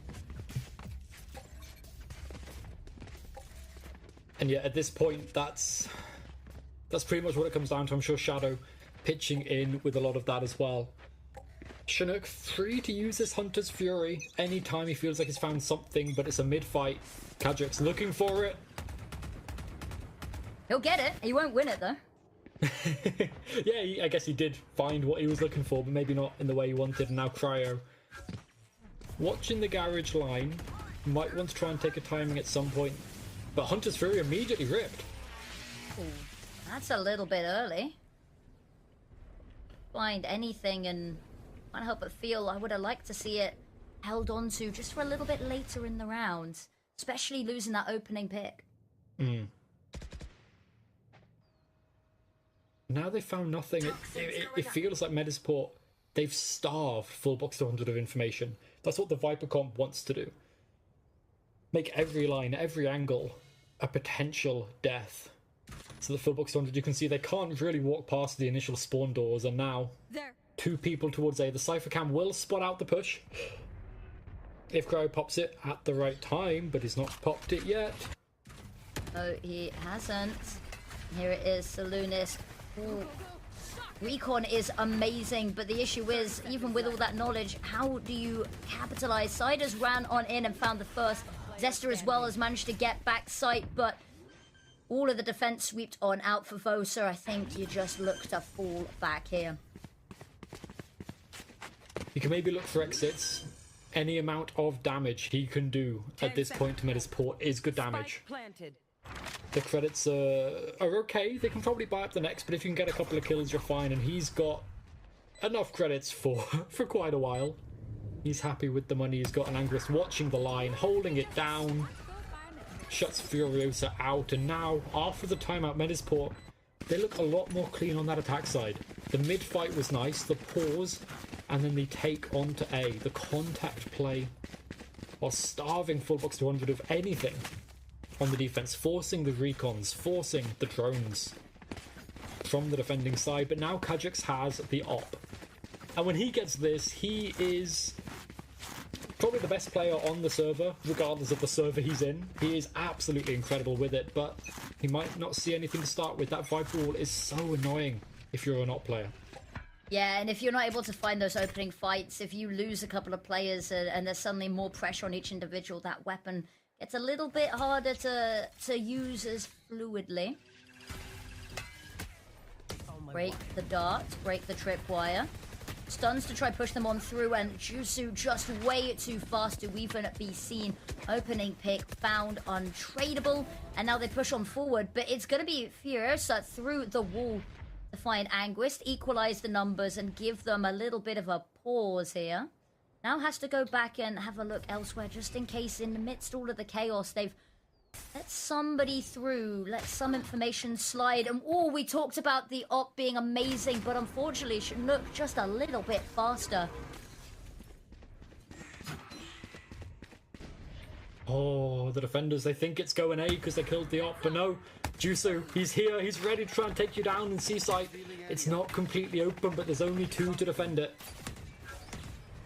Ooh, counter darts is a little bit of info for both sides. A battle for chip damage through boxes. Furiosa already done so much, needs one more kill, but unfortunately just backs away the last second, wanting to reposition instead of just going for the fight. And a fourth round and a lead for Metasport has been found, and Jusu has been amazing, just catching them off guard, keeping them on their toes, and being absolutely everywhere all at once. Yeah, no, he absolutely is. In a way that's absolutely making full box 200 cry. A timeout coming out from them as well. We only saw one on Lotus in that, very close to the end, the final round, to stabilize themselves. So I'm wondering what this is about. How they're going to utilize this, because the money's not great. Finally, they're shoved down to what should be an eco. No knives online either for the Star Jet player. So it's not looking good in Metasport. If they can keep this momentum up, they've already got double what they got against Boars on Saturday. So if they can keep this up, they've got the ultimate cycle online. Use one or two odds around, ideally not against ecos, and you secure yourself not just even, but a lead on the attacking side. And that means you're so comfortable moving on to the defense, where actually the Viper comp's happy as well. Yeah, this is all about maximizing what they have right now. They've put themselves in a good place, and it's how they can make the best of a good thing. I think you're right about trying to cycle the ults. They've kept a lot of them on the back burner, and they have the opportunity to continue to do so. Maybe expecting a little bit less of a buy than what they're going to be going up against in this round, but they know that what will come after should give them the opportunity to really bully them. A nice start, pretty classic from both sides. Mid control, get rid of as much of Cypher utility as you can. for the attacking side. Recons, no trips to break this time around, just a cam watching it from C. And I think this might just trigger Medisport to just think, oh, let's just hit the C side. Right, as well. There's the lockdown coming on out. Just really to give them a clear run. Have to wait for everyone to vacate before they can really push on in. Here is Zesta waiting, holding the line, just waiting for the smoke to be available to be thrown and then to Blossom. And now Jusu can also help on just keeping this whole backside safe. Viper's pick comes on out and now everything is made infinitely harder for these players, but health bar's low but still alive. The Gouge Flood's being watched as well. This is difficult to push back into. Yeah, this is everywhere you want to go. You've got more and more players. Are they saving already? Yeah. Time just not on the side, but there's going to be a little bit of a meet here towards spawn, and unfortunately for them, Chinook is ready. Bolt line's coming through just to try buy them, but unfortunately a second player goes down, and now Saloonist, even their safety's not confirmed. And it's a rough way to go. You want to save, but you're denied even the simplest of necessities. Well, the rest of Footbox 100, they should be able to buy this up. Kadrik's the most important to save because he was so low on money, so it's not the end of the world. And that was two ultimates, two big, powerful ults as well. The Lockdown and the Viper's Pit, that's gone. So, Footbox 100, you've got your Rolling Thunder online. There's basically nothing that can stop it on the other side. Maybe Jusu's Overdrive, if he's good enough with it. And now, to start with an A take from Medisport. We've not seen this for a while. But they found the space and, oh, immediately from the shadows. Look at him, in spawn. That is cheeky, but I think they would have heard that. They've sent a little bit of a look. Saloonist, oh, don't walk into the smoke. Don't do it. He wants Paranoia, to. Oh, it's so good, and even up close, you're not ready, and Zesta just pops on out. And there's no time to react, now has the whole of the site under his thumb. Unrecoverable, yeah, the save already called. And I love this, the timeout from Medisport called, and immediately two incredible set plays to come on through. To get them up to 6 on their attacking side. And like I said, this Viper comp, it loves the defense. It loves the flood retakes. And Medisport are comfortable at them. This is what we were missing against Spores. And now the hunt is on. Chinook, knife out, gun just in time. The trip has to be broken. Oh, there it is, the peek off the back of it. And it's all but consolation prizes right now, or should I say probably a fight for survival, and I don't think Metasport are happy to let any of these players live. The stuns go in, and they are just wanting to take weapons, and they will be successful on 2 out of 3 counts there. And that's huge. That's so much money now out, and like I said, this set play, Lena, this is the kind of thing that you need to come back in. It feels like they were in the lab cooking because we didn't see this kind of thing on Saturday. So I'm assuming they've been cooking in the lab, trying to work out what they can do if momentum ever goes out of their favour. And yeah, they found it.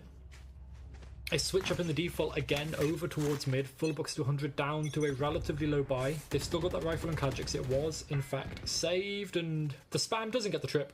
But I'm sure they'll find that as they push up. Yep. About to be greeted by it. They're not gonna neglect to check. Ooh, lovely shot. 1 bullet straight to the dome. Spam through the smoke. Ooh, in an uncomfortable position. Cryo, lucky to be alive, lucky to have a kill. Has actually managed to get the spike down in a very unfortunate spot. Saloonist pitches in here as well. And Anguis, they have to find another avenue, another route. Overdrive pop and running desperately, but it's a bait. They just head towards the nearest noise. Not expecting another. And it's shaping up to be a little bit of a weird one. Cryo, we sung their praises. Still finding a bit more. Anguis last alive. Dart spotted broken. They knew exactly where he was anyway. But now you've got a player in window. You've got players on site. 40 seconds, but you're not going to get to use a single one of them. I mean, It doesn't sound like that was counted as a thrifty, but to me that absolutely was. The buy was so low it may as well have been, and at every step of the way, full box 200, they were ready for whatever was pushed. Cryo pushing in with the stinger, taking down the spike plant, enabled the entirety of that. It forced Jusu to use the overdrive, dash into A-Link and try and find something, but now he's got the operator on the attack side. The Neon looking for a death of 1,000 cuts across the map. Will he be able to take down Kadrix though, because he's up on the high ground? No, he's not pushing that far. Taking it slow.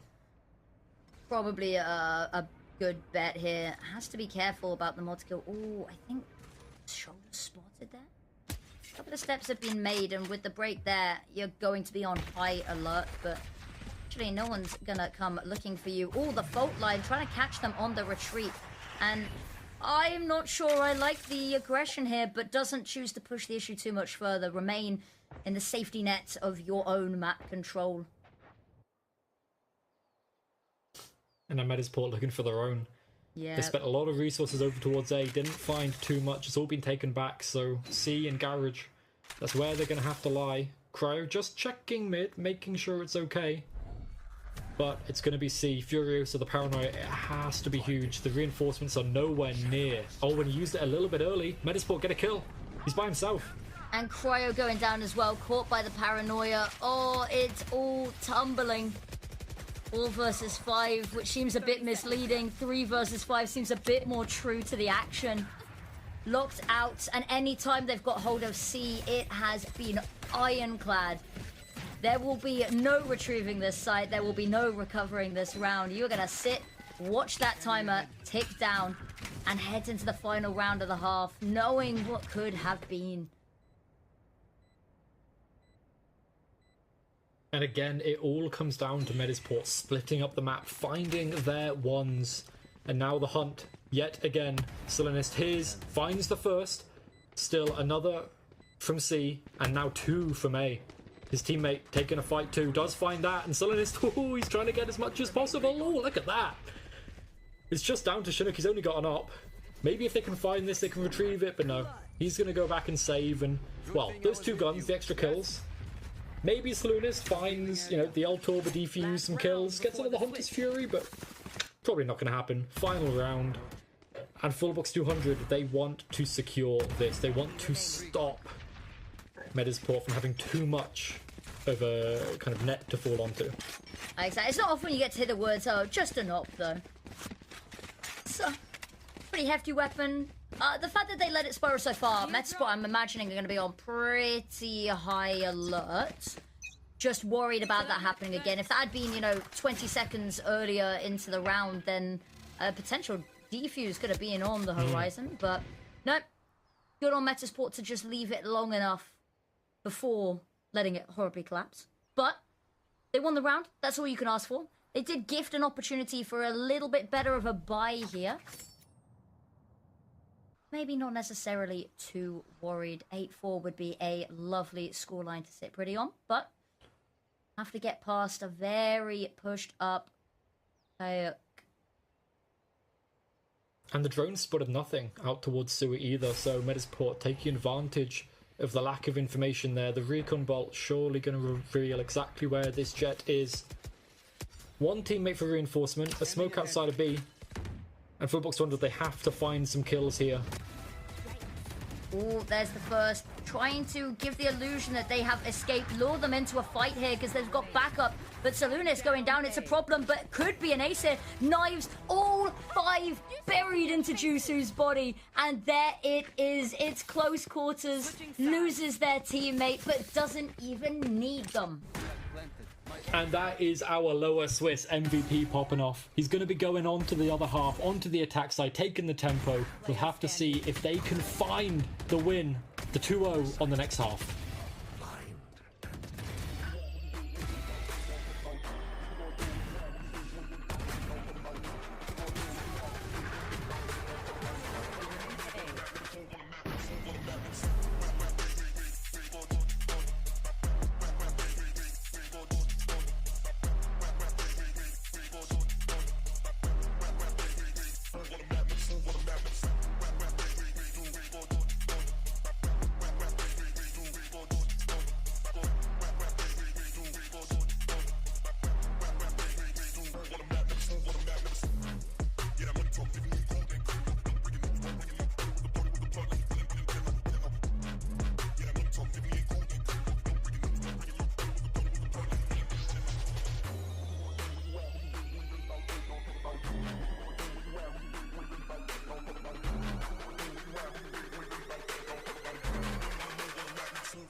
Back once again. 5-7 half is looking very good for Metasport towards the end there, but a pistol round to close up the gap or to extend the lead. Metasport really ideally want to get as much as they can here, because one map down, it's all or nothing, and this pistol round would be a little bit of a bonus, a bow on top.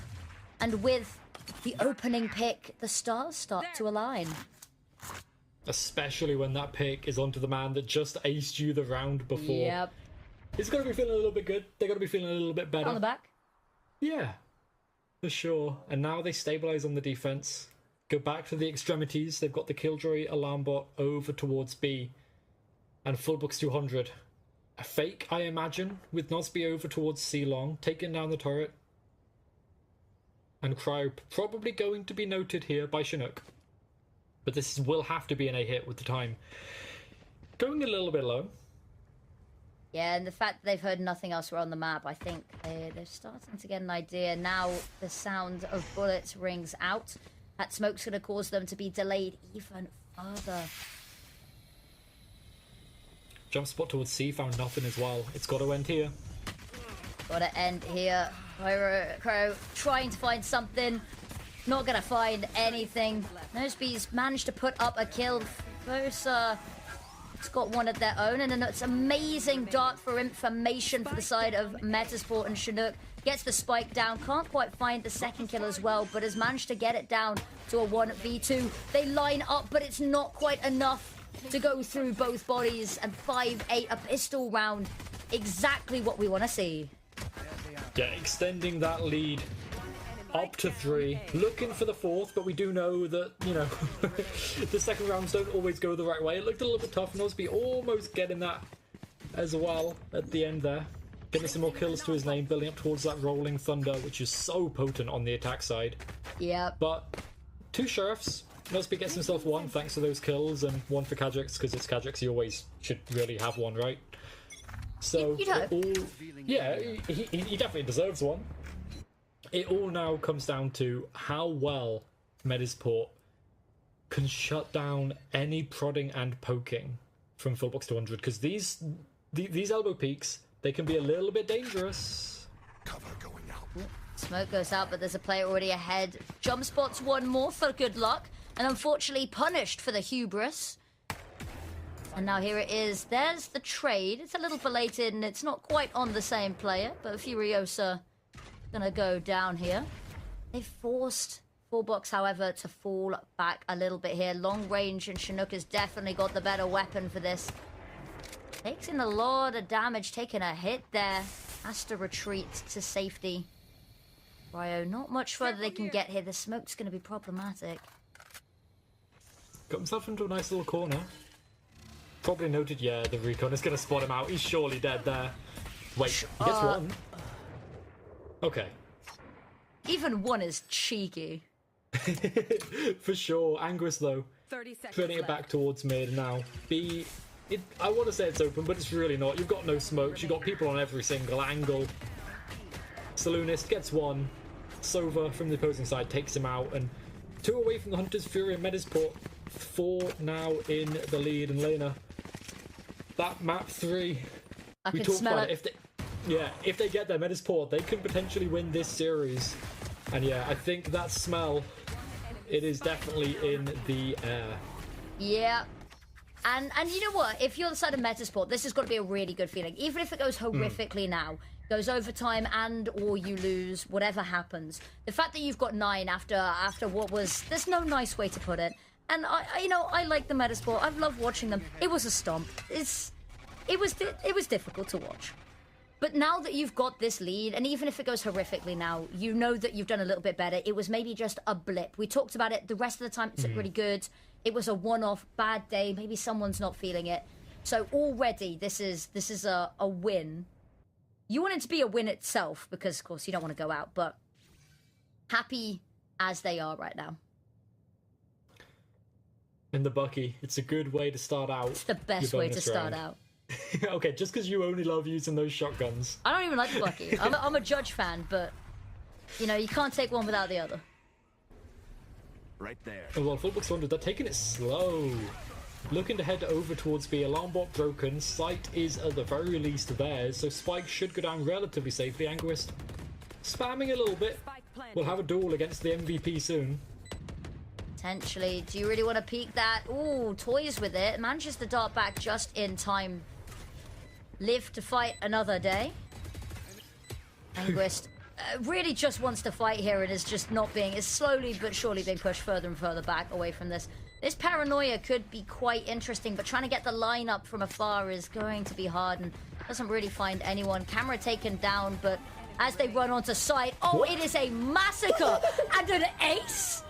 From where? From nowhere. He had no business getting that. They knew he was in backside. They darted him with the Sova drone. He walked there. They knew it. And all of a sudden, I mean, some of those kills were just pure luck with the spray down, but that turnaround there onto Chester.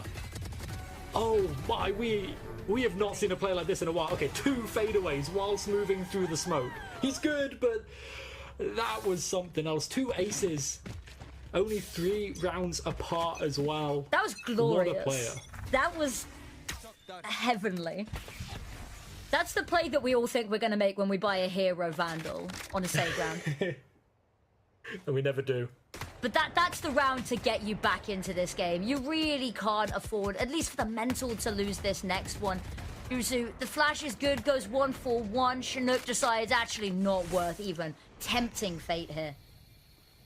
Nah, you gotta back off. You're scared of Kayaks at this point. Surely the drone, they're gonna tag him again, but he's still got the ace after last time. Cryo, a little bit of movement, a little bit of whiffing, and all of a sudden Kayaks is taken down too. Metasport, the defense is looking solid, it's looking stoic. Yep, and by the time that you even start looking to get that spike down, you've already got players all waiting. Snakebite goes down, it's just a little bit of a tickle with it. Now you do have that timer advantage on your side, but you're going to have to hold off this. You've not got the numbers advantage. Luckily, it's pretty flat. Attempted a retake, but with you going down there, Furiosa, the only player left is Noseby, and this is going to be so difficult to fight from this really narrow angle. Paranoia, they're just going to start hopping on. Fault line to try, maybe cause a distraction, but even that, no, not going to happen. I was hoping maybe, potentially, the Rolling Thunder, if you were feeling it, but they lose the round, and after an immaculate moment, it all tumbles once more. I think the key thing there as well, I mean, Chinook's timing, backing out around that corner, Kajikson just not checking it in time, but I think the key moment there for Nosby was the paranoia hit, and he didn't know that they were tapping the spike, so he didn't know if the Rolling Thunder was a good idea, if they were even close enough yet. So the fault line was thrown out whilst he was blinded, and it didn't really catch much. Too far away to capitalize off of it as well. You can't exactly peek off of it when you've got to run 10 meters first. And realistically, if they've got a Vandal, you can still hit a body shot with a Vandal while stunned. Just crouch, get that kill. You know, it's very risky to go for. But like Fullbox 100, they've still got the buy, right? So they can still go into this feeling relatively comfortable. Metasport's money, it's enough. They've got enough for this round, maybe for the next as well. So this timeout, first time we've seen 2 timeouts from Fullbox 100, I think maybe this entire playoffs, I don't think they used that many timeouts in the upper bracket round 1. No. So they're really wanting to sit and wait, try and work out how they can break past the stalwart defense from Metasport. Yeah, it has been amazing from them. A little bit slow on the first half, but This is the team that we want to see. This is the team that maybe I don't want to say upset. This is their map pick, but definitely wasn't looking like the hottest team coming into this. Technical pause coming on out. Something somewhere has gone wrong. I do want to call out as well, though, whilst we're in this little bit of a pause. Call it out. Go ahead. Metasport, as much as like Metasport, this might be an upset, they did beat Enterprise Esports in the Swiss stage, right? Like, this is a team that I think they 13-4'd Enterprise, if I'm remembering right. Like, this team isn't just like, a team that got up here by luck. This is a team of seasoned players. They know how to get these comebacks going. They just struggled with it so far in the playoffs. Maybe the stress of playoffs and, the chance and making it to Challengers EMEA, and then Ascension beyond that maybe got to them a bit. This is a good team. They now just need to start to bring that next bit of fire, the next bit of passion. We talked with Kisigo, the FMG coach, in the interview about how important passion is. And maybe that's what we're seeing. Maybe that finally is what's bringing Metasport back into this. Yeah, passion is always good. You never want to get too ahead of yourself. It's a fine line that you've got to balance. It's why I've been really excited to see the emergence of more, mental coaches in the esports scene. It's a very delicate, very fine line to tread there, because you want to be passionate, you want to have the energy, you want to enjoy it. But you also heard the FMG coach say that we might have maybe lost to Liquid because of being a little bit too fun, having too much fun with it. Ooh, that's the lovely pick, and Chinook, there's one with the Hunter's Fury as well. Ooh, risky TP, but manages to get away with their life. Saloonist finds Anguist and now running elsewhere on the map, hoping that they've caused enough ruckus they can get ahead of the curve. Unfortunately, however, Tester already here and waiting. Drone going to spot them on out. Ooh, not even able to turn and try spam. Equalizes the numbers here. Garage is open, though. This is great for the defenders to try and retake into. Kajik's not watching the line. Someone's got to. Someone's got to, but no one's here. And now Noseby, the back away, immediately punished. The jump on out. Saloonist hoping to get the drop on them and aren't surprised in the slightest. Now, lovely angle for this weapon, but all it takes is one single multi-peak and it is over for you. There's the first. Oh, missed shot, however. Knives come on out. Now trying to line up the shot, but unfortunately too much time dilly-dallying, not enough time scoped in. And in the decision to try go for that defuse, and this decision to try line up that shot, gets peeked by somebody completely different. And a great round to get, and that is the kind of set play again we saw. On the attack side, they had these set plays marked to help get them over the line, to bring the momentum back into their favour. A bit of frustration. He's not used to missing those, hitting the legs. He usually hits the heads or the bodies, depending on the gun he's using, and Metasport, it's these set plays that I think have really won them this map. I'm hoping as we go over to Bind in the future, as that looks like where we're going, they've got the same kind of thing cooked up. Because they're going to need it. It looks like that is how they've secured themselves in doing this well so far. Yep. And just a little bit more. Not much more. That is unfortunate. Peek into Garage. Expended a lot of utility there. A lot of energy and resources too, mind you. But Cover going now just head in. I say that. They're actually just re-peeking Garage. Maybe a little bit deterred. Take a beat. Hold off. See if they show any more presence. But no. Fortunately now, smoke on either side is going to make it difficult to progress much further out of Garage. So towards B, perhaps. Furiosa got very lucky, a lot closer to death than he may have realised. Yeah, the alarm bot's still here as well. They've left Kajix in Garage, that kind of lurk, but that duel is coming earlier than he expected, and Anguist with the beautiful peek shuts him down, and Cider is already here, waiting, and yeah, full box to 100. They're scared. They're turning, they're running back to C, but the turret is up. Jester's in long. 30 seconds left. This is a difficult push to take. Oh, hugely so. And this just keeps getting worse and worse for them. Cider single-handedly here with the alarm bot and the smoke. Hasn't needed to do too much till now. They rush out onto C instead. They find themselves with an open sight, and unfortunately, but it gets caught on the repositions. That's the amazing paranoia potentially. Just forces off the angle. Spike still goes down, but you get the plant, so you know there's at least 2 there. And oh, they don't expect Chinook. Furiosa left alone, stuck between a rock and a hard place. And unfortunately for them, the rock is fighting back. Death either side. And a 12th is 1 map point. It looked rough. We were scared to see it go to this map with a 13-2 on the track record so soon, but they've surpassed all expectations. They have. This map has gone incredibly for them. I'll apologise publicly to Medisport for doubting them on this map, but they have come back and looked strong. Full box to 100. They've got to buy. It's rough. No drone for Salinas. No trips. I think they've got that 1 trip down as well, but it is very likely at this point we head to bind. At the very least, we are heading to OT. So, Medisport, which one do you want? Do you want to just take us to bind in this round? Because they're set up for it. They've got the ults. And it's going B. Going B. It's so quick. It's so snappy. Hoping that a change of pace is much needed. But the issue they'll have is there's nowhere really to take space beyond the site. It is this 4 walls and nothing else. A back away through mid, maybe, but there's a very real chance that that could be a little bit of a double-edged blade. Jukes wanting, hoping for something, trying to find an exit. Manages to get to. This was Jusu to pop the ult there.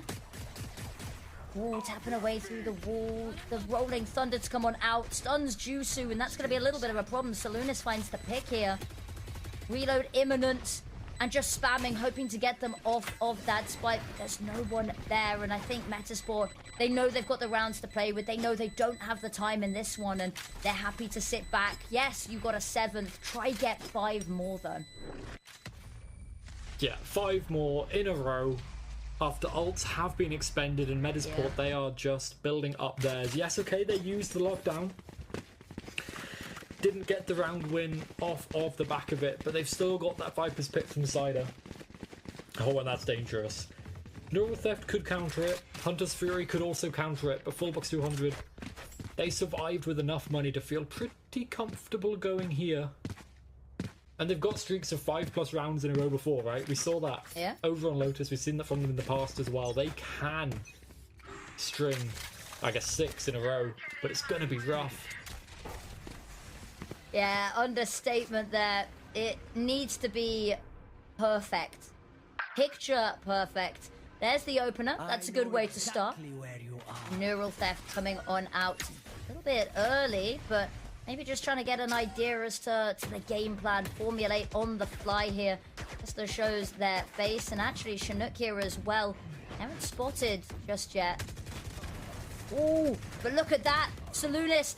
Oh, it's so messy. Unfortunately, not able to get the second. No speed there to just back up. But it would have been nice to keep that extra player on the board just for your peace of mind. But 2 versus 4.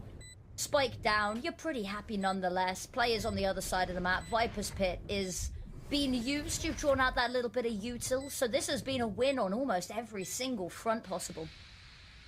Yeah, they only lost 1. Guns kept through. And Metasport, again, they're happy to save. The econ's not amazing for them, so they want to take as much as they can into the next. Trying to fight it out on the rounds that really matter. But like I said, that is 2 ults, 2 rounds, and 2 rounds lost. So now in order to build back up to those power ults, they've got to withstand the onslaught now from Fullbox 200, because the confidence is going to be building back up. I wouldn't be surprised to see a Metasport timeout relatively soon, just to try and bring out another set play, because that's all they need, right? Metasport with the set plays, they win that round. If they can do that soon, they can close it out, they can take us to bind. So, no timeout this round at the very least, but they've got the op on Jusu over towards A. Let's see if he can find anything going down sewer. Yeah, into the depths they go. Not going to be awarded that opening fight that they are lusting after, but have taken a little bit of space nonetheless.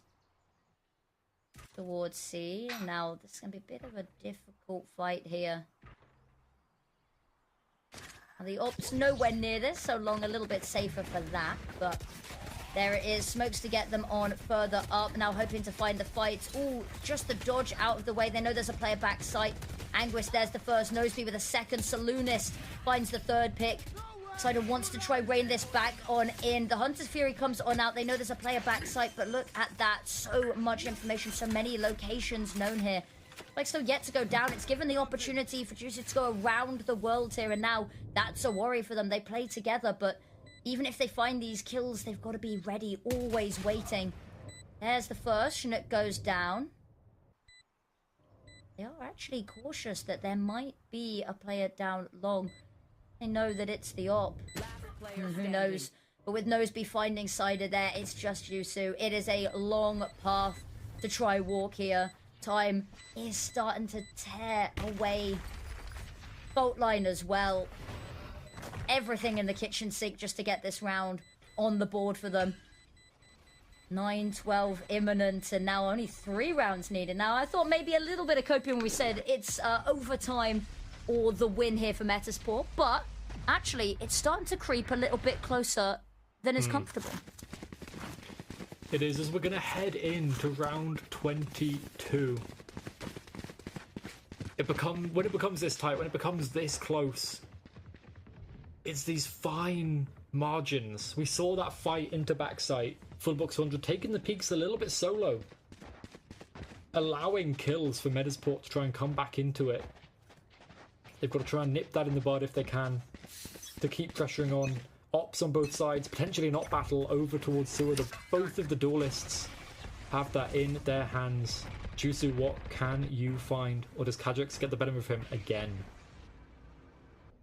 No fight for now. Ooh, drone spotted. Recon bot activated. Actually, a smoke there, maybe to give the illusion of falling back, but just to push on forward.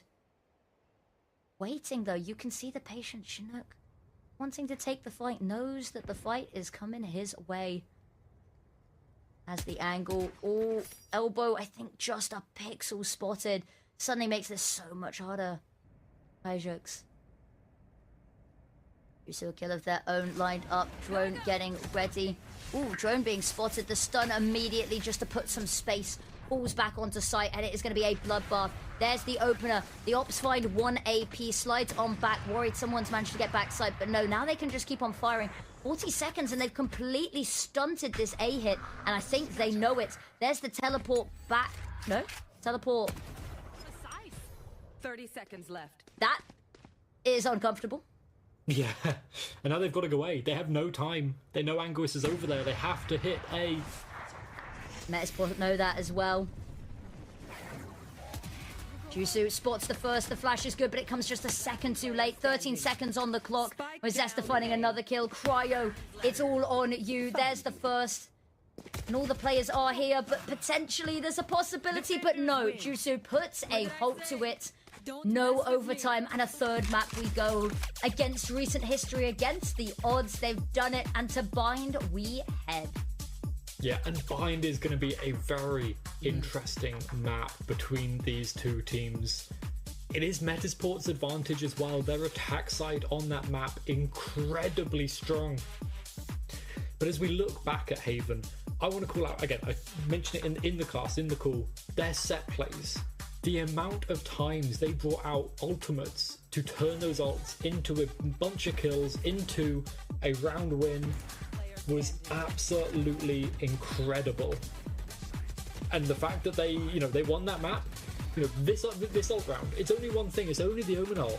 But the paranoia, the smokes, it was all layered in perfectly. And okay, Kayaks, he can get a couple of aces, but you can still win that round. And I think that shows a lot about what Metasport are all about.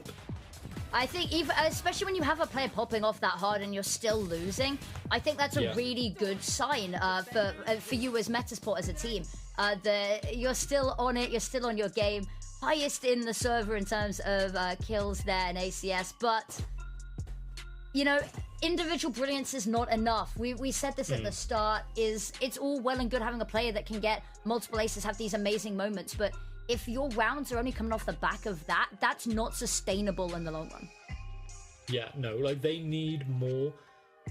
And as we move over to Bind, we're seeing, you know, a shift in styles of compositions, right? For Full Box 200, they still go with something different, right? They have that Raze and that Euro if they're sticking with the same compositions. Metis port, another shift, another adaptation to the Deadlock.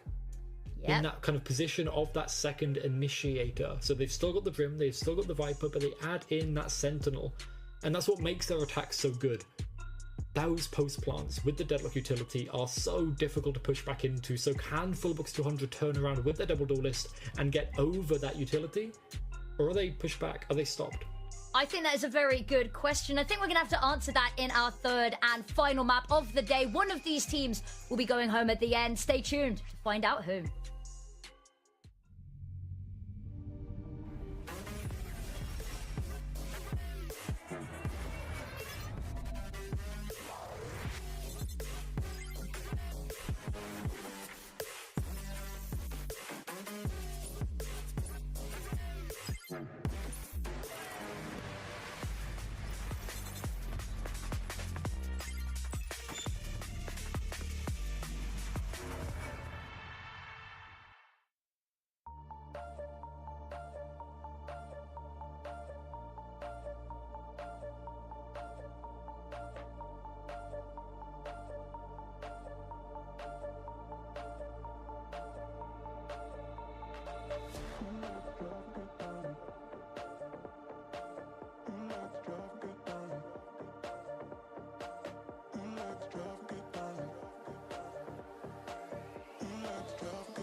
Out here on the street, I'm losing my way.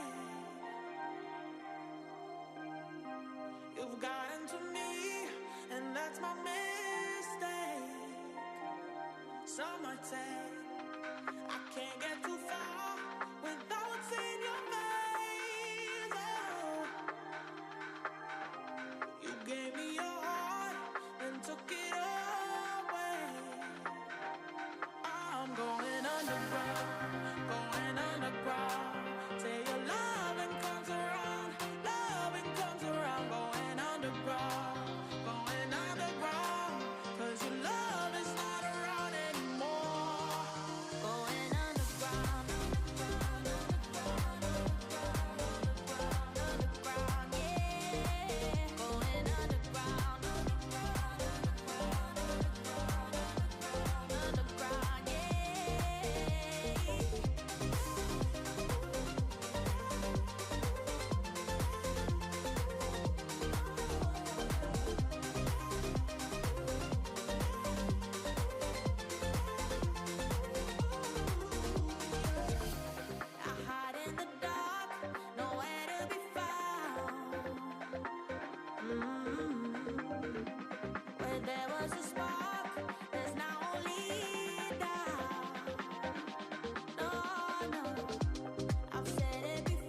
what a shame. I'm not asking you for closure. I just want it to be over. We don't need to break up if we were never aligned. Is that okay? I shouldn't be yours if it means changing who I am to get us through. You shouldn't be mine because you're you. I've had enough, yeah, I've had enough. Say you've had enough. We wanted love, but close is not enough. Say you've had enough. Yeah, I gave it time and you really tried, but you're sick and tired, baby, so am I. I've had enough, yeah, I've had enough. Say you've had enough. When I met you in the summer, then you weren't such a bummer, and I wasn't as critical as I am now. Oh, I wish we could hit rewind and be younger, when we thought this love would last longer. Only a time machine could save us now. I've had enough, yeah, I've had enough. Say you've had enough. We wanted love, but close is not enough. Say you've had enough. Yeah, I gave it time and you really tried, but you're sick and tired, baby, so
Oh, hey, didn't see you there. Welcome back. We have one more map on the docket for today, and it is Bind. Now, that means both of our series, they've gone the distance. And this one, we talked about how these two teams have played before, and they've never managed to take it to that third map. This time, Metasport have righted history. They've got us there, and now Bind is looking particularly interesting. It is, especially with Fullbox 200 starting on that defense, which is exactly where Metasport want to be, or want them to start. So Metasport can start on the attack, because their attack against Bitfix Gaming, BFG, was incredible, with the deadlock in the post plant looking unstoppable when they got that spike down. Their defense was a little bit rough, do not get me wrong, but they didn't need it to be good because they had the attack side under lock. So Fullbox 100 starting on the defense, they need to really stop the spike from getting down, get the kills like they were getting on Haven before the spike goes in, or doing the pincer maneuvers, right? The way that they were pushing through the flanks of every single line on Haven. Bring that forward onto Bind, and you've got a chance. Exactly. So let's have a look at what we will be seeing here. We talked about that deadlock, and there she is. But anything particularly stand out? This feels pretty, run-of-the-mill for these two teams. Yeah, Fullbox 200 switching on to this double duelist. Kajak's on to the Yoru specifically. He's very good. He gets the operator online whenever he can on this defense, and we saw how powerful he was with it, whether the attack or the defense, honestly, on Lotus and on Haven. And on Bind, Showers specifically is usually where he's lurking around. So expect to see him there, expect to see him get multi-kills after multi-kills when people are running him down. But that deadlock is vicious. The nets are so difficult to escape from, only really the Yoru can with the gate crash. So it becomes a little bit tricky for Fullbox 200 to really take the advanced positions they want to when there's so much from Metasport that can flush them out. Yeah, exactly. And it's going to be a question of whether they can stand up to the test of that. Fullbox, they've had a little bit of a rough ride recently with Bind as a map. This would be a chance to really put a smile on their faces, put a win on the board. So if they continue on into the later stages of the lower bracket, when we pull up Bind, if it comes up again, it won't say, 0%. It'll say 33%. Recurring. Here we are. Oh, Haunt immediately destroyed. Look at this, though. They are pressing at the issue, all three of them, and Kayox not exactly expecting it, but that is the call for his team to push on forward with all of the ferocity they can muster. But Cider, 2 kills immediately. Zester's got one of their own, and this is going to shut things down pretty adamantly. Cryo can't have a look in here, and the Frenzy needs to get a little bit closer to really see it work its magic, and now it's the only thing left alive. 15 bullets ready to do the job. Immediate reload. Doesn't want to risk getting caught without enough. Smoke's down. Smoke at the very least. You can maybe push through. Ooh, you see the vision. You see the vision, though. I like the idea. He's got to try something, and, the sound sensor got off the stun at the very least, but Metasport, the quick reaction. As soon as they noted 3 pushing down long, they take hookah, they take sight, and they get the spike and elbow for themselves, and it's that little bit of additional space over towards elbow. They do the same on A as well. They, try and wall off backside, try and wall off pipes or heaven if they can. That additional space is so beneficial to them in the post plant. I'm expecting to see them do that every single time they take a site. Yeah. Would be lovely to see. Would be very successful to see. Very quiet. On both sides, standoff of sorts, whether they know it or not, but the wall goes up. Wall goes back down. Just a little burst. Elbow spotted. Shots to ring out. There's the info. Pulls back a little bit, waiting, expecting aggression, but none will come. And again, we saw this from Metasport when they had, the better guns on Haven. They would wait, make Fullbox 200, utilize all of their utility that they don't have a lot of. And that Haunt spotting nothing. You could see Cider immediately shouting to his team, bringing them over. Hey, B's going to be empty. The Haunt found nothing. They'll leave. And there's the mistake that Fullbox 200 were waiting, or were going to make. Medisport were waiting for this mistake, and now B-site open, empty, and it's 30 theirs. seconds left. You know, it was a poor read, but, you know, at least it was a confident, you know? Confident read, and unfortunately for them, it's going to be 20 seconds, not even all of that's going to be needed. They're going to be locked completely out of this. Very quick on the rotates, as happens a lot on binds, so they don't really have too much time necessarily to establish post plants. Chinook tested, ooh, head spotted, manages to adjust. Bishop's not able to find the re-aggress there, and one by one they fall. Cryo and Noseby playing together, but honestly, all that means is they're going to be put in the same grave here. Still waiting. Yeah, it's going to happen. Cider. Oh, a little bit of a missed horn. Not going to find anything. No time, And though. Fullbox, Yeah. yeah, no time. Like, they just don't want to give over the L-Torps at this point. Don't want to give over the money, the extra 300 creds. So they'll die to the spike. Second round on the board. And Medisport, it's looking good. The reason, you can see Cider immediate, the decisive reaction to that Haunt finding nothing in Fountain. He knew what to do. And he called for it, right? This is the most important part for Medisport, is those quick reactions. They want to be able to find those little timings that they can get to get the Deadlock utility down, get the spike, and find their advantage. But now 3 pushing over towards long again, but Hookah being taken by Medisport. This is basically a mirror image of that first round. Exactly. Beat for beat. Bit of info, a little bit of sound. So they throw some util through the teleporter. Furiosa, ooh, spots a lot of people, but there is no safe ground. The whole of the backside is being hailed with damaging utility. They hop on out. 3 versus 2 is what we have been left with. Paint Shell's right on top of the head is going to force them to come off of that plant. The wall slowly but surely being broken down here. And there's the Molotov. Oh, they just want to get the spike down, but that has been so difficult. It does eventually happen, but now we've had a chance. Chinook still up, waiting through elbow here, but the sensor being destroyed. Fair no knowledge. They've just missed the timing, but that does mean they know they have to have pushed onto site here. Wanted to come through, not going to spot anything. Tap the defuse, bait them all out. All 3 show their faces, but unfortunately, there's no cover. And when you go down, there's nobody to help Saloonist. And 3-0 to start us off. A great bonus round conversion. Cider getting so many kills, getting the spike plants as well. So the Nightfall online. Might not want to use it this round unless it gets really desperate. And it's the flood of utility towards site. Medisport forcing Fullbox 200 out into the open and then destroying them with the running guns, the sprays, just taking them out. And now a switch above the site, heading over towards A to start with at least. They were slow last time they came here. Haunt broken. Cider notes that. Prowler to try and force Saloonist back. But A short being taken. Force back, but not far enough back, and now they're going to force the issue. Jumping onto site so far, and now Saloonist trapped, stuck, nowhere really to go. Wants to push out, and realistically the only option available here.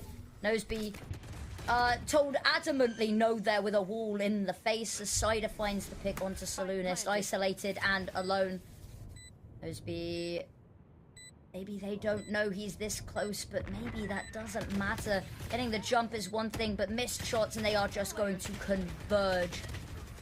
Furiosa finds one, but it's short-lived victory. Alas, the flawless streak continues for another round. And Medisport going into round 5. Flawless so far. A gun round now for Fullbox 200. They can try and stop it here, stop this in its tracks. A few ultimates on the horizon for them, but the Nightfall already for Cider, as noted last round. Could be big. It's great for Medisport to be able to get towards site, shut down as many of the sound cues as possible, run in, surprise them, but Fullbox 200, they're taking sand control, probably going to go market a quick flank on the menu. I imagine, Fullbox 200 and Medisport, they've got to be ready. They don't have the Sentinel to watch it. No, they do not. And so they have to be a little bit proactive. They can't wait. They can't leave that little bit of a doubt. Saloonist, ooh, ready. Unfortunately, so is Anguist. Nightfall comes on through, and that gives them the opportunity. It gives them the space. But unfortunately, the team split up, divided, forced half of the team through showers. And unfortunately, those are the only players that are going to be remaining.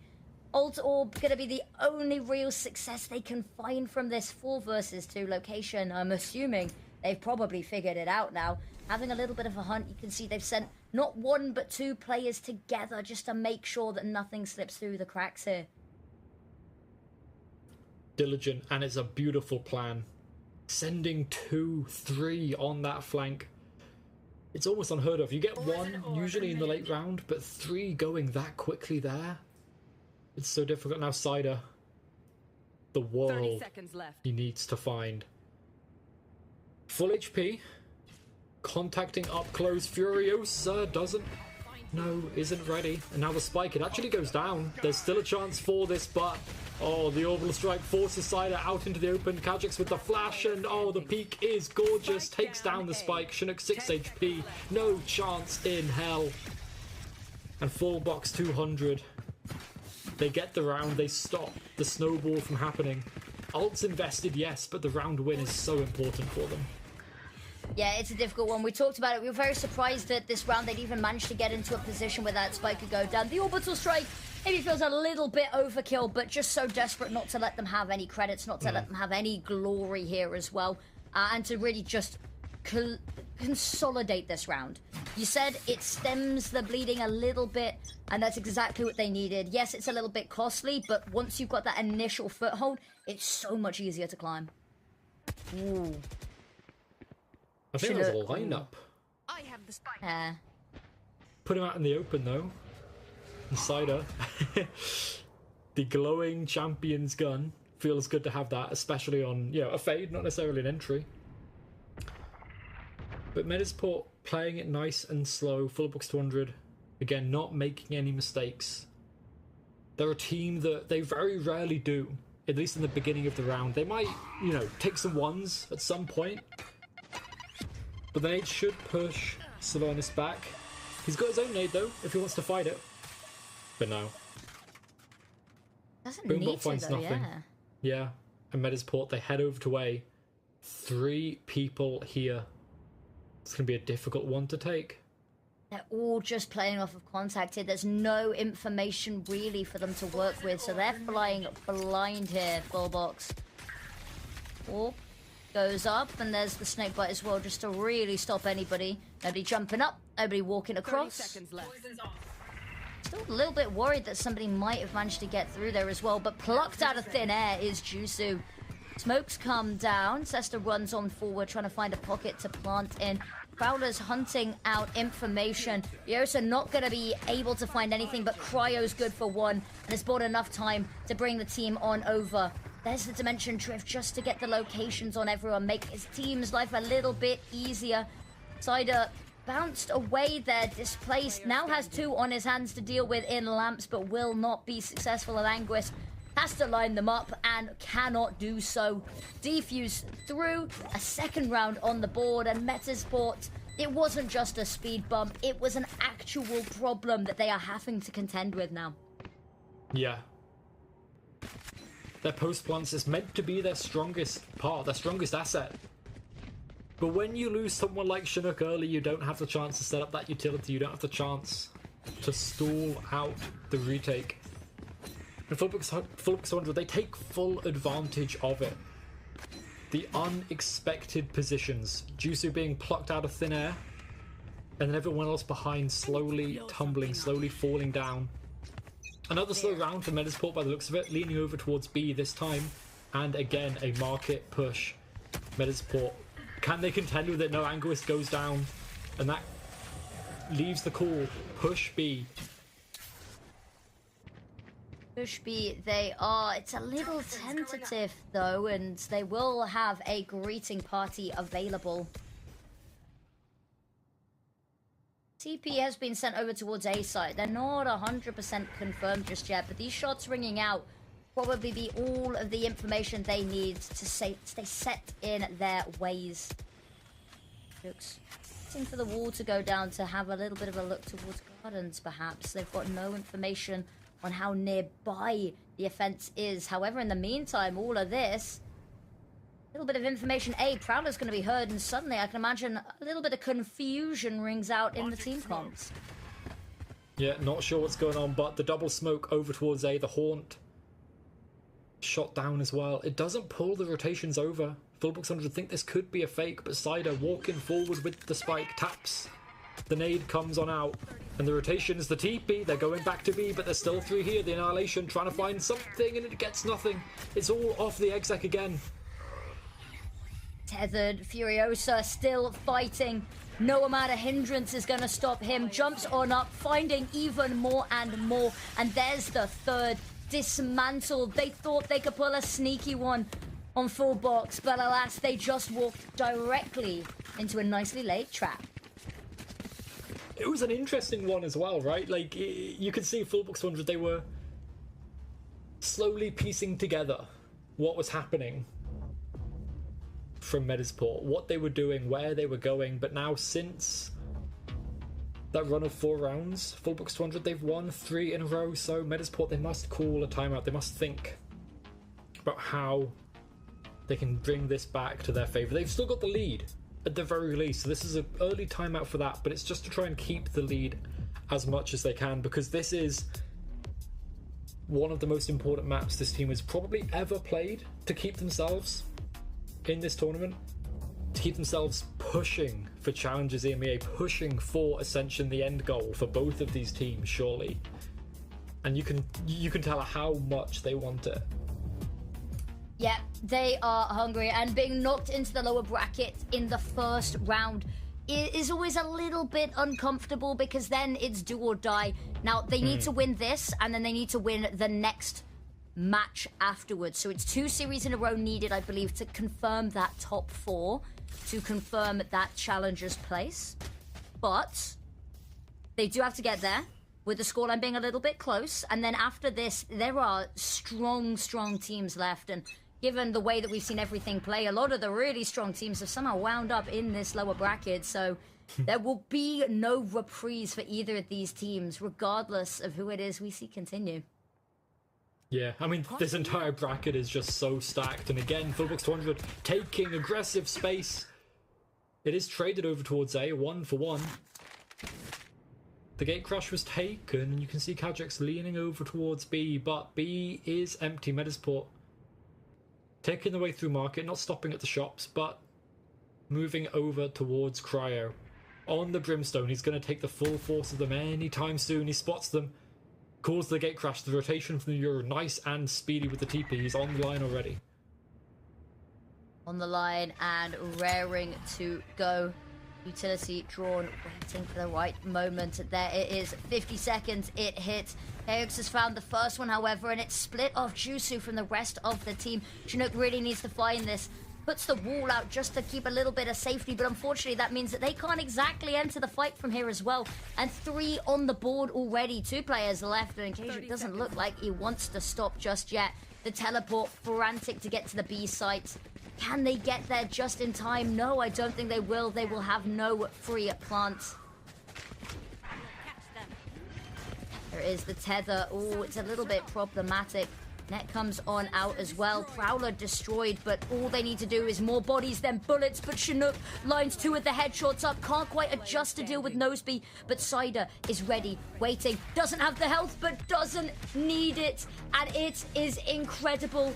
Kejus thought they'd done enough, but alas, the frantic, the Hail Mary dash across the site somehow turns out well. Hype and energy from Shadow as well. And Cider, at the start of that round, did not have the Champion's Vandal glowing. But as we heard that theme ringing out at the end, it started again. Cider up to 9, top of the leaderboard again, Nightfall online. And Medisport, they found their way back in. But it's an A short fight. Kajix has the TP out, but it's all the way to B, so he's gone lost for a while if he takes it. Exactly. Doesn't seem like we're resorting to such desperate measures just yet. Jump spot is going to draw out a tiny bit of information. Bot goes down before they can really figure out who is where, but it has forced all of these defenders back, giving them something to work with, but they don't seem too eager to try take that space right now. No, but the timing from Medisport there. They threw that nade just as Kajix's TP, the gate crash, fell.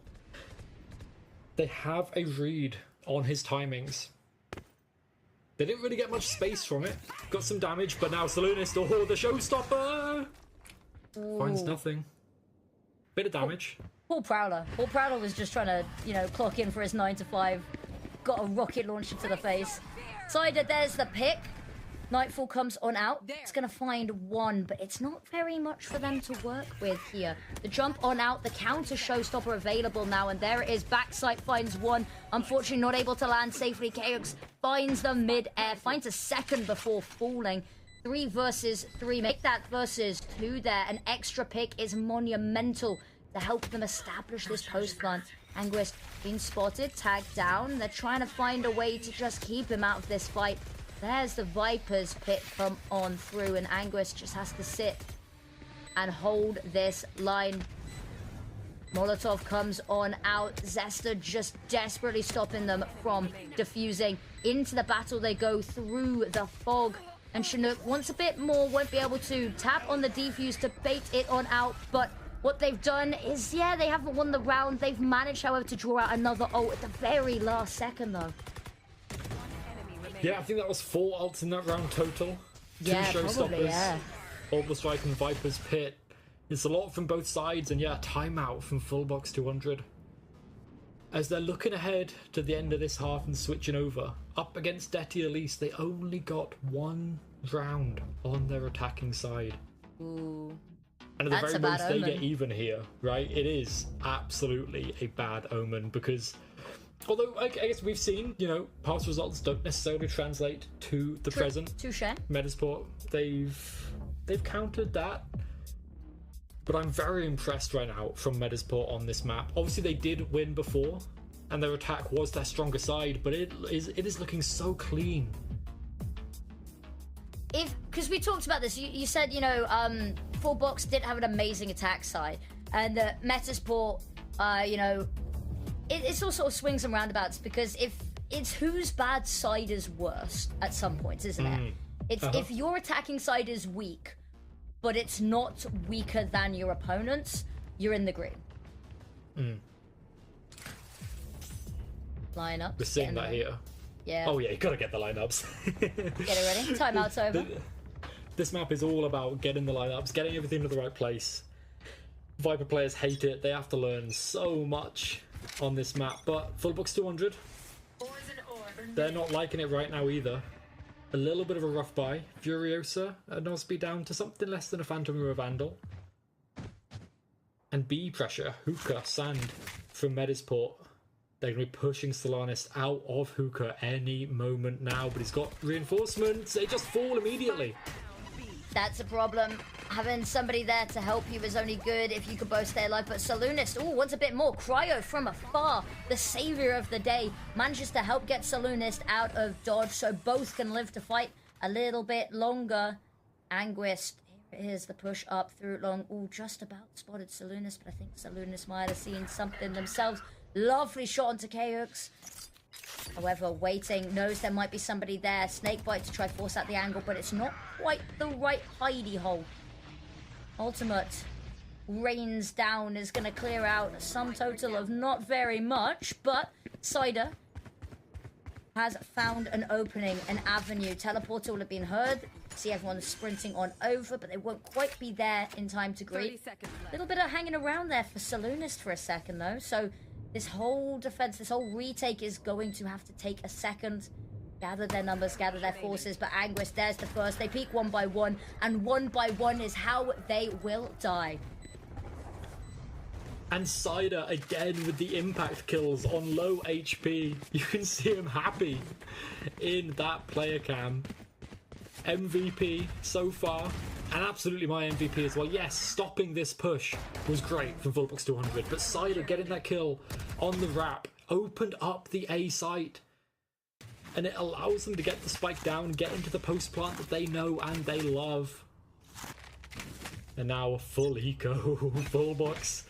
It's getting rough. You're looking at maybe a 9-3 if you don't find something special. And this round with the weapon jab, I don't necessarily think it might be it. No. I can't see that happening. Maybe, you know, they've surprised us before. Yeah, we've had some thrifties. I'm not willing to completely disregard that it might happen, but they do need to find a nice opening pick.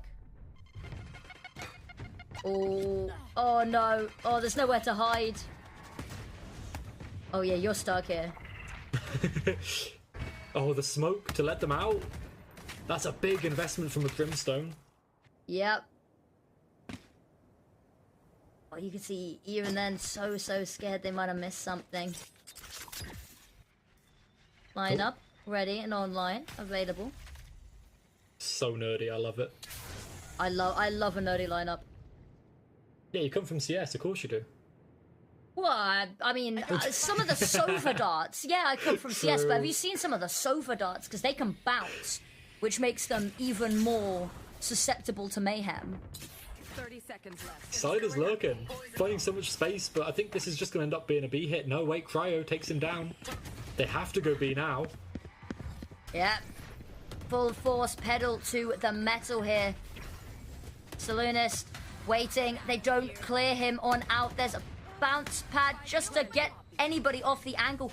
Finds another. There's somebody on top of the roof. Never mind. They are gone as well. And Chinook, Laugh Left Standing, has the right weapon for this angle. Isn't expecting to be pushed from behind. The no-scope fails. Manages to somehow still switch the pistol. There's the tap on the defuse, but this now has fallen into such a winnable situation with this weapon. Just baiting Cryo closer, reeling them in, and there is the bullet. It rings out. It gets scary on the Thrifty. Last round in the half. But my god, what a way to try bring that back if you're full box. Yeah, they're just hitting their shots. I mean, look at Salernist here. Well, Salernist was hitting their shots, yeah. Yeah, I mean, that's sometimes that's all you need, right? What Especially happened when he's down over long, onto the raise.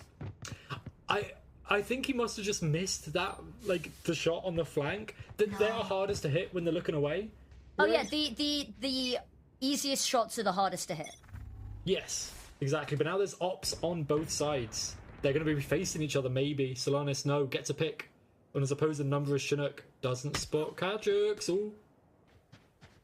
TP to safety. The spike picked up. Okay. Spike moving on over. Join the team. All goes back up. Oh, I say that. No. Orb goes back up. Anyone potentially going into lamps and lures them into this fight. It's just wanting to hide. Maybe not looking to keep hold of sight. Maybe just looking to hit for the moment that they need to start retaking. But Chinook, ooh, awkward angle with the sniper rifle here. But maybe caught, ooh, might be able to catch. No, too busy with smokes. Allows all of the time to scope on up. Chinook, too busy trying to fight the demons in the bathroom. And then Anguist finds the pick. Tunnel vision is gonna be an issue. 4 versus 3. Spike is down. Time is ticking. You've not got a whole lot. You've got a pretty flat retake on your hands here. Ooh. Counter ultimates come on out. Just about dodges the annihilation, but the showstopper also not finding its mark just yet. Net, little bit of a problem, but with Chinook and Testa finding their marks, it is no problem for them. Saloonist has had some amazing moments, but now back against the wall, and that will be it. 9-3, you called it, Echo. That is going to be the half. Everything you could ever want from losing that first map. They've brought it back, and now they have a real chance to steal away this map and put themselves in the next stage of the lower bracket.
And as the evening gets late, the sun is going to be setting on one of these two teams. They've not got long for one of them left in this tournament, in this year. And for Sun is setting? Medisport, I thought this the was sun is Bind. setting. It's Bind. Yeah, okay. It's nice and sunny on Bind, but in real life and their tournament life, come on. True. Sorry. You're in the moment, the middle of a monologue, and I had to get revenge for the short jokes earlier, but revenge is what is being served up here. Metasport haven't been able to best full box in a series, let alone a map so far this stage, and now they're about to take the whole series. It's a big change. A lot of stall, though, for both of these teams as the attackers, they just have to wait it out. They'll get the spike down, but Jusu's nade is still here. Extra stall. Ooh, they stopped the plant going down again. Third time lucky, third time's the charm, fourth time's the charm. There it is, fourth time's the charm, as the old adage goes. And now they have a little bit of an advantage here. Furiosa, Crouch, doesn't need any help. I was only able to find one, however. Chinook, 2k to establish themselves in lab. Saludist holding from afar here. Not necessarily the greatest weapon for the angles. Got into a little bit of a tussle and has lost this one on out. But Chinook with a fourth. Still alive as well. It's a very real chance. Location unknown, but really just wants to hop onto the defuse. Allow Jusu to be the force from the heavens that keeps them all safe. And Spike defuse, that puts them on 10. The 9-3 comeback, we talked about it, only really works if you secure that pistol. And secure the pistol, they have not. No, and I mean, I've got to call out Chinook there. That is a selfless play to get on the defuse, right? I would have hunted down my ace. I sure. wouldn't, because I'm a team player, Echo. That's a lie. I would have gone for it and absolutely missed it. Oh, no comment. But, but like, Chinook, allowing that to happen, getting the defuse, securing Medisport 10, double digits so early on, it's great for them as they're looking to secure themselves another fight later on this week. Yep. Focus on the same approach as last. Will it be any better for them? Let's find out, shall we? We've got the Stinger up close and personal. No, that's the judge, sorry. I was looking at the wrong person. I'm excited like that. Zest is now my new favourite player. Whether it's going to get to see any action is going to be another matter, though, because it's not exactly a space-taking weapon, and as they all pass, might actually manage to get a little bit of an angle here. There it is. One to the chest. Now, long range is where the issue is. I'll admit, the judge has its faults, and this is one of them, but as they try and figure out these last players' locations, maybe they head back towards lab. Actually, now just trying to pick up the spike, but all of the noise heard. Jump through the teleporter. Deadlock's done. Yeah. Slows him down. I'll get the spike anyway. Love to see productivity. I'd love to see... Ooh, maybe actually not. You know that one of these players had a judge. Yes, it's been switched, but you don't want to even give the idea of close quarters just in case. Ooh, just managing to... I was going to say dip around the corner. Choosing still to hang around and fight. Uncertain about this. Lines up the first shot. Immediately has to back away, but as they both swing around the corner, they won't allow for any funny business. No city clutches here. And finally, we've seen a lot of people allowing the 1v1s isolated. Not here, not now. And 11 is rewarded. And that is, don't forget, a force for full box 200. They brought stingers and sheriffs and shields into that round, so look at them.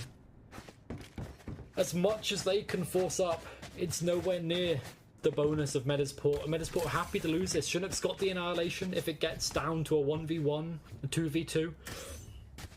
He specifically loves to use them in a 2v2 to develop isolate a 2v1. It's really good deadlock play, but they've got the guns.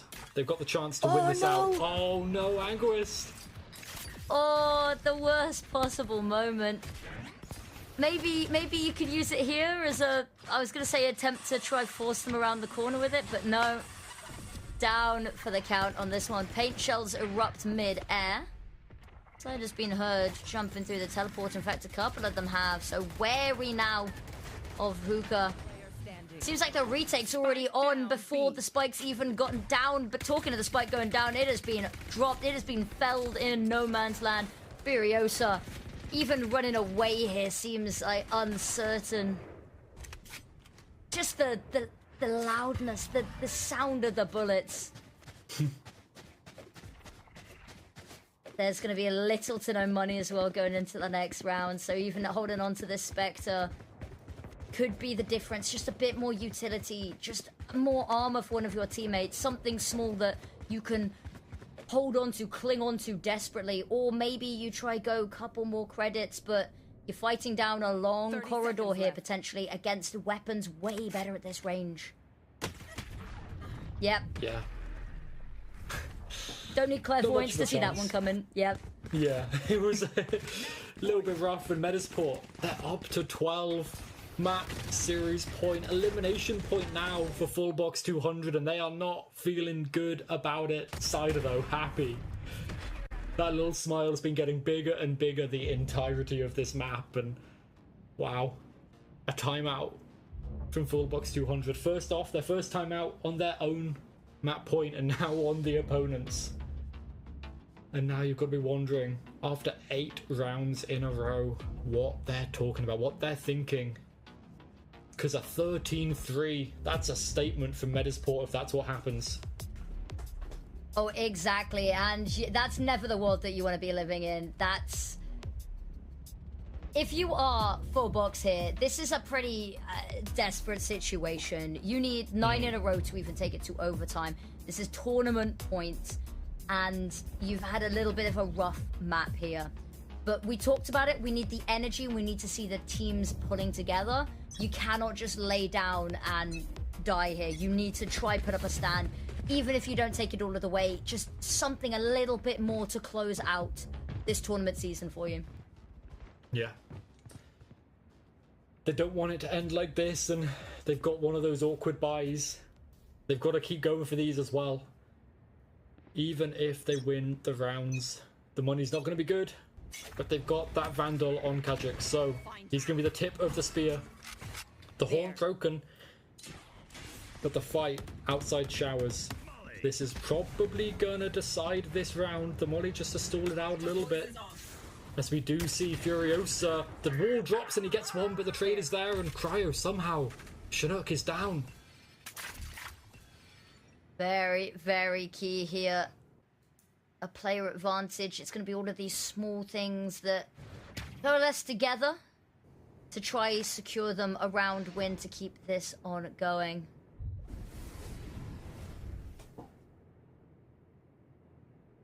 Here we go, Cryo. Could be the man of the hour. Zesta needs to step up here, needs to find this kill. Does indeed equalize the numbers. But Noseby, however, immediately an answer. Cider wants to hop on out, and it's 2. That puts the tally up to 3. 1 player left. Pushing, there's nothing else really to do. Kayug's the only thing he knows. Aggression, fight, take these frags. 30 seconds left. Spike. Ooh, teleport available just to jump on back. Maybe, is he going to jump back and see? There we go. Yep, baited all the way over towards B just to buy the time. And actually here, an opportunity. Find a little bit of a location, find an off angle to hide here. Or actually, is he just wanting to take the fights? He's heard the footsteps. He might just go for this. This is where he thrives. Anguist, he has a chance to end it all here. Damage already done, being lured into this fight. Is down the corner. Oh, doesn't quite check the angle. And it's a quarter HP. It's a clutch. Metasport, a 3k that looked so set to secure this, to take them over the line, but not quite enough.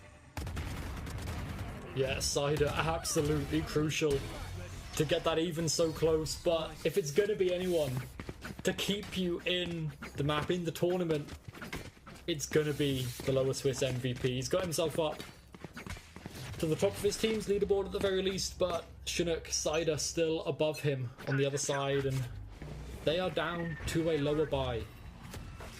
So, Fullbox 100, they're looking at this round as possible. But the Thrifties have been dangerous still. Yeah. And I have a feeling that that's not going to stop just yet. Oh, caught with utility out. Somehow lives a little bit longer than maybe should have. Ejux finds two, but Zester's still got a little bit of fight in them. A Bucky and a Vandal left. I'm not sure which site. Presence either way, and it looks like the spike is heading over towards B. But unfortunately, Chinook goes down. There's no one left to defend, and this 4-spy is going to fizzle out. Jusu might do well to save this. Take it into the next round. He can buy up anyway. But if he saves this, he can still full buy a teammate. So either way, damage done is good. Full box 200 on a relatively low money. Planted. And he's probably heard the footsteps of the clone, but then also heard it dissipate out. So it all comes down to this. Can he get the kills? Any damage is good damage. Cryo up first. Here we go. Warner lining up, spots them. Oh, it's a bit of a tussle, drawn immediately into the other crosshairs. Lovely stuff there from Full Box just to keep this going. Stand strong. Yes, it wasn't the most amazing buy to go up against, but when you're at this point right now, you just need to be so careful. Due diligence on everything you do. You can't afford to take a little bit of a pause. Even against these eco rounds, you can't afford even for a second to let that focus drift. And now they've got the money behind. Yes, Medisport can match their buy, but almost 5 ultimates online. The full Christmas lights up for Full Box 200. The snowball, it's looking like it could be possible. It's starting out. The Uru, the stall, it's good. The Nightfall as well. Oh, they are stuck between anything and everything. And there's more. The utility does not let up. This has been brutal. Furiosa, ooh, taking a little bit of damage just to really confirm nobody's there. Another ultimate let rip. And now it quiets again for a second. A moment of still amidst the calm. The showstopper pulled on out now. Not even needed because Anguist has found the headshots. Saloonist. Waiting. Flies it off. Doesn't find anyone, but Furiosa's got a kill. Now they're just whittling down time. Second after second. There's one marked and distracted by trying to defeat the Haunter, and it's all done. Cider the last kill in a matter of seconds. Everyone peeks their head on out. Time and then some. A 13th, and there it is. Map 3 goes the way of Metasport. They've done it. They've secured it. The reverse sweep to keep them going, and that is what a way to close it out. Yeah, like just being able to take bind there. We set it up at the start that was probably the way they were going to have to win it, right? They had to take it to bind and they had to win it out there, but they looked so clean and they kept the fundamentals up. They kept their aim up. They didn't slow at any point. It was just there and consistent, and that is Medisport.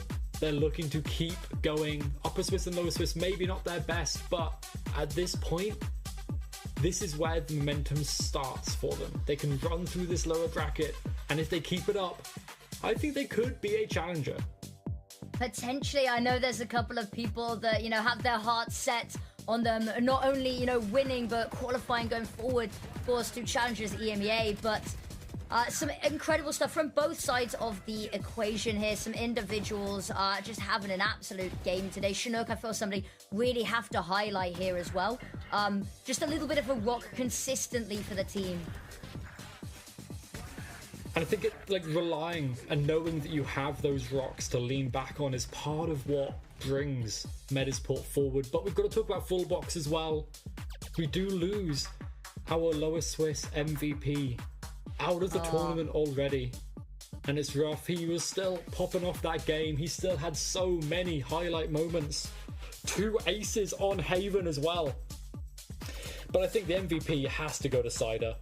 ACS a little bit ahead, but the amount of impact kills this man was getting, it was perfection, and that is what you want from a Fade. The backline is just there. The front line, incredible, yes, but having every other piece good behind you, it's what wins you those series. Well, we've sung their praises, and I believe we might actually get an opportunity to speak to the man, the myth, the legend Cider themselves. Hello and welcome. First of all, What's going through your head right now? How's the emotion? Yeah, I mean, relief because it was pretty close to be honest. They were playing well, and I think they actually overall had a good read on us on our attacks on both the first maps. So it was not easy. I was calling quite bad and playing quite bad the first 2 maps. So I was a little bit disappointed with that, and I'm happy I pulled it through and on the last map individually at least. So.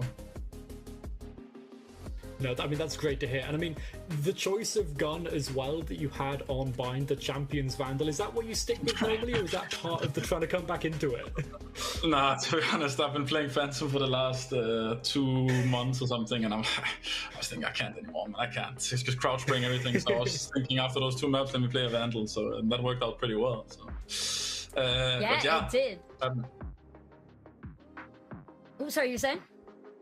No, I'm happy, like, overall that I could actually didn't let my team down, you know. But also, I mean, big shout out to all the guys. I would say overall we are our biggest kind of we are our own worst enemy, you know. I would say it doesn't really matter who we play. It's just if we're not there, vibe-wise, mentally, or we get too nervous or something, we just play. To be honest, terrible Valorant, which we've shown sometimes recently, and.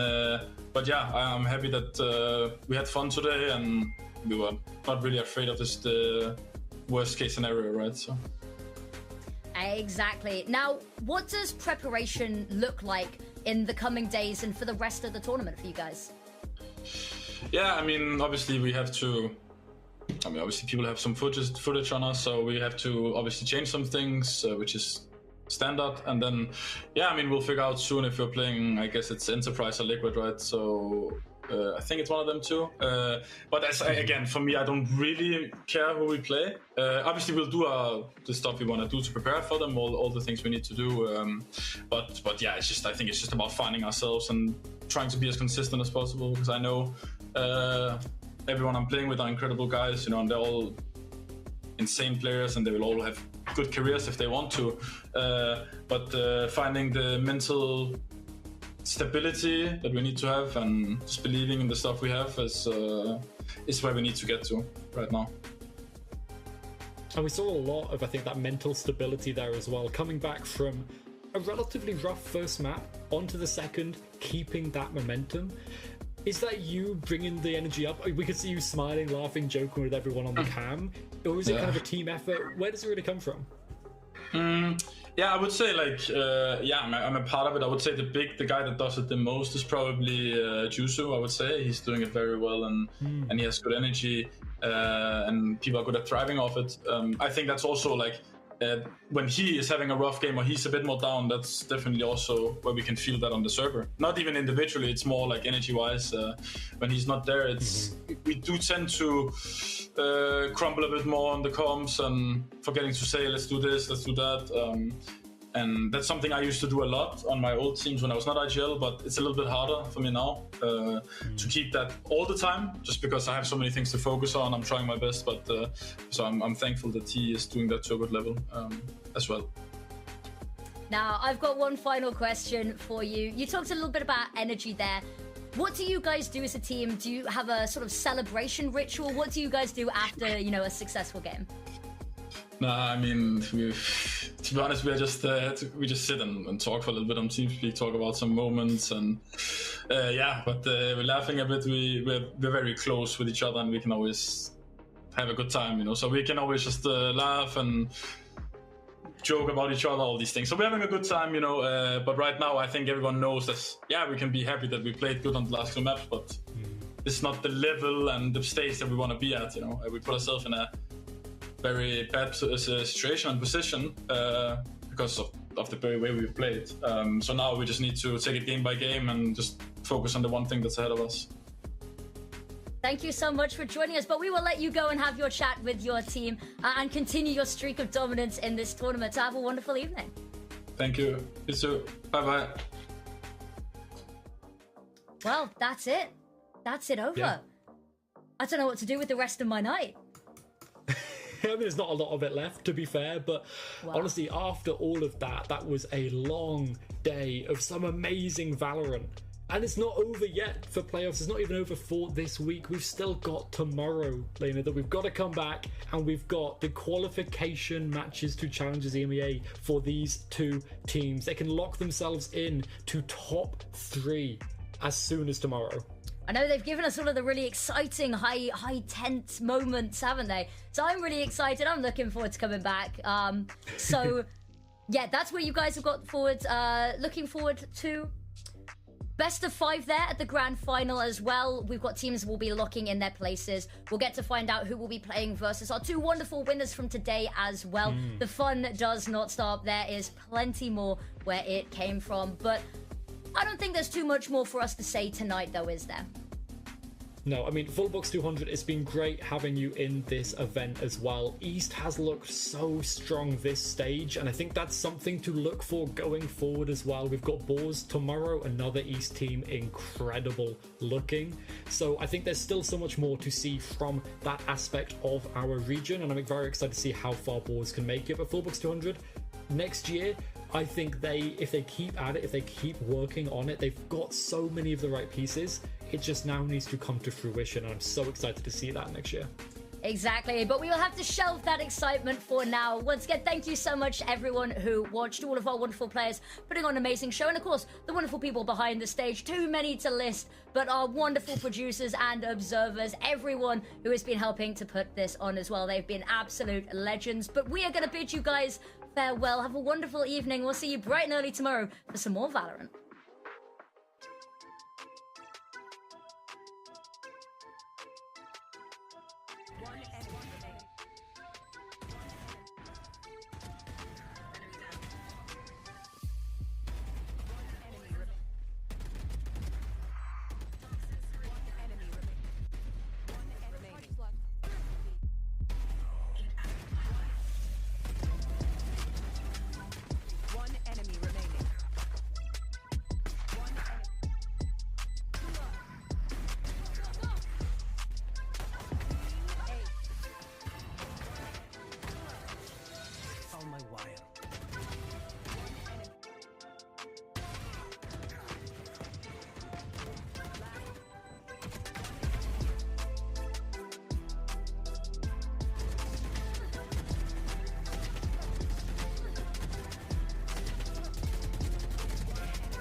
Make a life for myself.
Hey.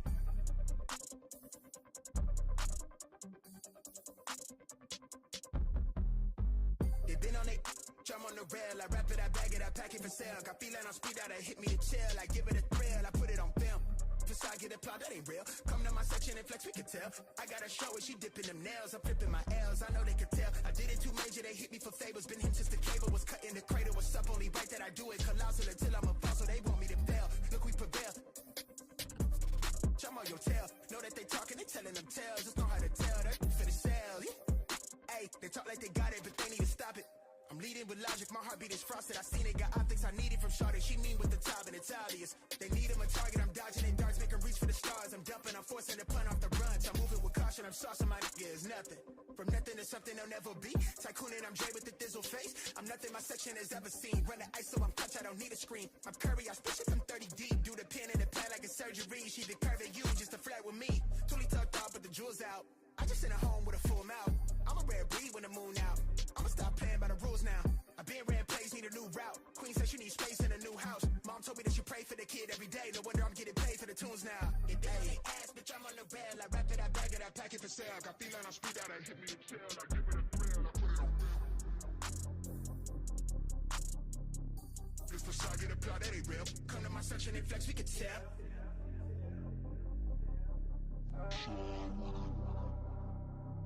Really outside. Run, run.